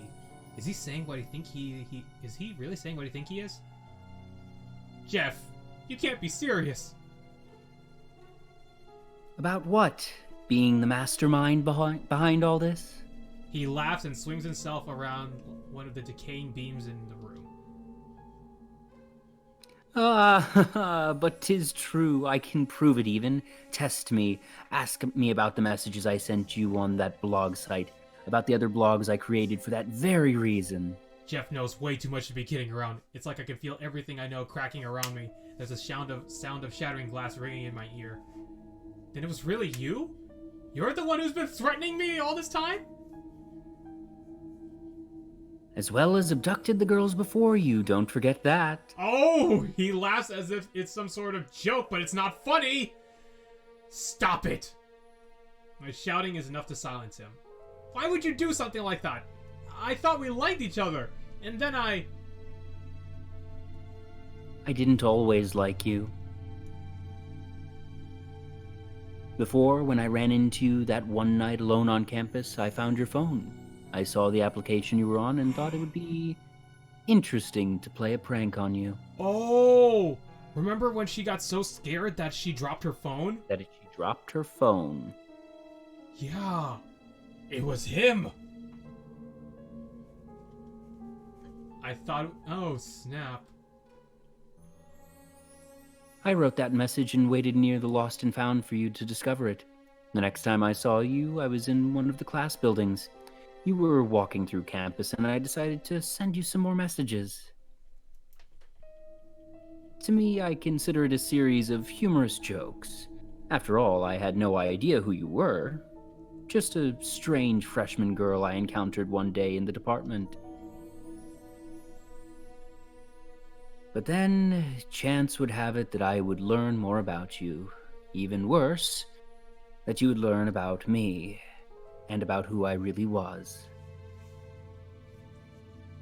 I tried to stop you from that moment on. I didn't want you involved in any of this.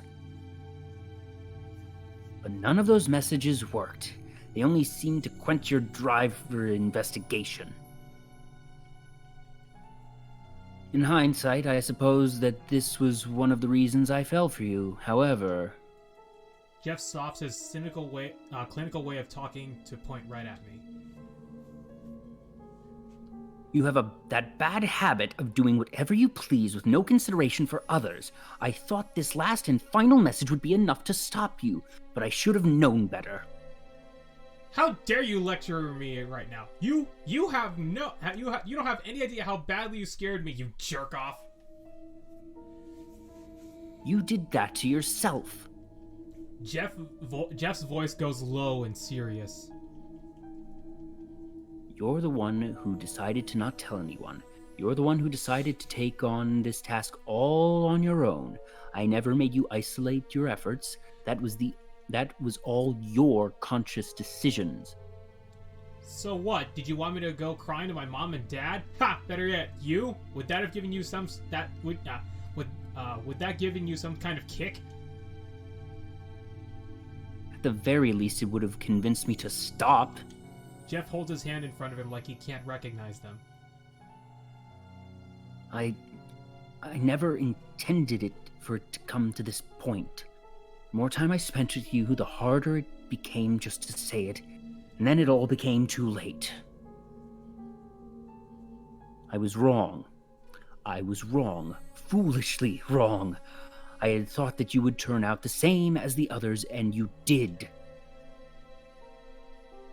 But I never realized there was nothing wrong with them to begin with. And that was where I erred. His voice makes him sound so delicate. I nearly forget everything I nearly forgot that everything all has been because of him. But there's something about that seems so off. Why did you kidnap the other girls in the first place? Why did it have to come to this? Because I was wrong. And because... my potion. Called it! Jeff whispers the last part in embarrassment. My potion was supposed to make it easier to form connections with other people. Thus, my hypothesis was as follows. If my potion worked, then these girls would still feel close to me, regardless of whether I held them against their will or not. Oh, geez, it's that scummy? No, oh, no, well, I got half my theory right. I would administer the drink, gauge their reactions accordingly, and make the needed adjustments, but it never worked, no matter what I did. So I would catch and release, depending on whether I found a suitable candidate or not. Candidate? We're talking about people here, Jeff. They're not just test subjects. These girls were living, breathing people. You think I don't know that? Jeff screams right back at me. I didn't care before. I hadn't known any better. I'd abduct them without any remorse, and that's because I didn't see them as anything but less than human. So I'd keep them in that room you managed to find for 3 days. 72 hours is the amount of time that needs to pass for someone to be declared missing. Just before that mark hit, I would feed them a substance that would leave them unable to remember anything. Then I sedated them so I could return them. I knew there was something wrong with what I was doing, but I decided that it was fine if I continued. My opinions of other people were abysmal. But you were wrong. Jeff nods solemnly. It is frustrating that I never would have realized this if it wasn't for you. It makes me furious that this is all because of you. You see, for that multiplies the guilt I feel 10 times over. A man can only handle so much before it all becomes overwhelming. Wait, what? Jeff slowly takes something out of his pocket, and I look to see it's a small ball with a short string poking out on the side. Wait. Jeff? Wait, what are you gonna do? No, Jeff, no! Destroy this entire building, and I will take you along with me. No, Jeff, no!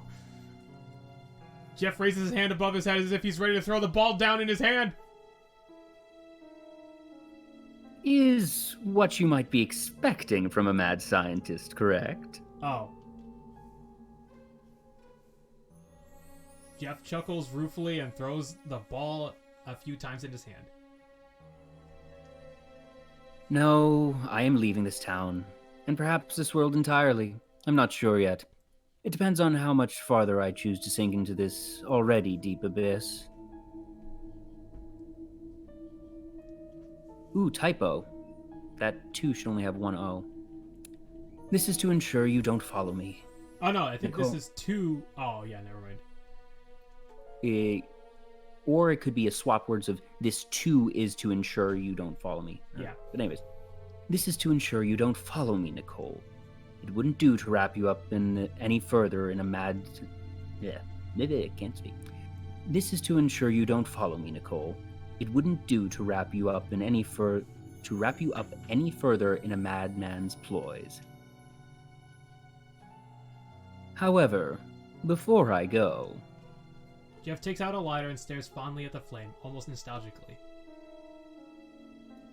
This will be the last time we see each other again. Oh, it's a smoke. So please, if you could, remember the tale of the great alchemist Jeff Ryan. Okay, it's a smoke bomb, not an actual bomb. He wears a sad smile as he brings the lighter to the fuse, and I know it's too late to stop him by then. And despite his sorry state of affairs, remember that he cared for you to the bitter end, my dear. It's not... I was gonna be like... Okay, there we go. I was like, why is it not making me press A? You're a great guy, you know. I know you are. I ask that you remember that when the news attempts to tell you otherwise. Jeff smirks jokingly for a fleeting moment before he steels his face and clenches his eyes shut. Okay, do it now before I lose the nerve. I exhale tensely and shake my hands. I shake my hands out by my sides, rear my right hand behind my back, past my shoulder, and look down at Jeff's defenseless face. I'm really sorry about this, Jeff. I let my hand fly right for him. Wait, what'd she do? She stopped him. The police come 20 minutes after I call them, filling the streets with red and blue blinking lights. Oh, I'm asked questions. So many questions. But I can only answer them half-heartedly as I watch Mr. Starr cuff Jeff and take him away. How did you apprehend him? How did you find him? I tell him I was targeted, reciting the script the script that Jeff would have wanted me to. I know it has to be this way. Jeff is usually right about these sort of things. I just never expected it to turn out like this. Or that Jeff would be the one behind everything. But I did make a promise to him. While I'm still uncertain of what'll come to be, I know for sure that this is the beginning of the end. I managed to solve the mystery of the abductions. I only wish it wasn't so bittersweet. Oh, apparently, Nicole knocked him out. Yeah. Okay, it's been a while since everything happened. A fresh new year and the start of spring semester just around the corner. I've been waiting a long time for this day. Guard tips his... Oh, new background. Guard tips his head as I show him my visitor's pass along with my driver's license. Everything's in check. So he opens the door to the visiting office and lets me through. There are small tables set everywhere, occupied by people. Prisoners seem to sit on the north side while visitors are right across. Maybe it's for the sake of the guards. There are also a few vending machines near the side of the room, behind this fenced gate, Am I feeling thirsty or am I just nervous? Also, why am I suddenly paying so much attention to this place? I should be looking for him. I step out from behind the gate. It doesn't take me long to spot Jeff sitting at one of the tables. Feels like it's been way too long since I've seen his face. I'd run up and hug him if it was allowed. Jeff! I call his name excitedly, doing my best to keep my voice under. Jeff looks up from his hands on the table and rises to his feet. Wordlessly, he holds his arms out and I rush to him. I feel like I'm melting as I nestle in his arms. However, an officer's voice from the back quickly snaps us out of it.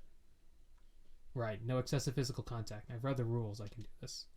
With a sheepish smile, I take the seat opposite Jeff while he takes his. I almost don't know what to say. This is kind of awkward. So I just say the first thing that happens to pop into my head. How are you?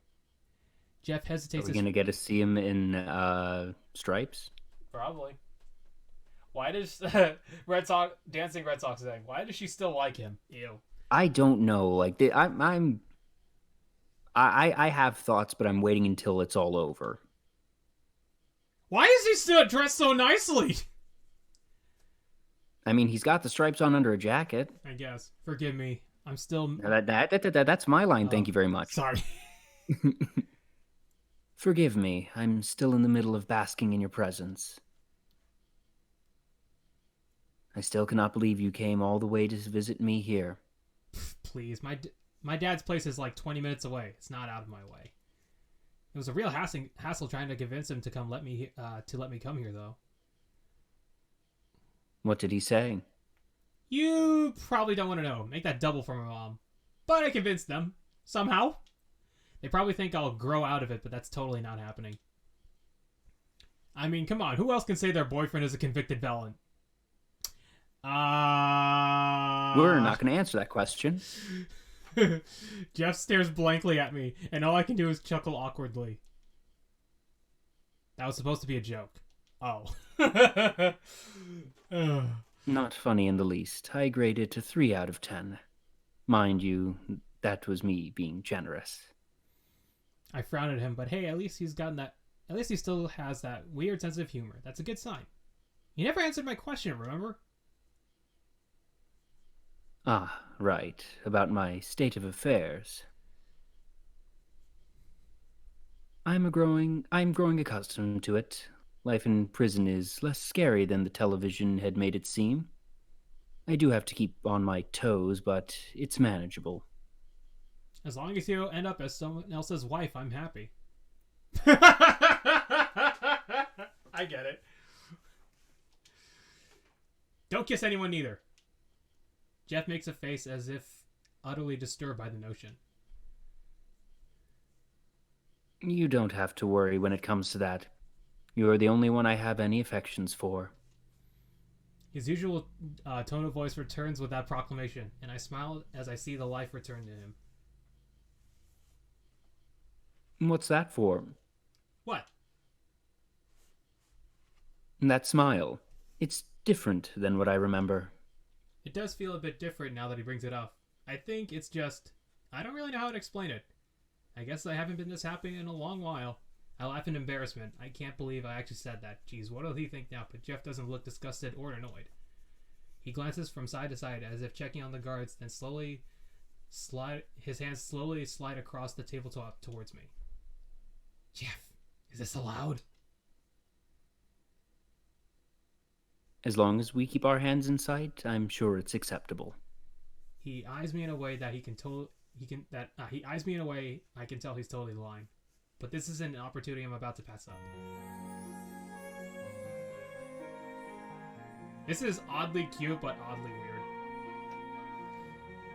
As surreptitiously as he did, I slide my hands over until they're resting on top of his and curl my fingers. Jeff grabs the back and looks down at our conjoined hands with a soft smile. I missed this. I missed you. It's the same for me. I laugh a little as I feel tears beat up at the corner of my eyes. Ugh, no, crying is so lame, don't do it, not now! Through sheer willpower, I managed to hold back my tears, not doing much to cover the ones that already escaped. Hopefully Jeff won't notice if I just play cool. Unfortunately, that doesn't work. Jeff's face falls as he noticed my state. He grips my hands even harder to try and reassure me. The only thing that keeps me going is the thought of you. So please do try and remain strong for my sake. I promise I'll make it up to you in 3 years. Oh, so he'll be out in 3 years. Don't worry, I'm fine, totally fine. I notice the guards are giving us a funny look, so I let go of hands Jeff to wipe my eyes. It just got the better of me for a moment, is all. I'm gonna be holding to you then. I'll be in law school by then, so I'm gonna need the support. Jeff groans and leans back in his seat.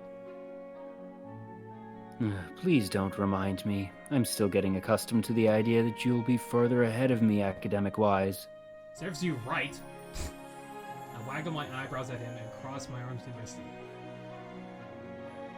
Don't worry, I'm sure I'll have some need for an assistant when you're out. Jeff eyes me incredulously, but his expression soon softens with a warm, receiving smile.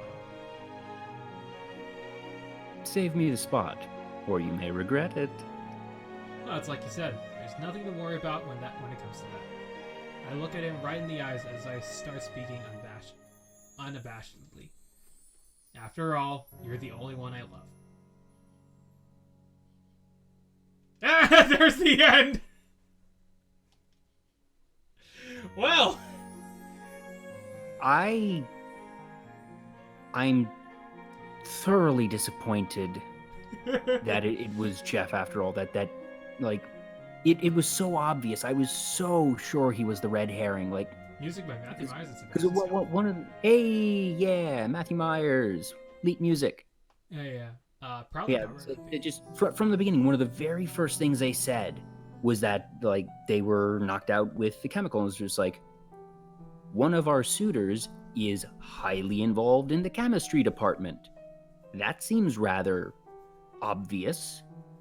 We have this suitor who seems to have a split personality, and if not a split personality, at the very least, a less considerate side that they keep hidden, which was later confirmed, of just all right, he's two-faced. And then later of just he's trying to make this potion. That doesn't seem suspicious at all about, creating affection for someone. Just everything pointed to him from the start. It was just blatantly obvious, and I was sure of just okay, just like in, Scooby-Doo, that there's always your red herring. It can't be that simple, can it? So for it to be him is rather upsetting. And for, Nicole has been kind of dumb throughout that. For being portrayed as so book smart, the fact that what Jeff said was true. He never made any threats of, don't tell anyone. He just said, back off or whatever. He was expecting her to call in support or, do something other than just keep it to herself. He was trying to get caught. He was literally trying to get caught. And just for his justification to be I did it for science makes perfect sense with his earlier persona, and I can sort of I like the thing that by the end he knew that he was a monster. I do appreciate that that is the one redeeming thing of all this, that in the end he realized, oh geez, I've done something terrible. But also, I mean, I also find it difficult though for her to continue having affections for him. That I suppose the fact that he had progressed enough to realize that what he had done was terrible is redeeming, but it's still. Well, But anyways, let's. Sorry, you go ahead. I know, but it is actually interesting considering that all it needed was someone to actually love him to realize what he's done is wrong.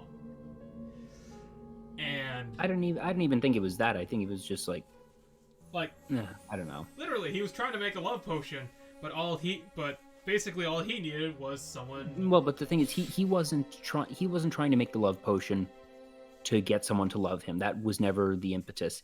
He wanted to make a love potion because he thought it was interesting and scientific. That his issue was that he didn't see other people as people, and was basically just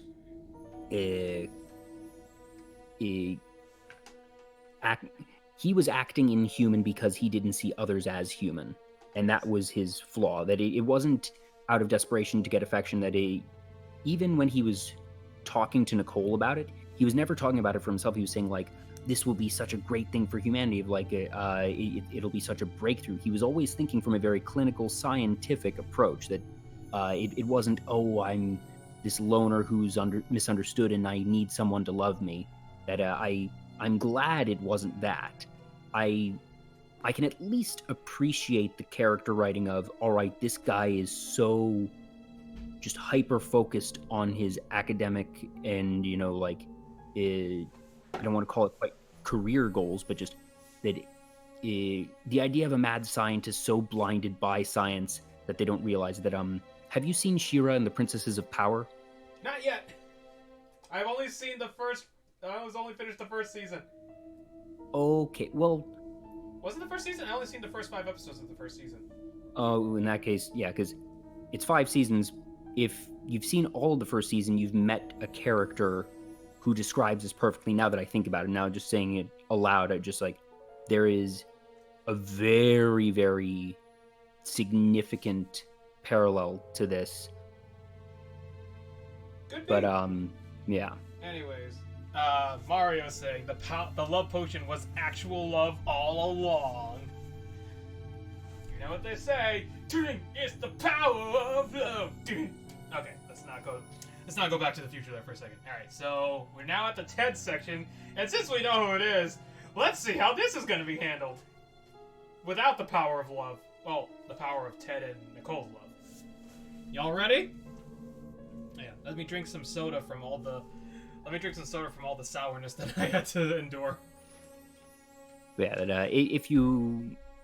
Well, first off, I highly recommend that anyone who's here watch She-Ra and the Princesses of Power on Netflix. It is actually a very, very good series that I hold up alongside Avatar: The Last Airbender in like the pantheon of American animation. So, highly, highly recommended.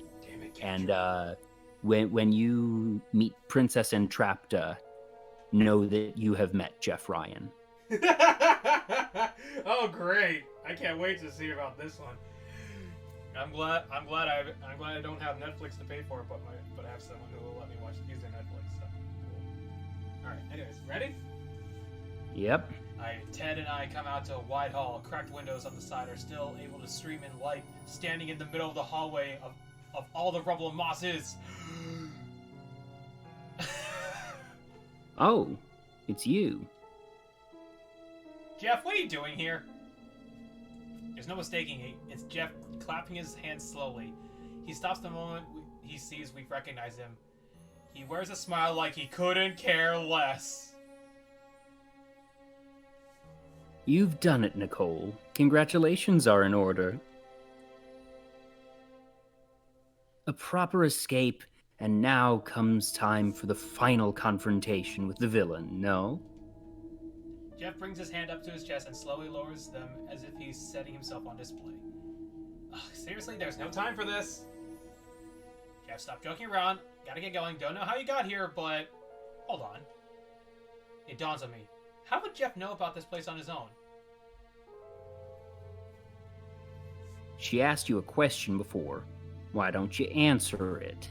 Ted's voice is deathly low. He must have realized the same thing. It doesn't seem like they came together, judging from his reaction. I already answered it in a way. You two must have reached the same conclusion as well. I must be what I claim to be. I'm behind the abductions. I can even prove it. I called you here with my last message, did I not? And here we are, facing each other on the abandoned battlefield. At least, that's how it was supposed to be. Jeff glances at Ted, annoyed. I wasn't expecting Nicole Grave +1. Sorry I wasn't part of your plan. Ted keeps low, but I can tell he's about ready to let loose on Jeff the moment he sees an opening. I can't let him do that just yet. Why? Doste! I thought this abductor guy was some huge creep, but it's been just you. Technically speaking, he is kind of a creep. I don't get it. Why would you take these girls like that? I simply needed to further my own gains, and I picked the appropriate subjects I needed to make that happen. It's not as though I hurt them, nor were they missed very much either. What gives you the right to say that? Yuli Shears. You remember her? She was the girl you took last month. Yeah. Didn't we just go through a couple of months of this stuff? Definitely wasn't last month. Yeah. She was the girl you took last month, or something like that. Yeah. There were so many people worried sick about her. Someone like you wouldn't get the good she's done for this place. Jeff scoffed as though he's heard a bad joke. I'm sorry to be the one to inform you, but your crush was misplaced. Drop it. I didn't have a crush on her. I'll let you both in on a little secret. As you may have already guessed, after I abducted someone, I made sure to return them to the spot where I found them. Yuli Shears was already having the time of her underage life when I made my move. I barely needed the soporific I had prepared. Oh, I didn't see that coming. You see, I hadn't stripped an angel of her wings. I merely caged the rambunctious troublemaker hidden within. I made it policy to only take those who, frankly put, deserved it. Oh, screw you, Jeff. Yeah! I was like...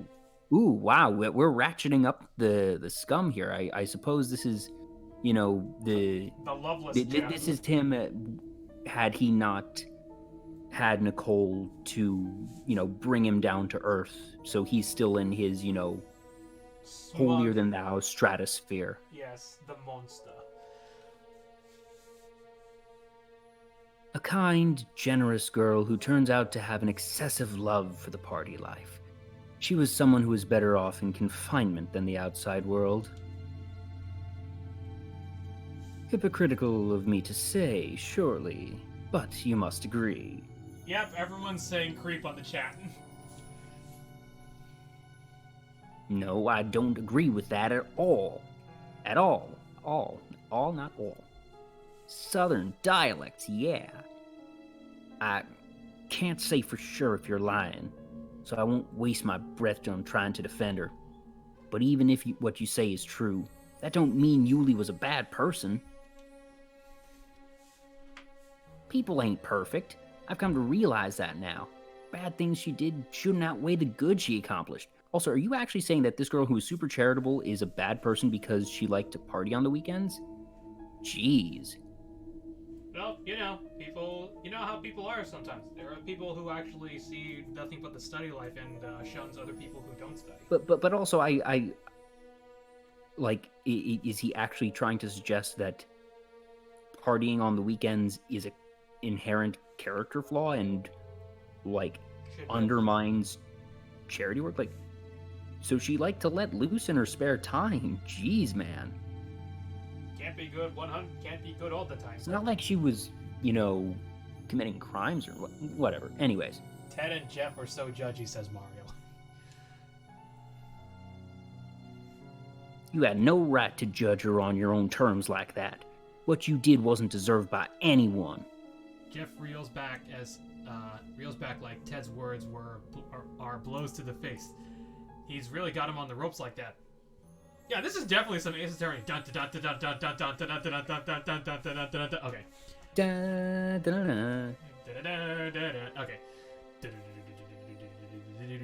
Okay. However, June soon regains his composure and is back to smiling crookedly. Something about him seems more off than usual. Well, it's no matter. What's done is done, and now that the jig is up, as it were, It seems I must make my move. Jeff takes out a small ball with a string poking on the side. It's only when he shows off a lighter in his other hand that I realize that string is a fuse. You've won this bout, Nicole. It was entertaining, to say the least. Before Ted and I have a chance to act, Jeff lights up the ball and throws it at us, filling the room with blue-colored smoke. Ted and Jeff, when I finally reach the front, I see them exchanging swings and kicks back and forth. Wait, did we just, have a mad skip? Huh? Did we just have a really bad skip? No. Blue-colored smoke, and then we go switch to this battlefield thing right now. Ted and Jeff, when I finally reach the front, I see them exchanging swings and kicks back and forth like they're in the middle of some kind of dance. Neither of them can get a clean hit in with both of their speeds. It looks like a fight to see who wears out first. Finally, I get to give you what you've had coming for the longest time. He aims a swing for Jeff's chest, but Jeff evades back like a boxer and counters it with a jab of his own. I'm afraid you'll find it's you who will be getting what's coming. I can't just stand here like this. Ted! Ted's nearly hit with a jab as he turns to look at me. Ooh, you sneaky bastard. He loosens his jaw, rushes forward, pushing Jeff back with his offense. You've done a lot of horrible things in our day, but threatening Nicole like that was the one thing I'll never forgive. Oh, really? And what will you be doing about that? Ted ducks under one of Jeff's swings and retaliates with a quick shove to Jeff's shoulder. It obviously doesn't hurt that much, but what it does is send Jeff back against the wall of a close-by stone wall. Jeff gasps in surprise as he meets it. Seeing his chance, Ted pulls something off his belt and flicks the switch on. Oh, snap! The stun gun! Certainly is. Before Jeff has a chance to recover, Jeff electrifies the tip right to his neck, sending bolts of electricity running up his spine. Jeff convulses in place, taking his chance. Ted rears his free hand and slugs Jeff right across the jaw, sending him back against the wall. The force is enough to send his eyes rolling to the back of his head. Jeff quietly slides down on the wall until he's lying limp on the ground like a rag doll. Never underestimate an officer's son. Booyah. Oh my gosh, Ted, are you okay? Nicole. I run up to him as soon as I see the coast is clear. I thought Ted was seriously going to get hurt there. You shouldn't have yelled out like that. He almost popped me one there. I know, sorry, I was just really surprised. But you did it, Ted. You were so cool. Sugoi desu again. I leap into Ted's arms to give him a big hug. I leap into Ted's arms to give him a big hug. I must have taken him by surprise because I hear the stun gun go off in his hand. That's why I gasped. It's like I hastily hop back and step and glare at Ted like he's judging me. Sorry, I didn't mean to do that. Blushing, he flicks the switch on his stun gun and sticks it back to his belt. Never thought I'd get a chance to use that thing. Makes me sort of feel like a real cop. You tased him, bro. Oh my gosh, remember that meme? Wow. Now that is 2013. Wait, was that 2013 though? I don't know. But if it was, holy crap. Oh man. We're really going back on those, aren't we? Woo! I'll look around just in case that was actually 2013, because it feels a lot earlier than that when I think about it. But anyways, do you just carry that thing around with you? I work late nights sometimes. It's a safety precaution. Ted grins a little and pats the stun gun on his hip. Besides, it's manlier than mace.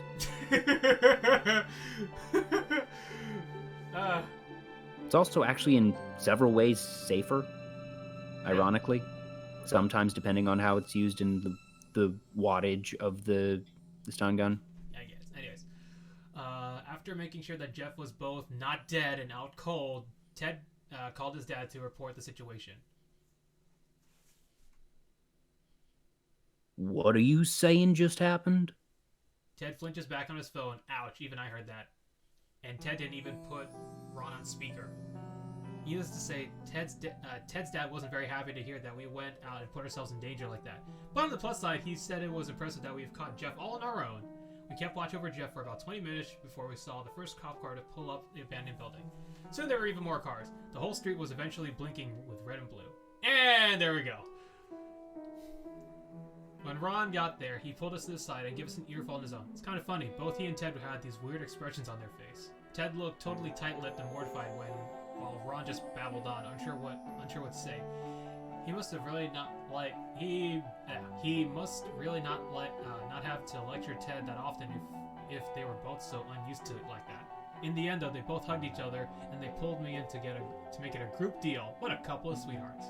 But Ron had a job to do, and when Jeff finally recovered from all those bolts, Ron was the one to cuff him up and lead him to the police car. Ted and I had to go down to the station too for our official statements and all that. By the time it was over, the chaos had died down to a mild roar. It was pretty late at night. Still, I couldn't help but think of it as the beginning of the end. Caught Jeff. He actually solved the multiple disappearances mystery. Those were the words I drifted off to when I finally got the chance to sleep. It's been a few days since everything happened. Town still buzzes about the news while the police are doing what they can to sort everything out now. However, for the most part, it's been peaceful. Things are slowly turning back to normal. In fact, I'm on my way to work right now. Huh? I thought it was closing.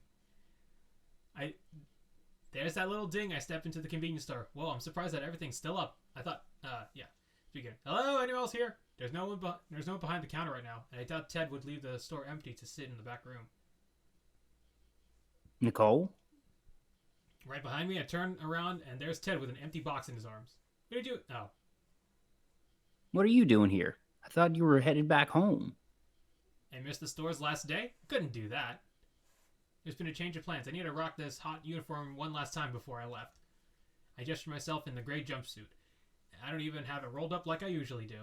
That's mostly because of Ted. I figured he'd appreciate it if I wore it like I was supposed to at least once in my time here. You can argue it's kind of late for that, but that's when I started ignoring you. Ted chuckles at me and places the empty boxes down by the door. Take your usual place, then. I'm just getting ready to move out all the merch when the day's over. Oh, I can help with that too. Ted eyes me suspiciously.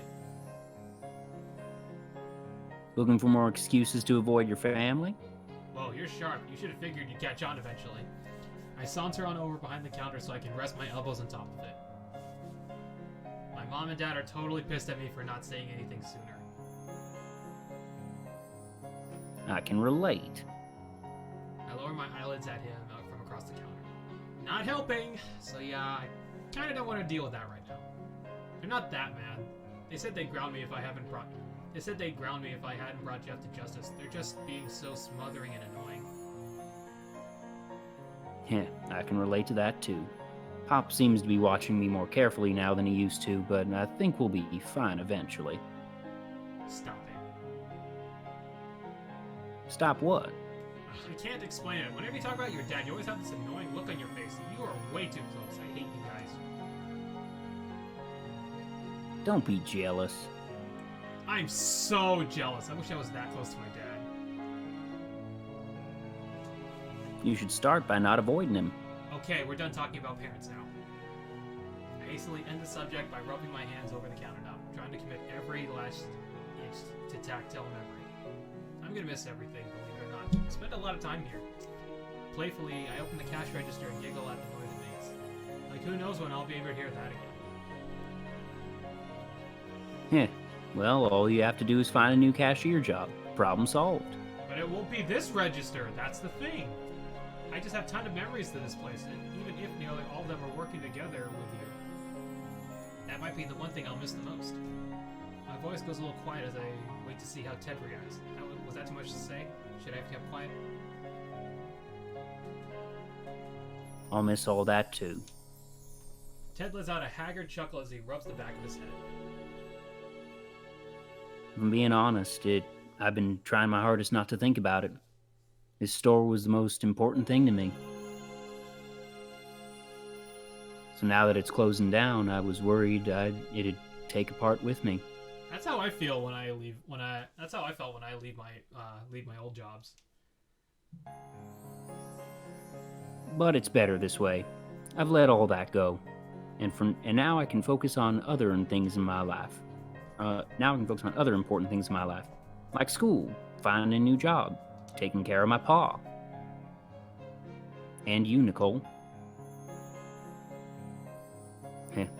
The way I see it, losing this store was a fair exchange for finding you. The atmosphere between us changes as Ted approaches me, eventually making his way behind the counter. I look at him, unsure what he's about to do. I suddenly find his hands in mine. Hey! He jerks me forward so I could collide with his chest. Whoa! Hey! I'm really gonna miss you over the break, you know that? I've been doing my best to be the mature one here, but damn. Ted has his hands locked around my waist, and I carefully perch mine in his chest as I smirk at him. I guess it's finally my turn to be the mature one. Shut up. I'm grinning as he kisses me, unbelievably happy that I'm in his arms like I am now. I know that coming to this school led me to being a target for Jeff, but it's like Ted said, it's a fair exchange for finding him. Eventually, the two of us part from the kiss, grinning like idiots with swollen lips. Isn't there some ethical code against inter-workplace romance? It's the last day and all. I figure I can let some things slide. Ted grins as he walks from behind the counter into the aisles.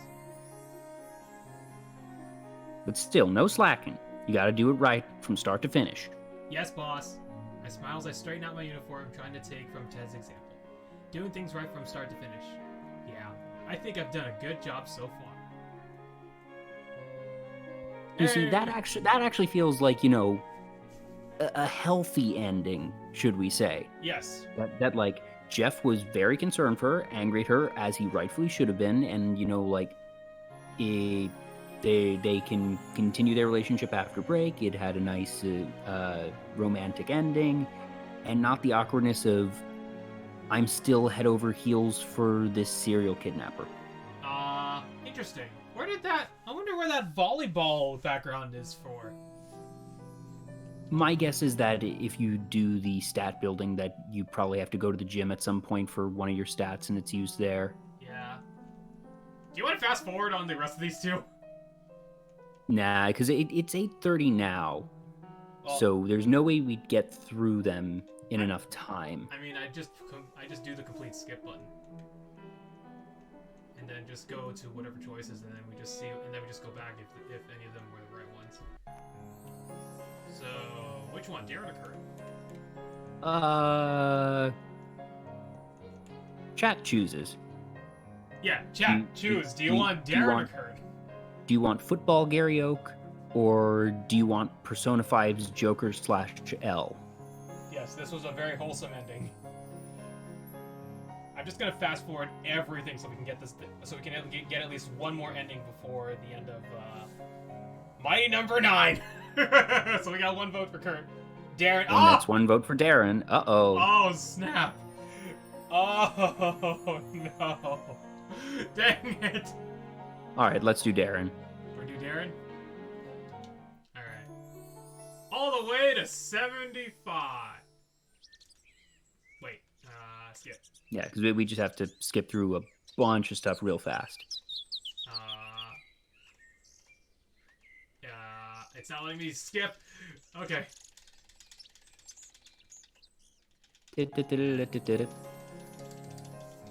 No. Okay, so they basically have two pairs, that it's Jeff and Ted and Kurt and Darren. My guess is that they have a subplot between the two of them. Hold on a second.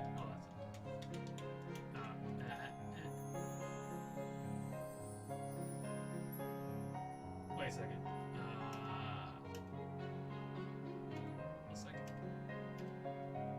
Okay, hold a second. Alright, I wanted to skip today. Kurt.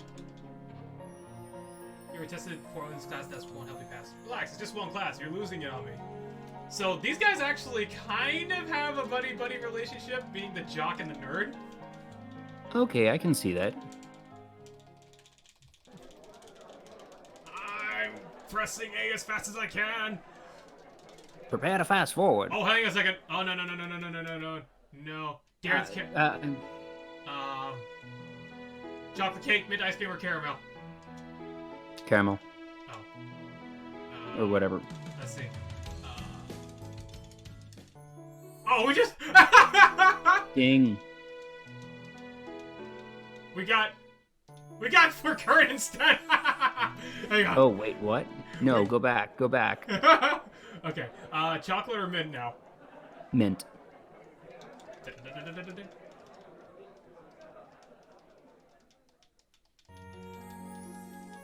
There we go. It was mint. So he likes mint ice cream, and Kurt likes caramel. Okay. We still get the Kurt thing. Kurt's easy. I wish I could skip everything. I wish I could skip everything right now. Well, let's at least keep things occupied while we try and blaze through all this. Yeah. So this Saturday on not Digital Era Twitch, but on the Digital Era Entertainment YouTube channel, we'll be doing our next radio drama, Phoenix Wright Ace Attorney. Actually, on that note, for people who are in chat, have you all been getting the mid-stream ads? Yeah, I'm surprised. I'm surprised no one has said anything about the ads yet. Yeah, because I know that they're happening because I got one last night. It's being rolled out slower, so. Yeah, by the way, Dancing Red Sox, I don't actually glance into the chat super often. Is this your first time here, or have you tuned in before? RJ and I have been at this one for a good while, but I think she's actually been Mario probably wouldn't see it because as the stream owner that subscribers I don't think get the ads because I named the ad blocker one. All right, that's interesting because I'd heard that ad blocker was not working for these particular mid-roll ads. Oh, great! Now with no context, we actually have to also choose which ones work.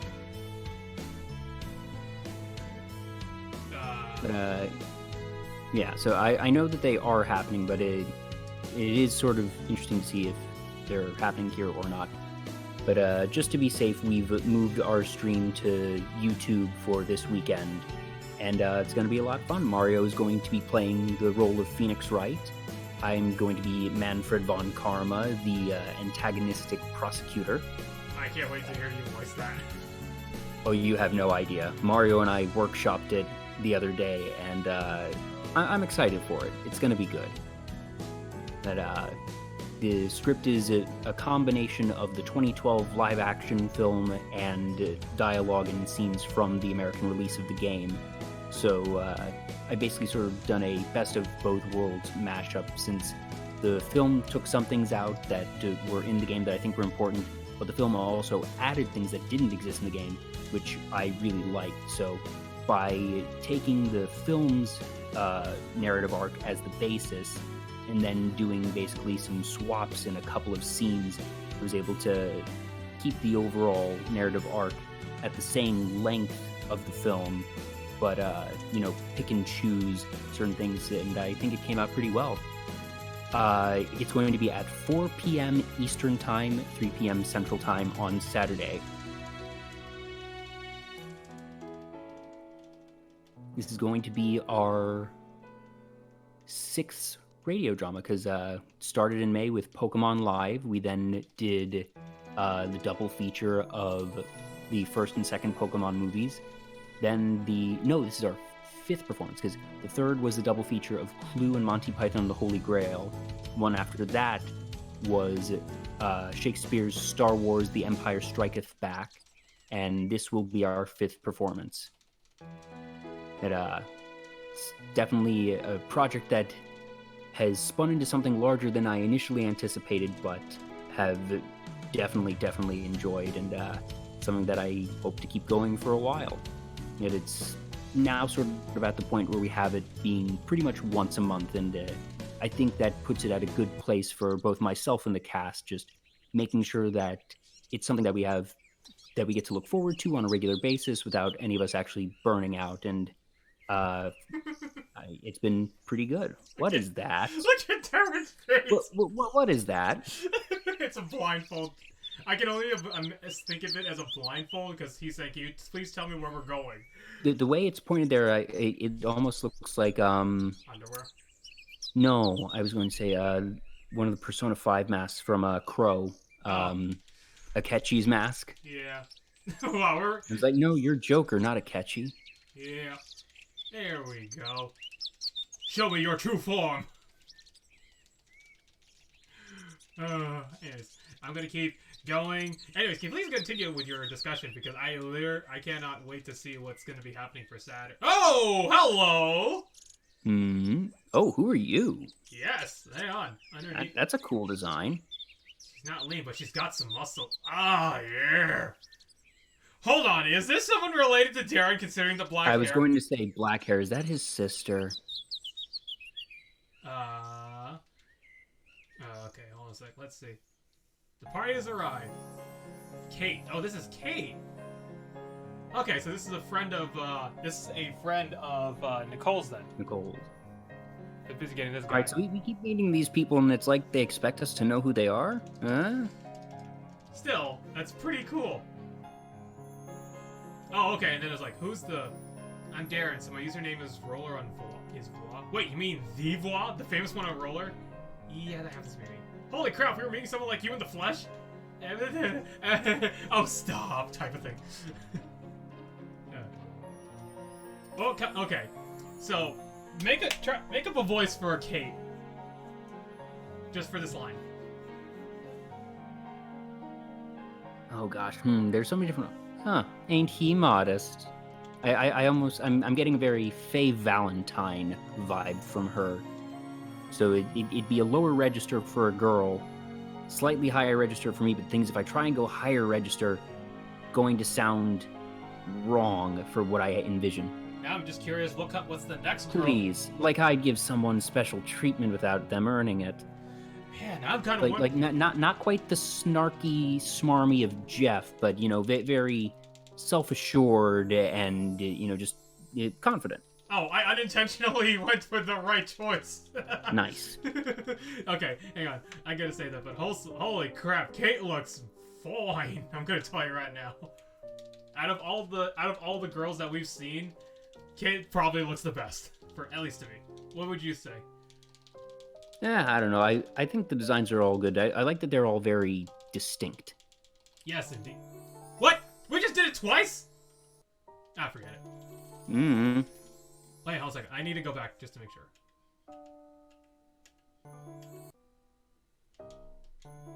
Wow, we're at 95. Okay, cool. So we just gotta do 100. Just gotta reach to 100. Mario asks, "Can we date Kate?" I wish we can. But this is an Otome game with the guys. But I'm sure. Too bad it's not. Hey, I want equal opportunity here. For real. God. No. Oh God, thank you. Oh, my arm. God. So I think for the sake of time, we'll need to skip the normal ending and just go to the secret ending. Probably. Is this a date? It's a date? Oh, I just immediately said... Dato. It's like, oh my god, it's... Ah! Wait, that's a new outfit! Oh, I'm guessing... Well, she had a different outfit for Ted and Jeff, so my guess is that her date outfit... She has a unique date outfit for each of the four. I guess. Whoa! Hang on! Look how snazzy he looks. Alright, we should fast forward because we only got 20 minutes. We've never done this before. We're going 88 miles an hour. We're watching a movie. Keep talking. Oh, dang. So Dancing Red Sox, thanks for putting up with this. Yeah, have you been around before that, not sure if we know you or if you've stumbled across us?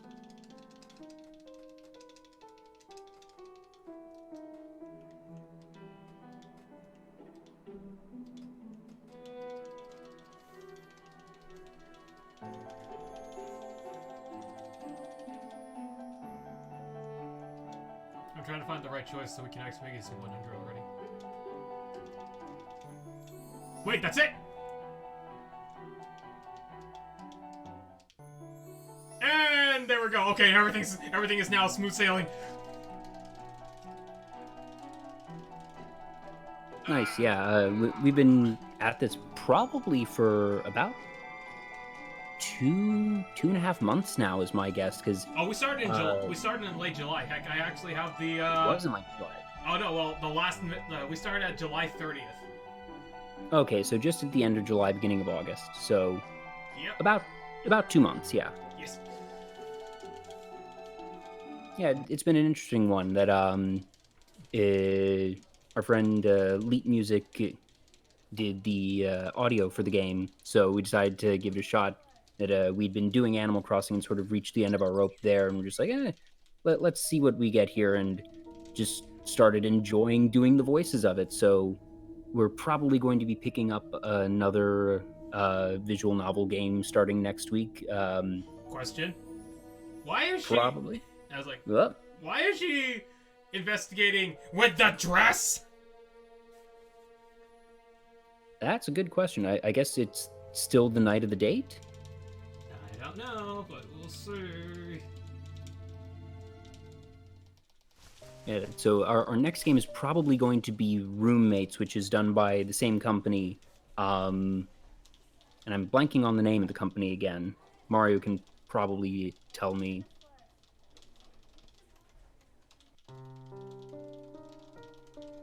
Yeah, just hang on. I've enjoyed the mystery, even if I'm a little disappointed in the reveal being pretty obvious. It was still sort of fun to have that extra thread of tension underneath all the normal dating sim stuff. Hold a flip up. What? Radalakia games, thank you, Mario. Don't help him or help? Don't help him. We're still at. Okay. We're still at 100 then.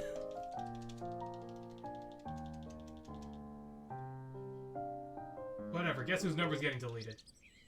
Normal ending! Okay, let's go. You blocked him? You blocked him? Why would you block him? Who did you block? You blocked Darren. Wait, what?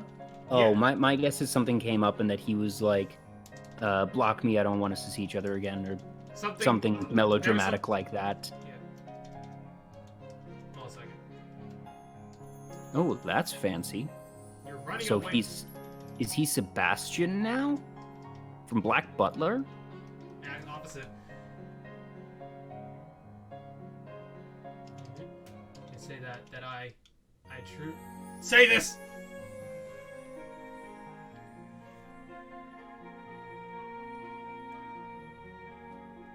Dude.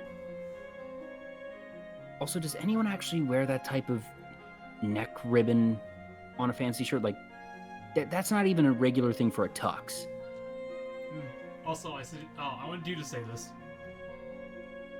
I truly do like you, Nicole. Blushing like crazy. That hits me out the most. I would think what he just said was just a confession. Darren confessed that he liked me. You- Only in cosplay. you- Oh, I get. Of course. How did I not see it before? Darren's on roller all the time. He's a cosplayer. Say a left word, but I should have. Seriously, this is so sudden.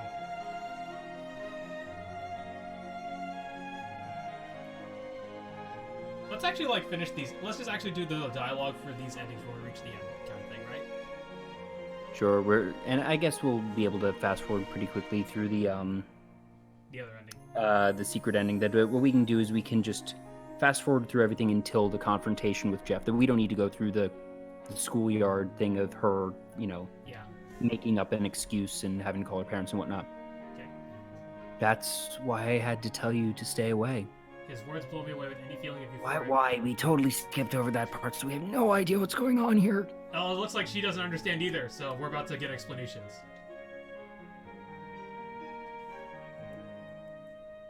I'll only serve to hold you back, Nicole. It was clear from the day that we held that meeting in the park. You do so much for me, and I only cause problems for you.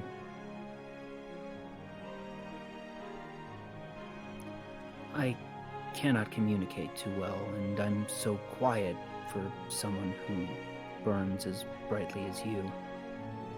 I would only dim your glow, and that's why you should leave me be. You cannot allow me to depend on you like this. Sorry, your stream is glitching out and getting blurry. Do you remember the phrase, study the past if you would divine the future? It holds true here.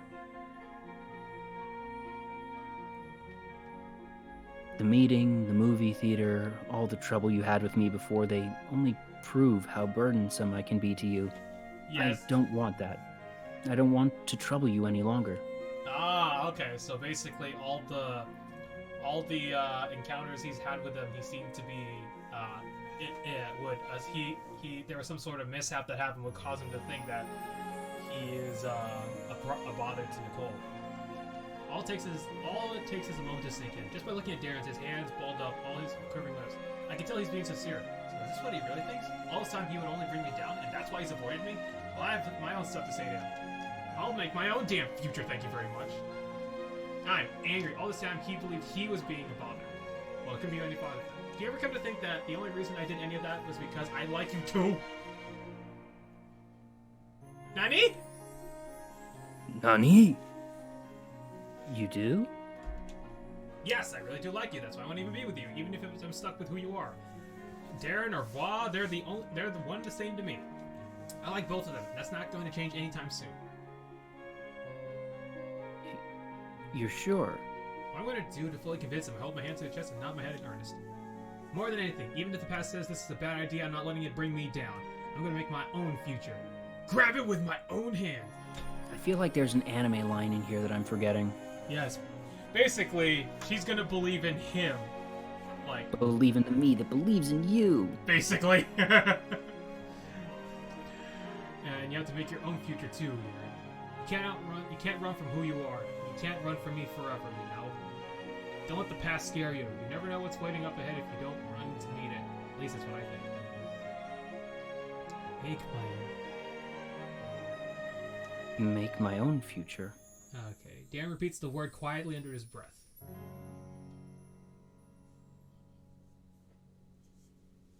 Then, would you mind terribly if I started doing so right now? Darren looks at me as he approaches, coming close enough that I can see shades of gray in his eyes. My heart beats a little faster with this exchange in proximity. What the heck are you going to?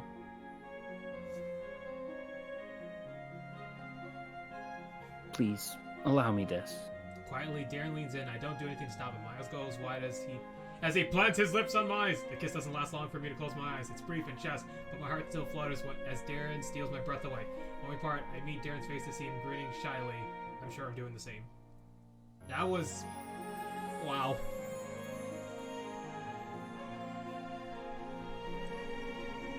I concur. Darren releases a tense, pent-up breath as he holds a hand to his chest.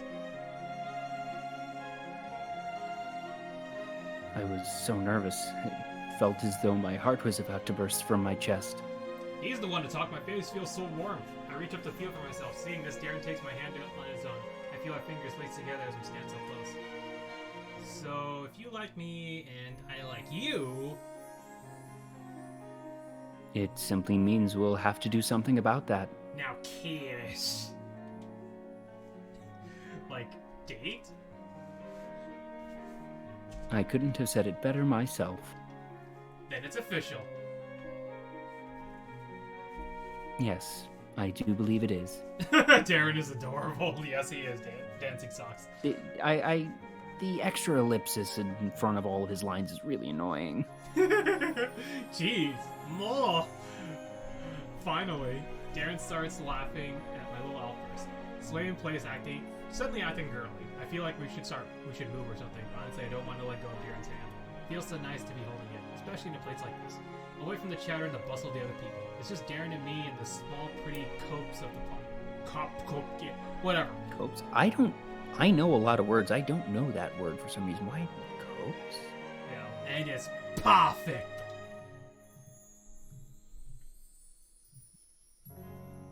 No, sorry. Get back here. I know it's been a long time overdue from the sounds of it, but trust me when I say I promise not to waste any more time when it comes to the matter of my affections for you. Once we reach the CG, I'm gonna have to. Yeah, Shakespeare, save it. You still have to make it up to me somehow. I'm really joking. A copse is a small group of trees. Oh, Darren's seriously done enough, but as usual, he takes me as being completely serious. True. Yes, I have the perfect idea.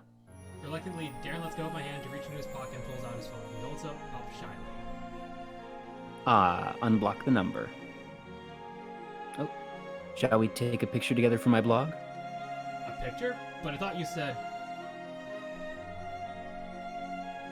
That I dislike taking pictures, yes. However, you were right when you said that I couldn't keep running from who I am, and I figure I should start by showing my followers who Voix truly is, along with the girl who managed to steal his heart. I roll my eyes at the line, but I still blush anyway. Now that we're actually dating, Darren isn't holding back. That's definitely a line I hear from Voix, no doubt about it. Fine, you charmer. Let's take a picture together. Darren smiles as I accepted his offer. We get close with his arm over my shoulder, and the other is holding his camera above us. Some people are probably going to be a little upset with that angle of the camera, but anyways, of the phone. But anyways, of course, I had to be the one to teach him how to properly selfie. Oh, that makes sense because he's doing it the wrong way. I'm thinking in 2013, didn't they usually have the version where it would flip around? Yeah, but eventually... So he just doesn't know about it because he's never actually used it before. He's only ever used it as an outward-facing camera. Yeah, but eventually he manages to set up so we can see ourselves on screen. Ready? I look into the screen, see our faces closer together, and smiling. I nod. Nothing wrong with this at all. Yep, ready, steady. Okay. Very well. I'll take it on the count of 3. 1, 2, 3. Jesus! And now we gotta go. Yay! Yeah. Alrighty. Alright, hang on. Let me Prepare to fast forward. Prepare for ludicrous speed. Go!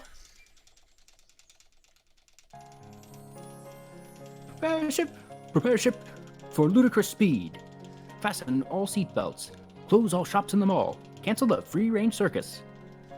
Sir, I suggest you buckle up. Buckle this. Ludicrous speed. Go! My brains are going into my feet. Was that Spaceball 1? Yes, it They was. gone to plaid. Yes, I can recite a lot of Spaceballs, more than I should probably admit considering I haven't seen it in many years. And I've only seen it like a month ago. Alright, wait a minute. So let's go from here. No, I understand, Nicole. This can't wait. Something dangerous must be happening, and you have to tell me everything you know. Darren, he stands up to his feet, not even shaking. I can hardly recognize him. Well, he's got a girlfriend. He's got to learn to protect now. Does Darren want to know so badly that it's come to this? He has to yell at me to get me to talk. He never yells. There's no other choice. Looks like I have to finally dish out about everything. Remember how I used to talk about those disappearance earlier in this semester? Oh, okay. No, wait. Now it's in a repeat area because we skipped over all of his dialogue. Whatever. Let's just fast forward to Jeff. Here it is. I got 4 messages about a race of mine. Okay. Blah, blah, blah, blah. So they get mad. Wait. Mad. I'm really mad. Mad at you. Never say anything, and don't say blah blah blah blah blah blah blah. So Darren finally mans up when this happens. I'm guessing this is probably a consistent thread for 3 of the 4 endings where they get mad at her for, keeping everything to herself. No mistaking. Let's see how he handles Jeff. There's our leading lady, the star of the show. Our beloved heroine finally makes her escape. Color me impressed. I thought everything was foolproof, but I suppose even the plan of a genius has its flaws. Joe shrugs his shoulders, making no sense as usual. Besides me, Darren gives me a questioning look. An acquaintance of yours? It's a long story. I sigh and gesture Darren that this is something better saved for later. Jeff, seriously, now's not the good time for any lame jokes. You have to get out of here before... Wait a minute. He dawns on me. What did Jeff say before? I can see it in your eyes. You've figured it out, haven't you? I nod weakly. You're saying you're the one behind all the abductions? Correct. Nicely done. I can prove it if need be, but somehow I get the feeling I don't have to. The pieces have all been put together, and here we are, the two of us at our final confrontation. At least, that's how I imagined it was going to be. Jeff glances at Darren, annoyed. It seems we have an unexpected guest within our midst. How terrible of you to come uninvited. Darren shirks under Jeff's annoyed glare, but he holds his ground shakingly. I was wondering, how does the shy boy handle this type of situation?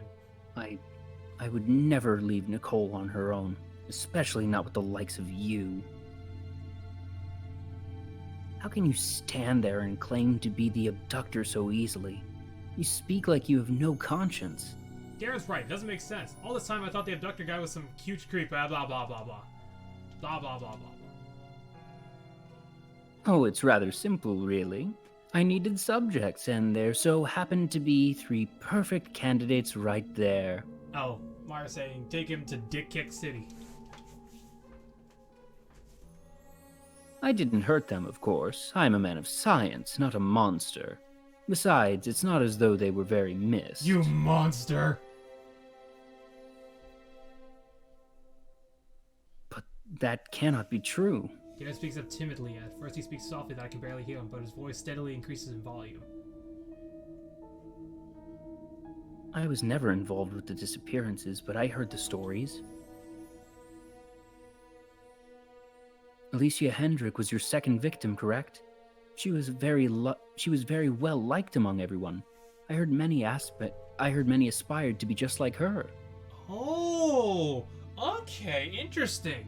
So then that would mean, if we chose Kurt, he'd be talking about the track girl that disappeared. Well, yeah, because they each told us about someone.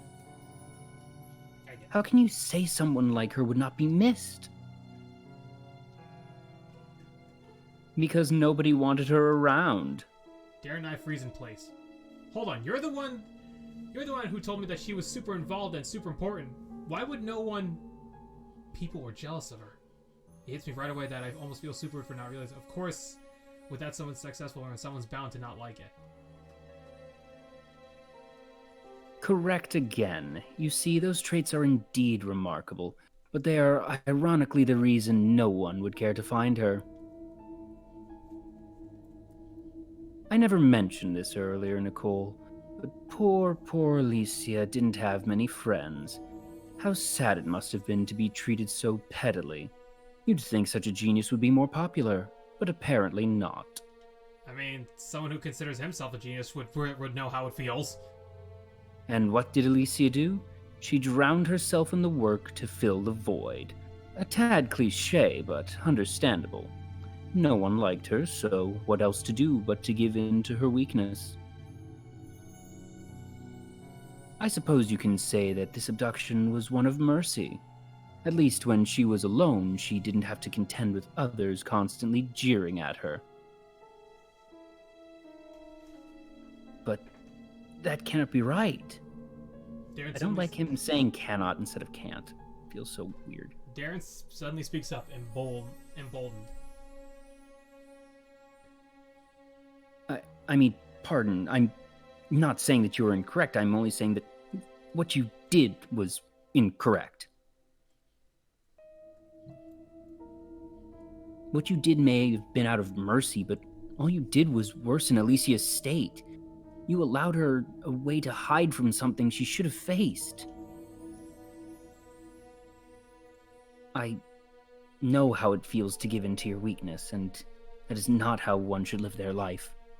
I do not think you should have abducted Alicia before giving her a chance to stand up for herself. Alright, so I'm gonna fast forward on this part, okay? Because we already reached past the 10 o'clock mark, okay? Well, at least... Oh, wait. Well, I don't like that they have these skips. What the heck is this? I feel like we're missing something. Okay, I finally get to the front, but I see Darren doing his best to fend off Jeff assault, blah blah blah. Darren stumbles back. Looks like they're actually fighting. Get up, you're outmatched. On the Jeff tries to pull off. I will not keep going. Smack. Beat past the steering. You'll regret doing that, blah blah. You'll regret doing that. Is that Darren? I score without catching both off guard, how I yell. My target is Darren though. I leap onto Jeff's back, pulling him backwards by the neck. Darren, get him now! And then punch! Darren, punch! Did you get him? The Darren punch! Darren punch! Okay, anyways, so we're good. That was actually really good. And now he's arrested. Library, blah blah blah blah blah. Okay. Alright, I think we can I think this is reaching the end here, so let's get it going. Rereading, actually. It's a collection of short novellas. The one I'm currently on features an archaeological team investigating an old abbey. It's fascinating. I think it may be one of my favorite mystery novellas. Geez, we came out of a mystery ourselves and you're already getting yourself involved in another one. I take the seat beside Darren and scoot closer until our arms are touching. I suppose it's my way to cope with all this newfound attention. Reading tends to do that for me. I'm kind of liking it. Yes, but you're the type of person who would enjoy being asked the same question 5 times in succession. For me, it wears out to the point of exhaustion. Which is why you're hiding out here in the library. I knew I'd find you here. Either that or in my room. But now that Kurt's back... Hey, that's my line. Oh, okay. Either that or in my room, but now that Kurt's back with his family for the break, I find it a bit lonely, to be honest. Oh, they're roommates. Even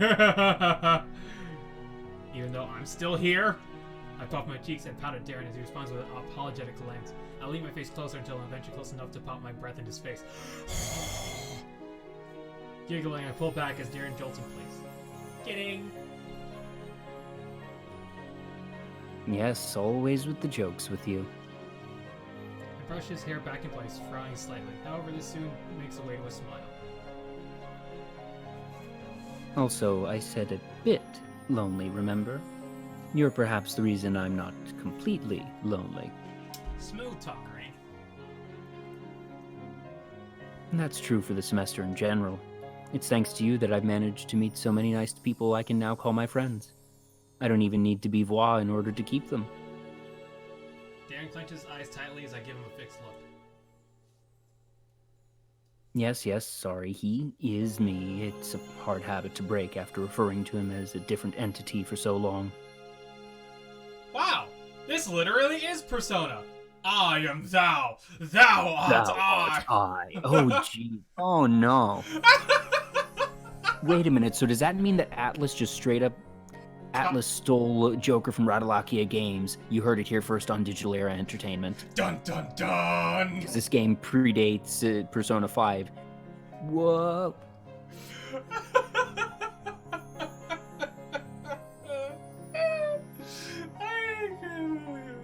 That's hilarious. Anyways, at least you corrected yourself.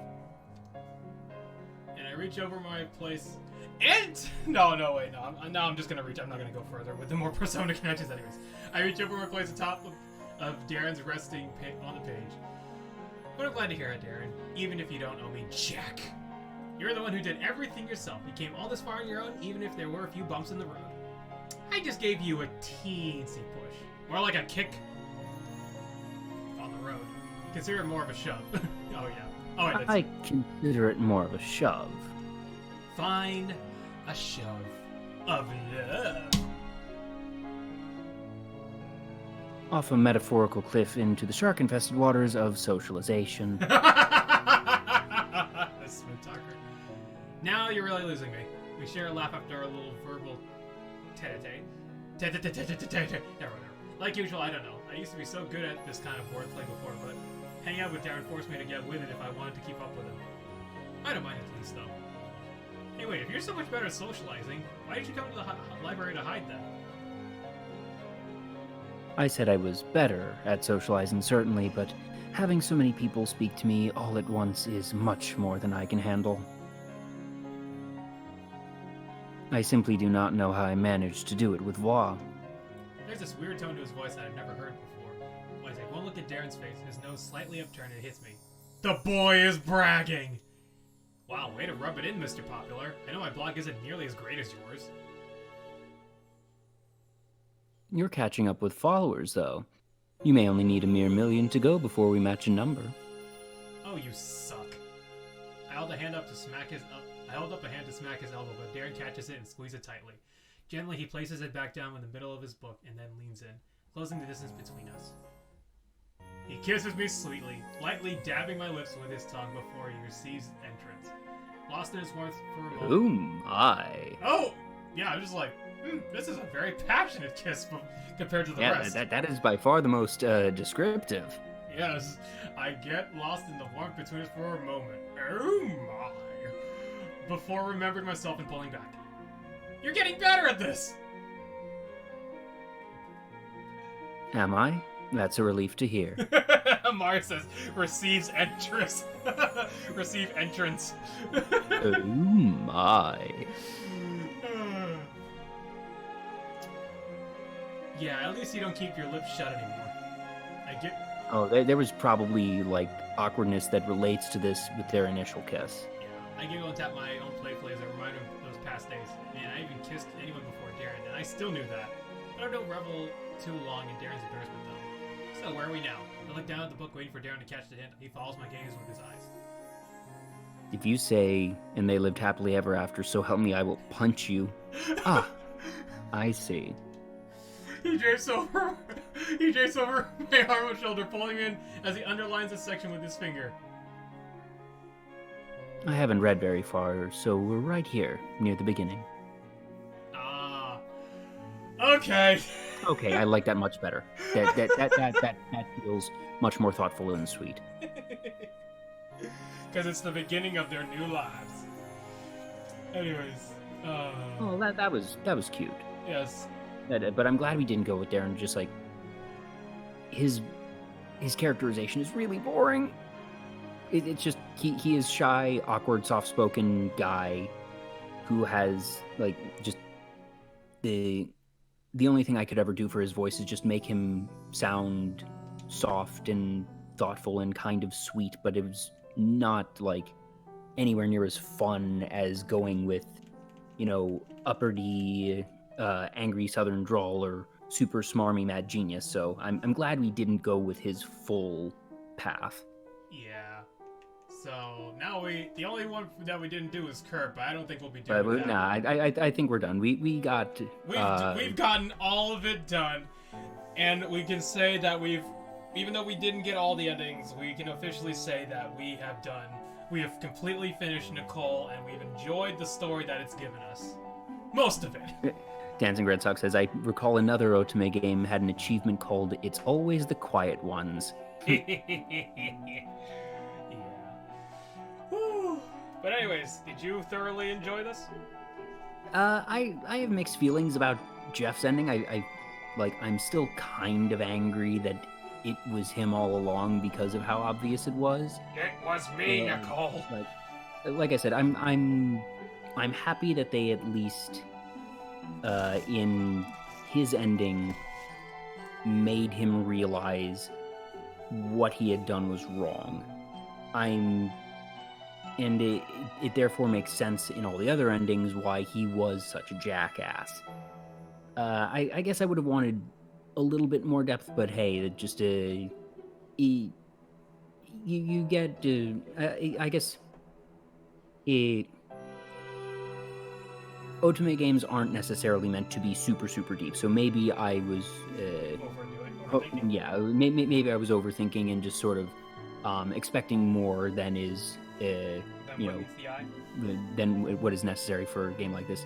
But overall, yes, it was very fun. I'm glad we took the visual novel route and didn't bother with the stat grinding, because if it took us 2 months to do this, it probably would have taken us an entire third for stat grinding, and that would have just not been fun to do, and it wouldn't have been fun to watch most likely. But Yeah.